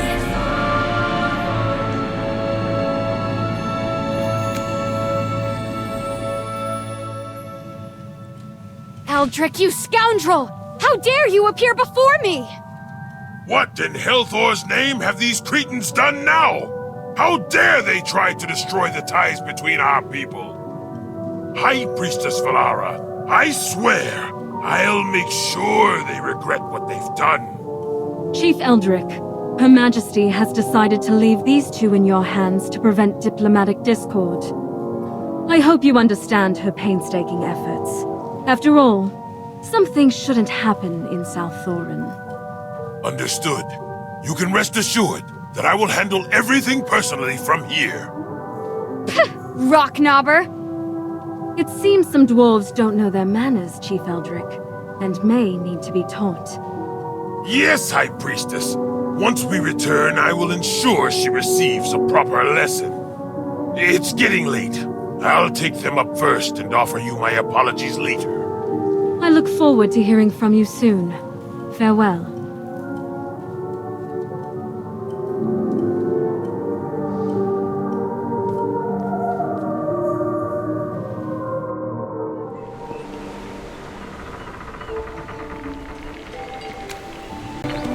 It ends here, Zadie. You nearly destroyed everything I've worked for with the assail. You'll pay for that. You want to kill me? You should have done it before I gathered all my knowledge, Eldrick. Next time you decide to end me, don't wait around. Do it right, fool. Why, you? Oh, wait. There won't be a next time. Let's go, Magister. Hey, look what I found. I found a runestone with the number 2 on it on Eldrick. Keep it safe, Magister. This thing should unlock the mechanism that protects the Eclipsion. Give it back! Oh, you can still speak. Well, let me take care of that for you. Ah, finally some peace and quiet. Don't worry, he's not dead. I only hit him with the back end of my hammer. He might not wake up for another 2 days, though. But when he does, he's gonna have a splitting headache. Ha! I'll bring him back to Brimstone Village and explain everything to the people there. You need to go and save Indris first. Yeah, I got it. This is a serious matter. Though the path ahead is uncertain, let's do this. Let's turn this underground world upside down! It's time to show these fungus eaters what the real sky looks like. Price is still a dram of divine dew. Then that's 2 drams of divine dew this time. Let me guess. You want to sneak into the royal city again, yes? Look, Toplander, this is not just a matter of clothes. But coincidentally, I just happen to have a set of custom clothing for a noble woman. That noble also told me quite a few interesting details about aristocratic behavior. These clothes are exquisite and made from some of the best materials around. I'm only asking for a dram of divine dew. An absolute steal if you ask me. Thank you for your patronage. Number 1 rule of business: never pry into a customer's privacy. Besides, someone's already dropped a few hints. But don't ask me who. I don't want to end up face down in an alley somewhere. And I also want to protect that person's privacy. Since our deal is complete, you may leave at your leisure. If you're in need of clothes in the future, remember to come to me. I always give special discounts to old customers.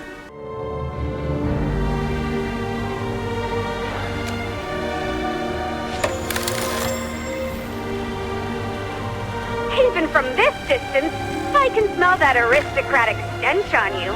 Not bad. Great disguise. I got Eldrick's group under control, but everything else is still a mess. I have to take care of things here first, so it's on you to figure out where Indris is. Good luck. I don't know, but your best bet is to ask around. Those uppity nobles might have heard something.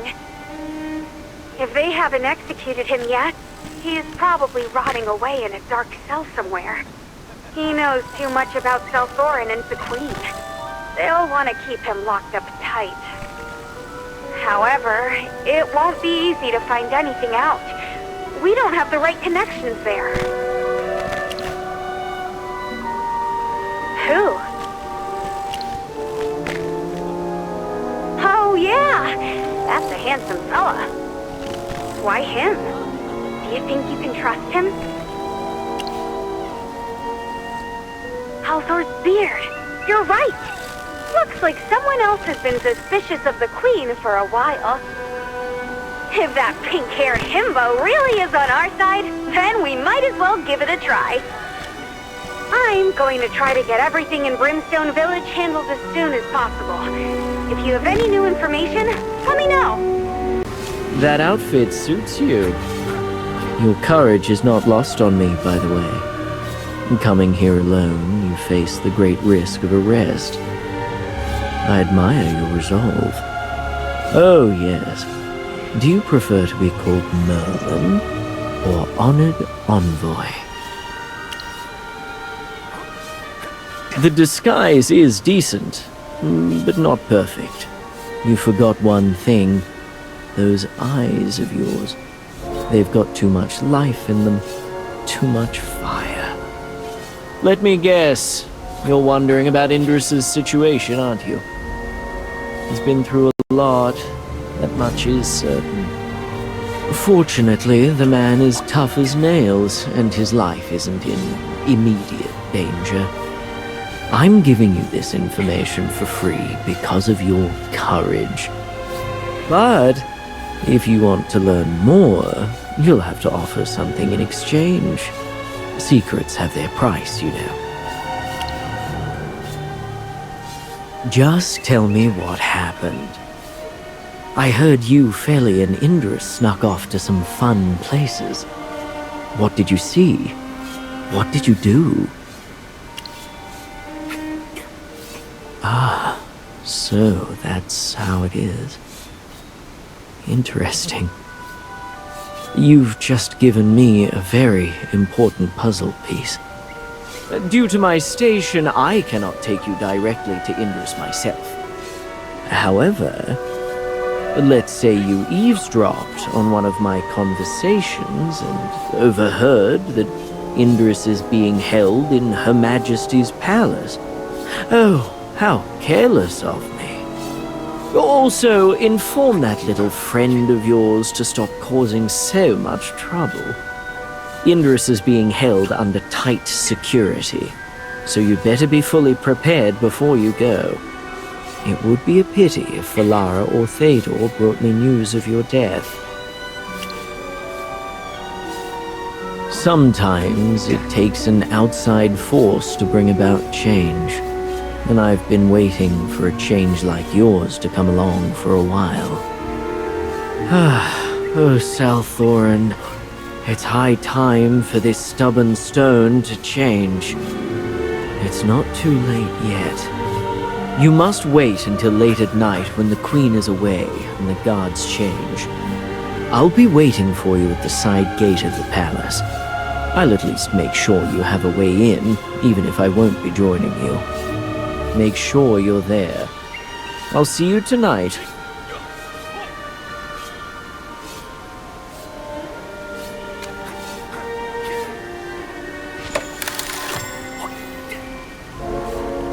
So, any news? I think we can trust him. It's our only option anyway. I'll find a way to meet you. See you tonight.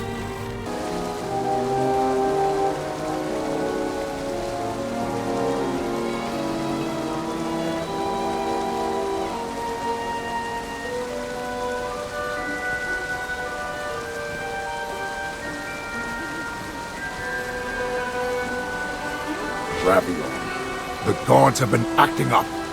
Why can't you restrain your men? Don't look at me.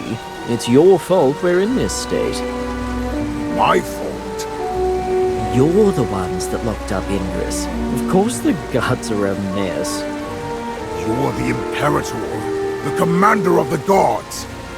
As the Imperator, I don't truly know how things run. It's my subordinates who handle the real work. Now that you're aware of this, leave the guards to their duties. I don't know what those unruly commoners will do once order starts to crumble. To keep things from falling apart, you'd better release Indris sooner rather than later. That's impossible. He knows too much, and he has already disobeyed Her Majesty. Yes, of course. He was never going to end up like you, my mother's loyal hound. You... Oh, by the way, Valara said she wanted to see you. She's at the Wisteria Hall. Understood.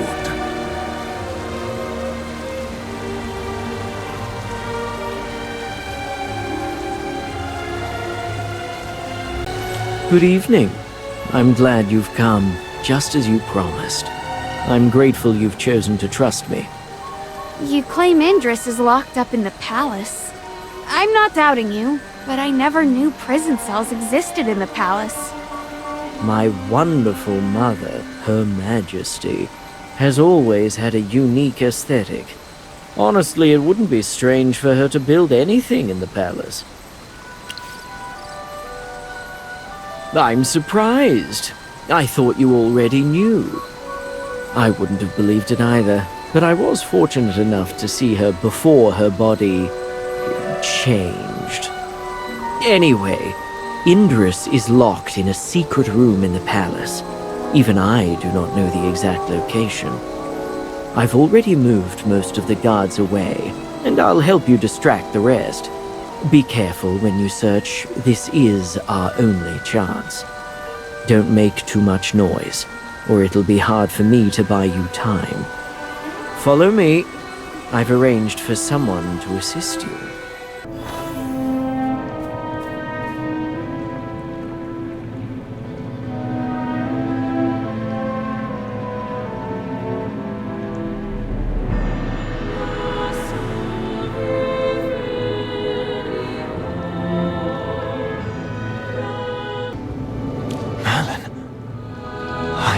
Believe you came. I'm here too. You look terrible. We have to get you out of here. Oh no! I hear guards coming. Magister, help him up. I'll try to find a shortcut.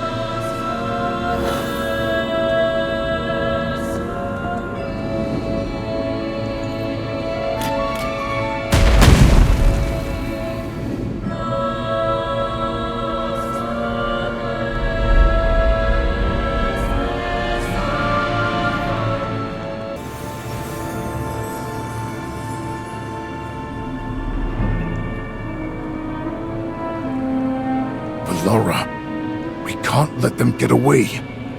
I understand your concerns, Lord Baelor. All will be well. Indris has rejected the divine dew. Without its nourishment, he will soon be corrupted. At that point, his companions will either finish him off or watch him turn into a monster. Isn't this better than executing him? But what if... Should he choose to reconsider his path, he shall return to us and partake of the divine dew. A far more preferable turn of events, wouldn't you agree? He will come to see the wisdom and benevolence of Her Majesty's intentions. What? This was Her Majesty's intention. Understood. I'll order our soldiers to stop the pursuit then.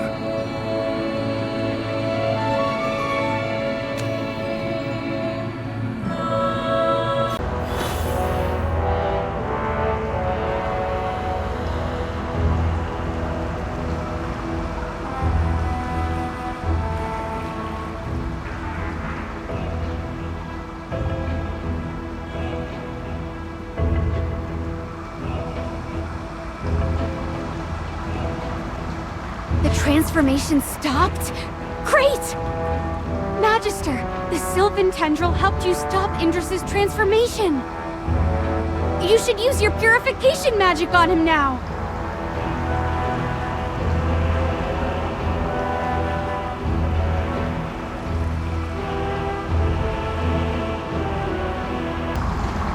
After you activated your magic, my transformation suddenly stopped.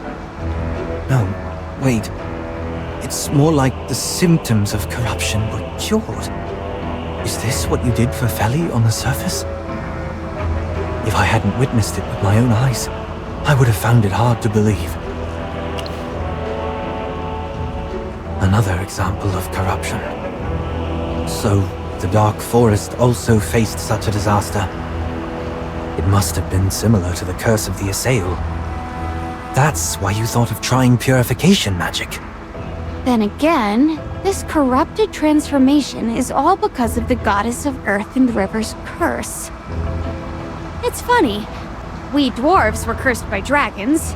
You, a sail, were cursed by a god. Looks like we're all in the same miserable club, huh? I guess I'll have to be nicer to you from now on. This is no time for jokes.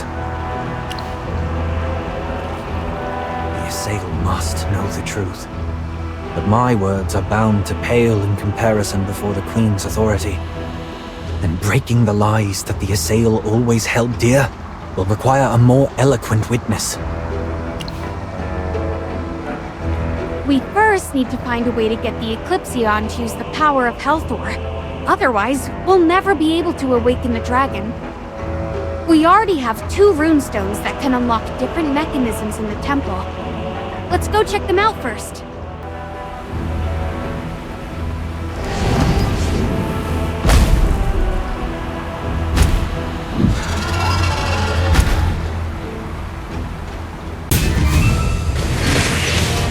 Merlin, it wasn't an illusion. There were really Hypogeans residing within the Eclipsion. No wonder they were weaker than the rumored Hypogeans. Is that why Indra sensed dark energy around it when we last came here? There's still a bit of tainted magic left on the bow. I'm afraid it won't be so easy to get rid of. That stone-sucking Eldrick! How the heck did he let Eclipsion get corrupted? It's the holy relic of Helthor! You can't rule out that the Eclipsion was corrupted long ago. Eldrick might have never known. Magister, you're good at purification magic. Please help! I don't have much money on me. All my savings are tied up in research. But I can work for you for free! I'll do anything!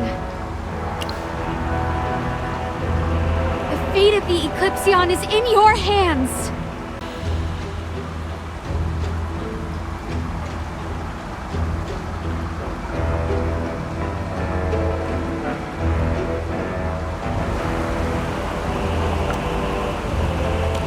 It's beautiful. A mythical relic created by Helthor himself.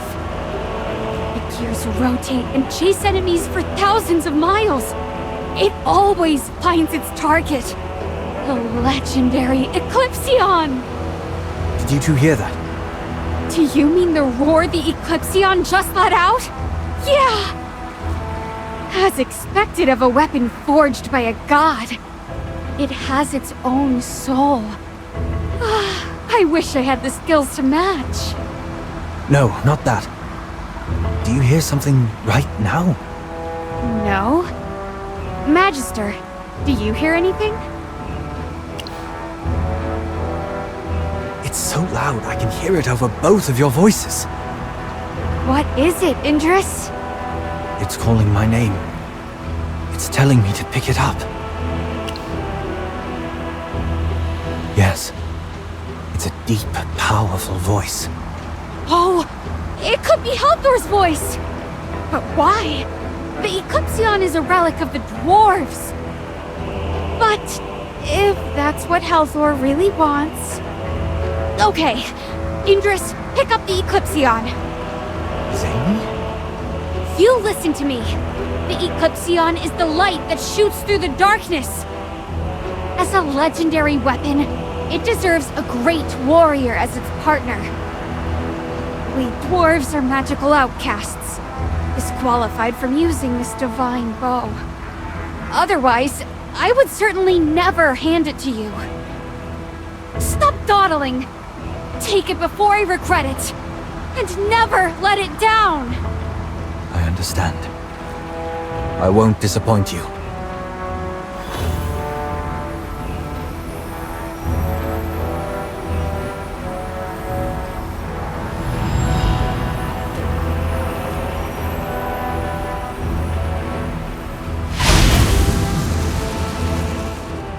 The primordial dragon is as big as a mountain.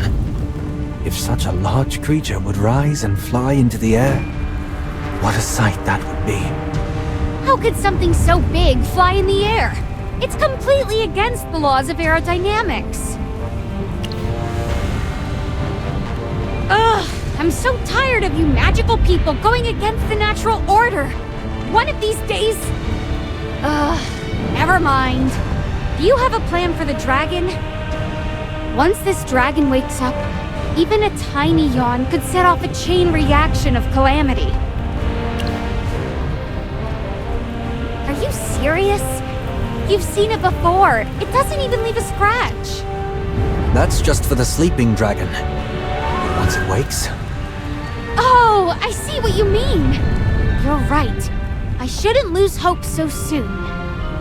At least we have the bare bones of a plan now. So, do dragons have any weaknesses? We'd already be burnt to a crisp by the time we meet its eyes. Is that really a weakness? It makes one move, and the whole place may cave in. I think what Merlin meant was that its movements would be limited. Especially in this area.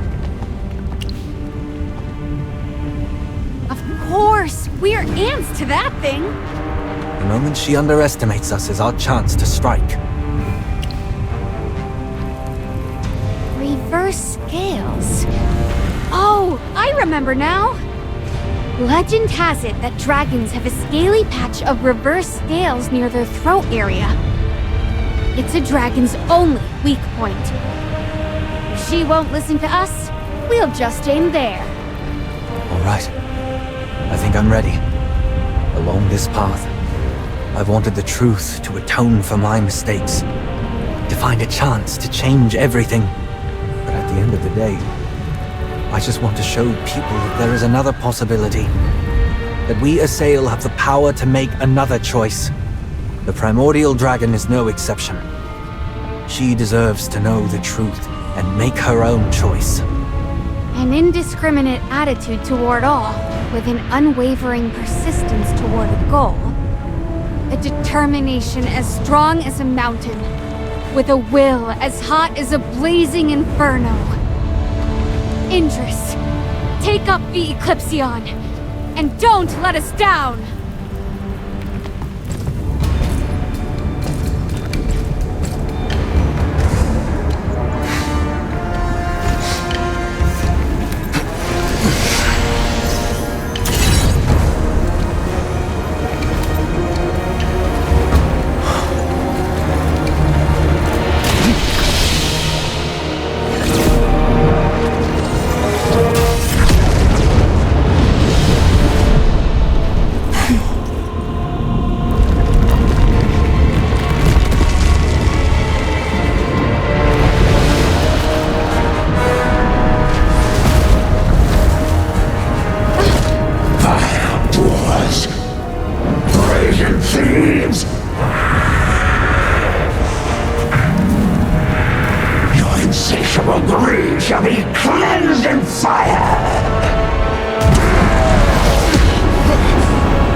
The primordial dragon was far beyond my imagination. Are you all right, Merlin? I'm fine. Did you see where Zany went? When we were falling, I heard her scream.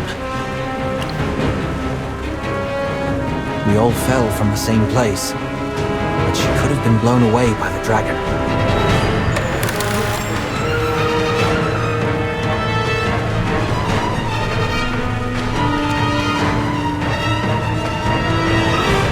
Your magic is a buffer. I'm sure she's not seriously injured. Let's look for her while we go after the primordial dragon. I'm afraid the dragon's wrath will be unleashed on Salthorin.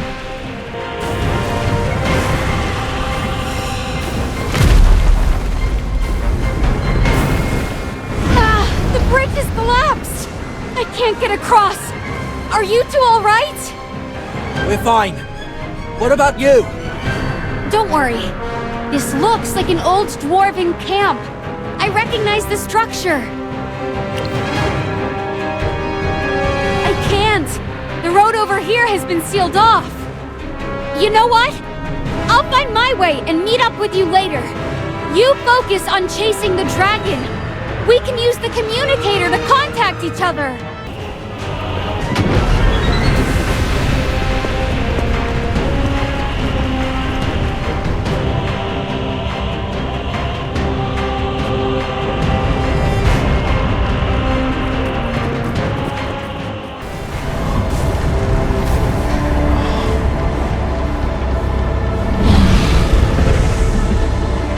After it!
Mark?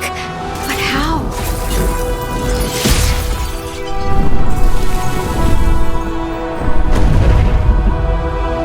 Halthor, you treacherous wretch! I have no need for your false protection! Vile snake! That treacherous backstabber! Where is Halthor, the so-called god who brought disgrace upon me?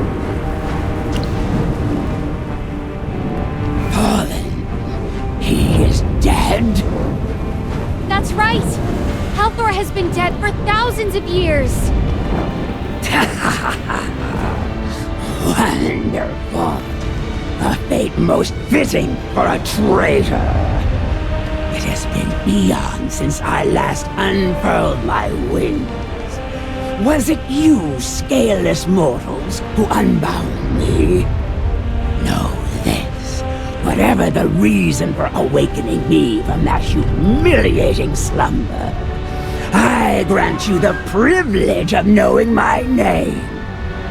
I am the flame of the abyss, the heart of the crystal, the third daughter of the earth and sky, and a sister to the stars. I am named Ascarion's soul. Just like what historical records said. The primordial dragon came to Asperia from the Sea of Stars and formed a friendship with Halthor 10 millennia ago. But you cursed us, and now the dwarves can no longer use magic. That stench, a daughter of Halthor. Such is the fate you deserve. But why? Weren't you two great friends? That covetous god is beneath the dignity of my friendship. When those foolish and warlike gods fought amongst themselves, I breathed dragon fire and aided Halthor in forging weapons. When the treacherous Hypogeans dared to invade, I marshaled my progeny, and together with him expelled our foes. But he was not content. He stripped away my scales and fashioned them into armor. He severed my sharp horns, honing them into deadly weapons. He wielded peace as a righteous cause and beguiled me into paying its price. Alas, I was so foolish that I did not see it at the time. He stripped the skin and extracted the bones of my descendants who fell in battle.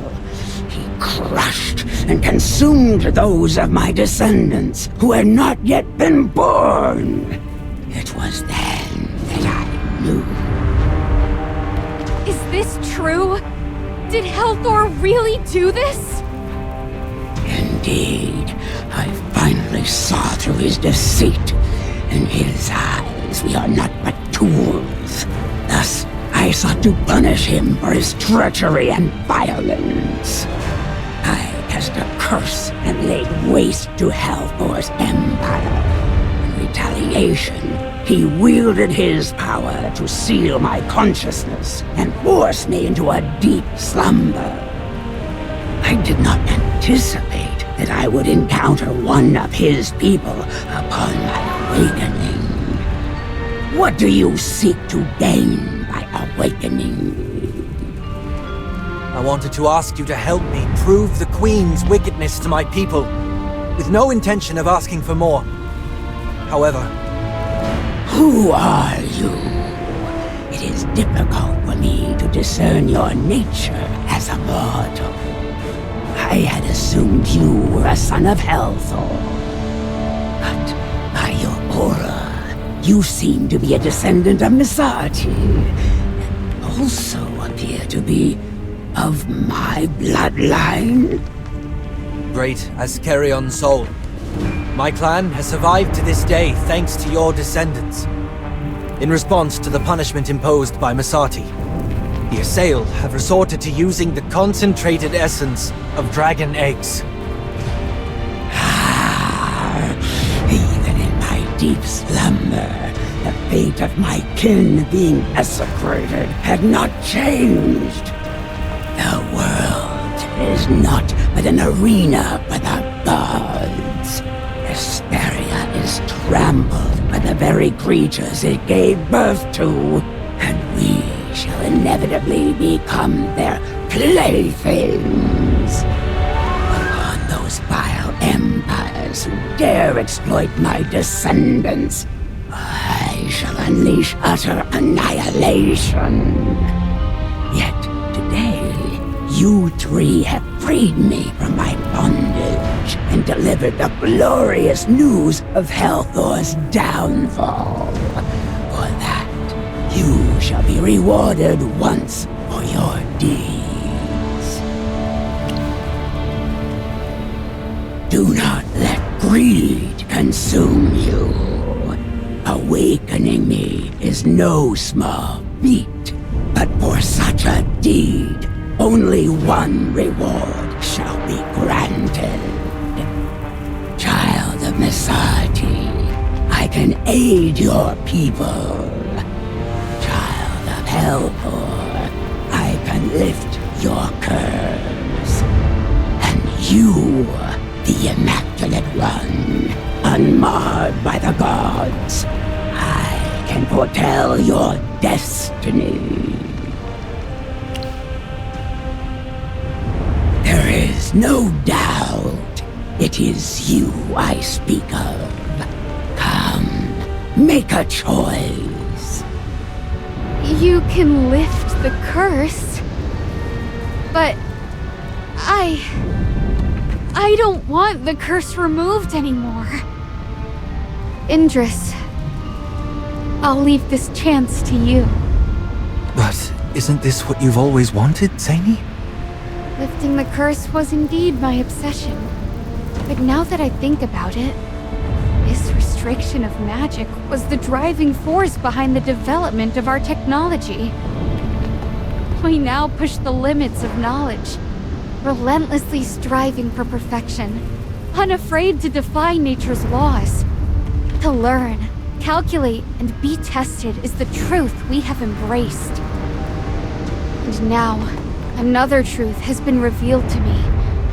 The god we put so much of our faith in has harmed the dragon race more than the assail. Regardless of past events, the fact remains. Indris, you used the Eclipsion to awaken the primordial dragon. This prize is yours to claim. Right. Even if I can't use magic, my friend here is the greatest mage in all of Hesperia. Zany, thank you. Yeah, I mean, do you really need her to foresee your future? You've always been in control of your destiny. Merlin, Salthorin and I will always remember your kindness. As Carrion Soul, I, Indris, swear to you here, I will tear down the lies of the powerful and shatter this corrupted order. The Assail clan's crimes against Dragonkind will not go unpunished. Not while I still breathe. I have endured the tyranny of others for thousands of years. My forgiveness comes with a condition. You must eliminate that blasphemous creature. Slay her. Do you mean Queen Seralith? Will you still intercede for her? Will you still honor this profane sinner? No. I agree to your condition. For the sake of Salthorin, I'll do what's necessary. Even if it means plucking out this rotten fruit myself. As long as you honor our agreement and forgive my people for their ignorance. Oh, can you truly accomplish this? Show me your strength. Ah, that bow, that loathsome weapon. It cannot hurt me. Do you know the reason? Helgor left his vile power within my noble blood. Take it out! Take it out! Use your tainted hands, mortal, and extract the power from my burning body. What? That's impossible! Extracting divine power with your bare hands? There's no way! No mortal can do that! Then you are powerless to punish the sinner, you weak, scaleless mortal. Okay. I'm willing to try. Are you insane? You'll be burned to death! If it means protecting Salthorin, I would pay any price. Even my own life. I've made up my mind. Let me try. Mortal, do you have the courage, with your fragile body, to extract Helgor's power?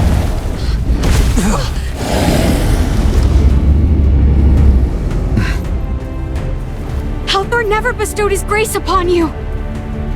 You'll be burned alive!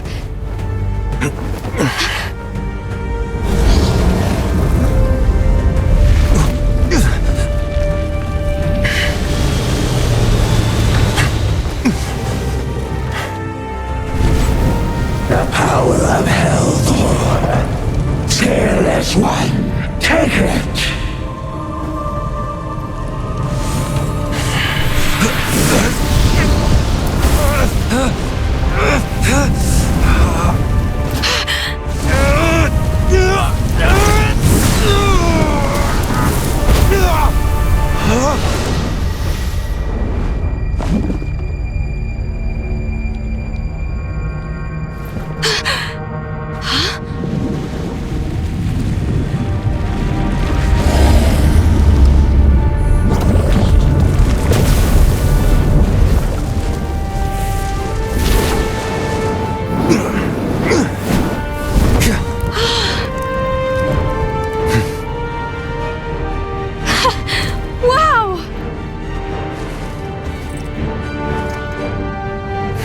You have what you came for. Now leave at once. Remember your promise.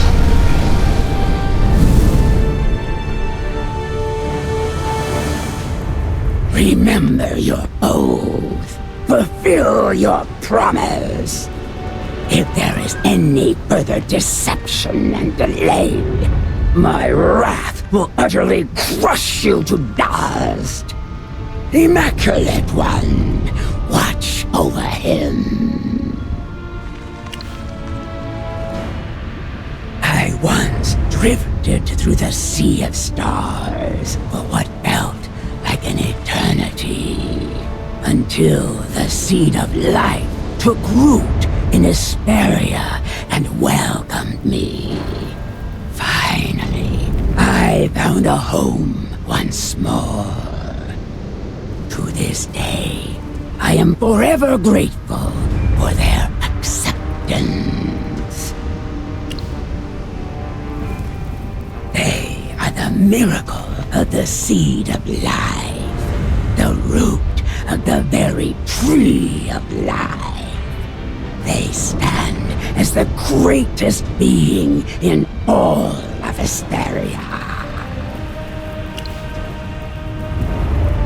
The seed of life and I shared a similar journey. We both wandered the vast, lonely sea of stars for an eternity. At long last, they stumbled upon a world that no one had ever discovered before. Hesperia, untouched and unspoiled by life. The tree of life is the ultimate truth that all living beings must heed. Without it, life would vanish into oblivion, never born, never existing. From the tiniest insect to the most powerful of gods, all must heed the laws of the Tree of Life, and I too am bound by its will. But though it once gave me life, it has long since withered in a place far beyond reach. The seed of life descended into the abyss of Hesperia, struck the earth, and took root. From that moment, they emerged. Hesperia was forever changed, becoming a sacred world entwined with the Tree of Life. Yet, in the end, they defiled everything. You alone remain pure and untainted, untouched by the darkness that once consumed them. Silence! Enough with your questions. Since you've boldly claimed that you wish to control your destiny, let fate reveal its answer to you. The scaleless mortal named Indris, do not forget your pledge. I will bring this to an end. Then I shall wait for you to fulfill the oath you've sworn. Do not fail me.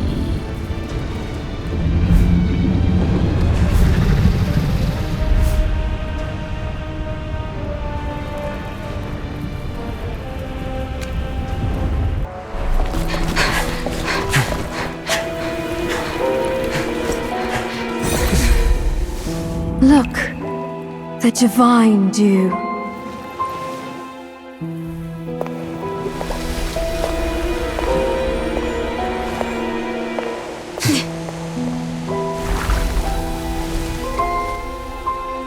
A brilliance beyond compare. Yet... It is not divine. You know that. And what of it?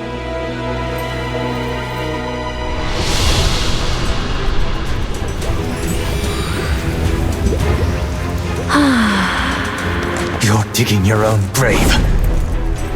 Nay, this is ascension.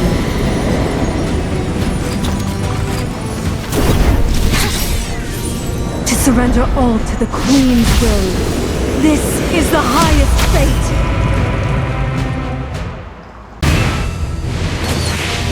Look at what you've been saying! After all that high and mighty talk, the divine grace, the Queen's blessing, and now you're just using it as bathwater? You don't call that a disgrace? The divine dew is divine grace itself. There are many ways to enjoy it. My heart, always humble and thankful, finds solace in this gift. It holds me, as if I were returning to my mother's loving embrace. What doubts do I have, Toplander? Its power, its grace, its love are present in this very moment. Toplander, perhaps you yourself have uttered the name of a god in reverence, and perhaps you believe your faith is true. But such hopes are mere illusions, a fantasy that cannot possibly exist in the world as it truly is. The divine dew is a lie. You're just parasites, feeding off the life force of a dragon. And worse, you used these lies to turn the people into puppets, manipulating them at will. The whole of Salthorin, and the faith you cling to, is built on the bones of dragons and a mountain of lies! And what of it? What did you say? Even if every word you say is true, what of it? I have intimately known the agony of corruption and transformation in Idris. It felt as though fire coursed through me, and everything I reached for dissolved into foul smoke. It was as though countless thorns drove into me, inch by inch, tracing my very bones and veins, from the soles of my feet to my throat. You cannot comprehend. Once, we cherished all things. The wind, earth, and water, the stars, the sun, and the moon. But then, we were abandoned. Amidst despair, solitude, and agony. It was Her Majesty who bestowed salvation upon us through the divine dew. Such warmth, such kindness. The love she has given is unmatched. She is without fault. What would you know of it? That grace is no mere gift. It is the love destined for us, bestowed by Her Majesty. Idris, have you forgotten the gentle embrace of the divine dew? Has the radiant light not once offered you solace in this eternal darkness? Even if it was tainted by lies, even if it was stained with flesh and blood, hasn't everything remained as it should? Our faith, our kingdom, our grace. Is it not all still in its rightful place? Why can't you see this, Idris? I understand. Ah, yes! I knew the truth would reach you in the end. You are not a parasite, Valara. Nor are you a puppet. You are the pillar that holds up this blood-stained kingdom. The silk thread guiding the puppets. You are the ant that nourishes the parasite. That's right. I am. To live in this sacred land. To feel the blessed touch of the divine dew. And to carry such an unwavering faith. It fills my soul. To me, sacrificing everything for this purpose is neither burden nor hardship. Only glory and bliss. You are beyond redemption.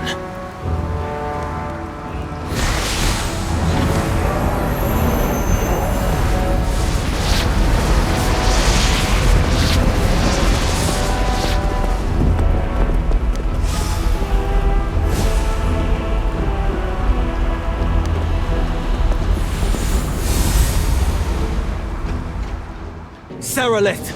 The primordial dragon has awakened. The lies you've built are about to crumble. The dragon has awakened! You are about to tear down the foundations of Salthorin. Is this what you seek? interests. For the sake of your so-called mercy and justice, you've destroyed the only hope of the assail. The only hope? Do you recognize this, Your Majesty?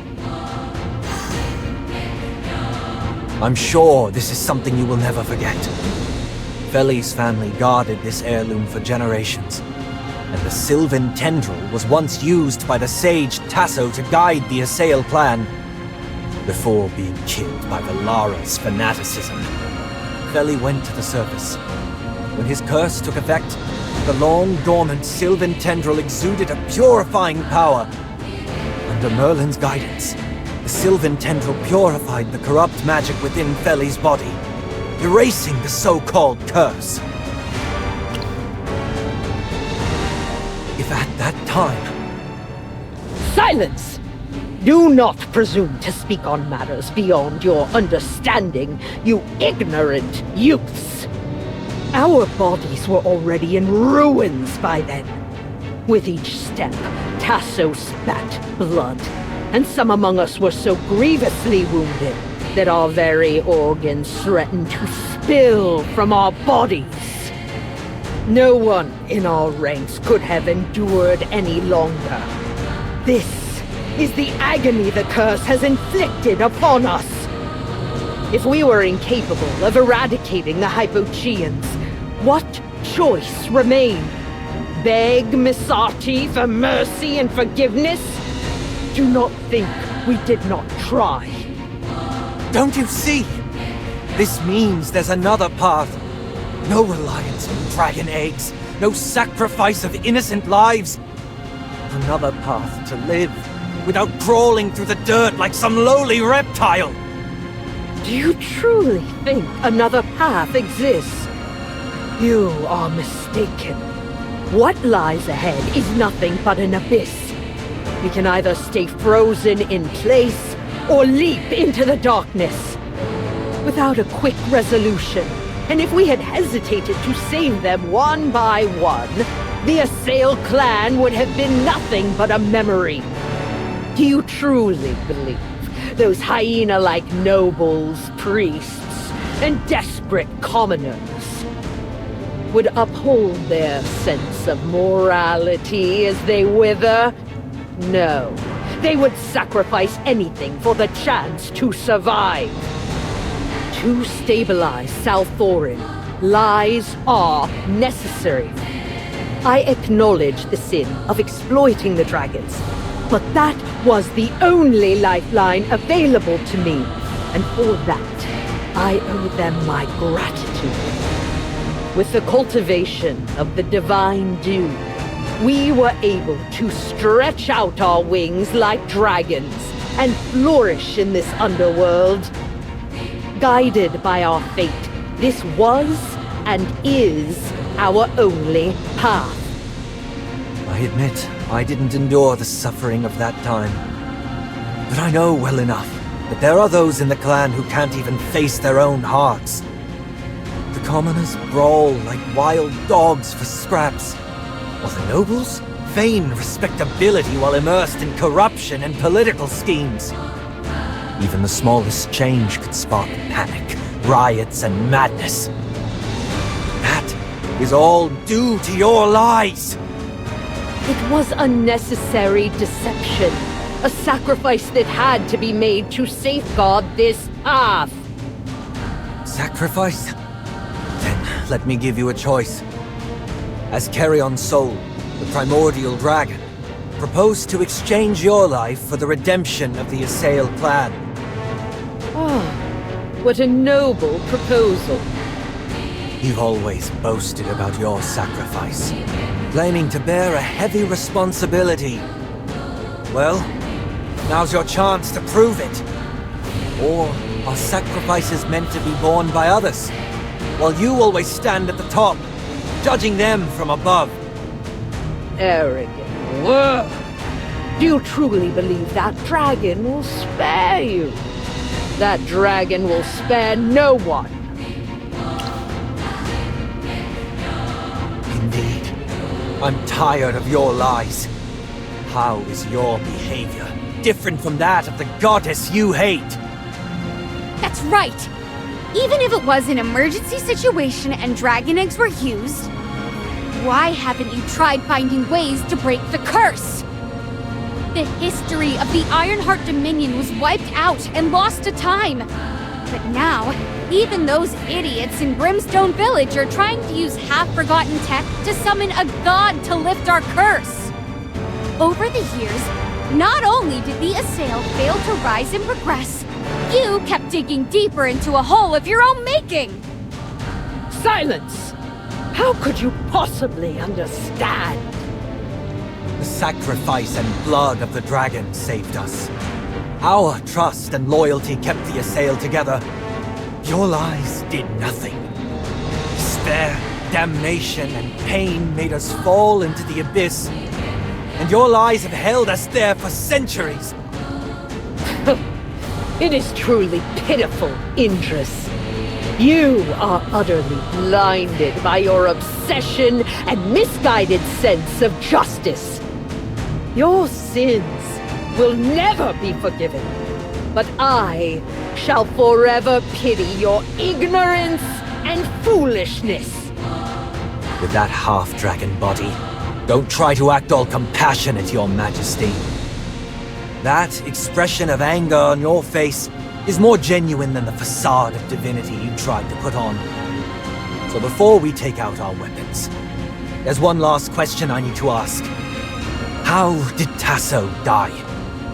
That wise sage possessed the Sylvan Tendril and knew its effects. He could have pointed out another path for the Assail. How did he die back then? Did Masati's curse truly kill him? Or was it someone else? Your silence tells me everything I need to know. This must all end. For the exploited dragons, for the oath I swore to the primordial dragon, and for all the souls you've corrupted with your lies.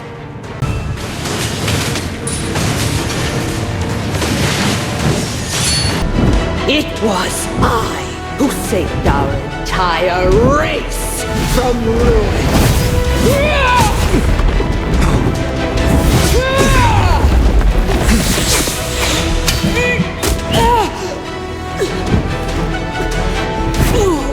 Without my divinity, they would all have withered.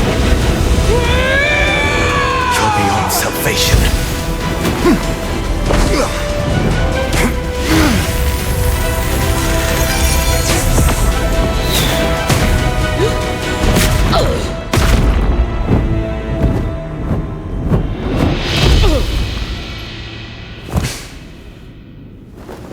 Mark my words, they will scorn you more than they ever hated me. And I shall await you in the abyss!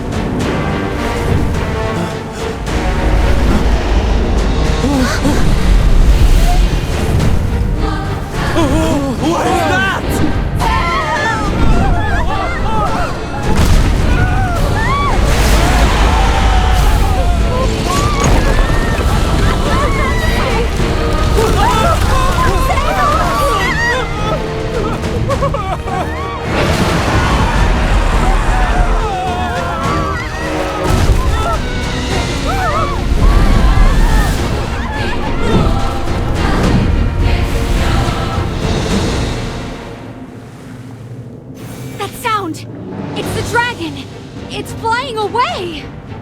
It came from the square. I need to see what's happening. With the Queen dead, the statue she held together with magic would have shattered. Salthorin will be plunged into chaos after the citizens see that. I understand, Indris, but you just killed her. It's too dangerous to go there now. That's why I need to go there even more. The gods need to maintain order and calm the people. Stop being so stubborn! What if you get caught when you get there? I am Indris, captain of the Salthoran Guard. Before I'm relieved of my duties, I'll never hide when the people need me. Not when it matters the most. Ha! I can't believe he said that with a straight face. Sounded pretty cool, though.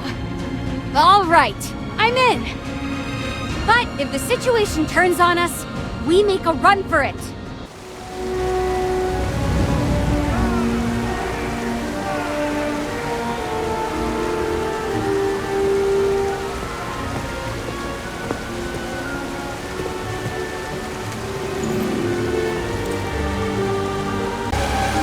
Your Highness, how's the situation here?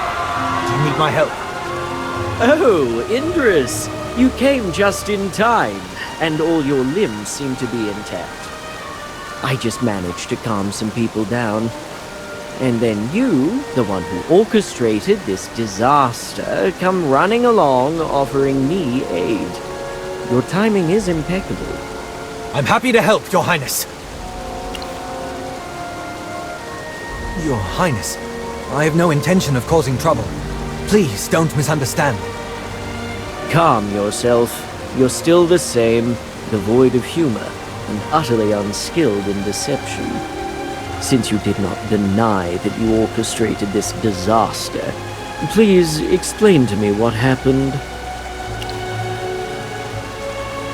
We defeated Valara, and your mother, Queen Seralith. There is no need for further panic, citizens. That's... thank you. The primordial dragon seemed to have sensed that we had kept our oath and flew away. Also, if we use the Sylvan tendril properly, there should be a way to completely remove our curse. Merlin is willing to help us. We should all stay calm. Yes. Your Highness? No cheers or celebration. Are you disappointed? No, not in the least. Look, after listening to your little speech, no one's panicking anymore. This is already impressive. However, in a sense, we have Valara to thank for this. Arresting the troublemakers from the last riot probably helped keep things in check. These people are still afraid. Whether commoners, nobles, or priests, none dare to act rashly. For now, order still holds. It has not yet reached the point of no return. Oh, I hope you haven't forgotten that execution, Indris? How could I? Felony. He... Therefore, if you truly wish to liberate the people, maintaining order here is meaningless. If you truly want to erase everything the Queen stood for, why not just reduce Salthoran to ashes and be done with it? I cannot do that. There are innocent lives here. Innocent?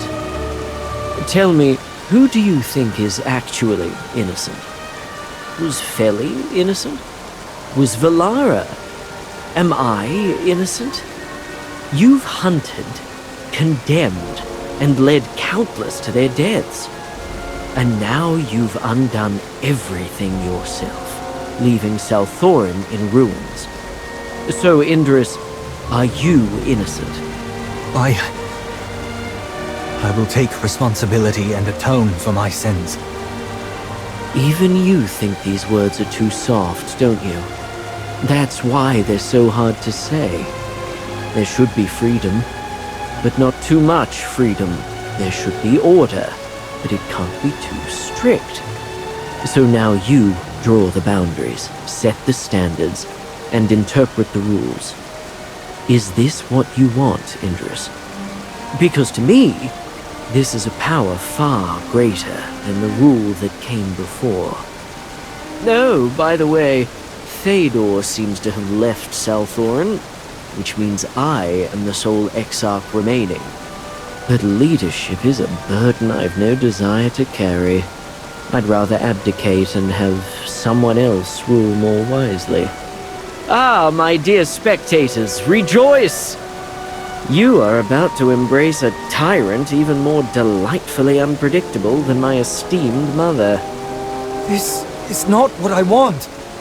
I just wanted to expose the lies and bring true freedom to all. To be blunt, the panic and chaos you've incited during this period surpasses anything that has come before.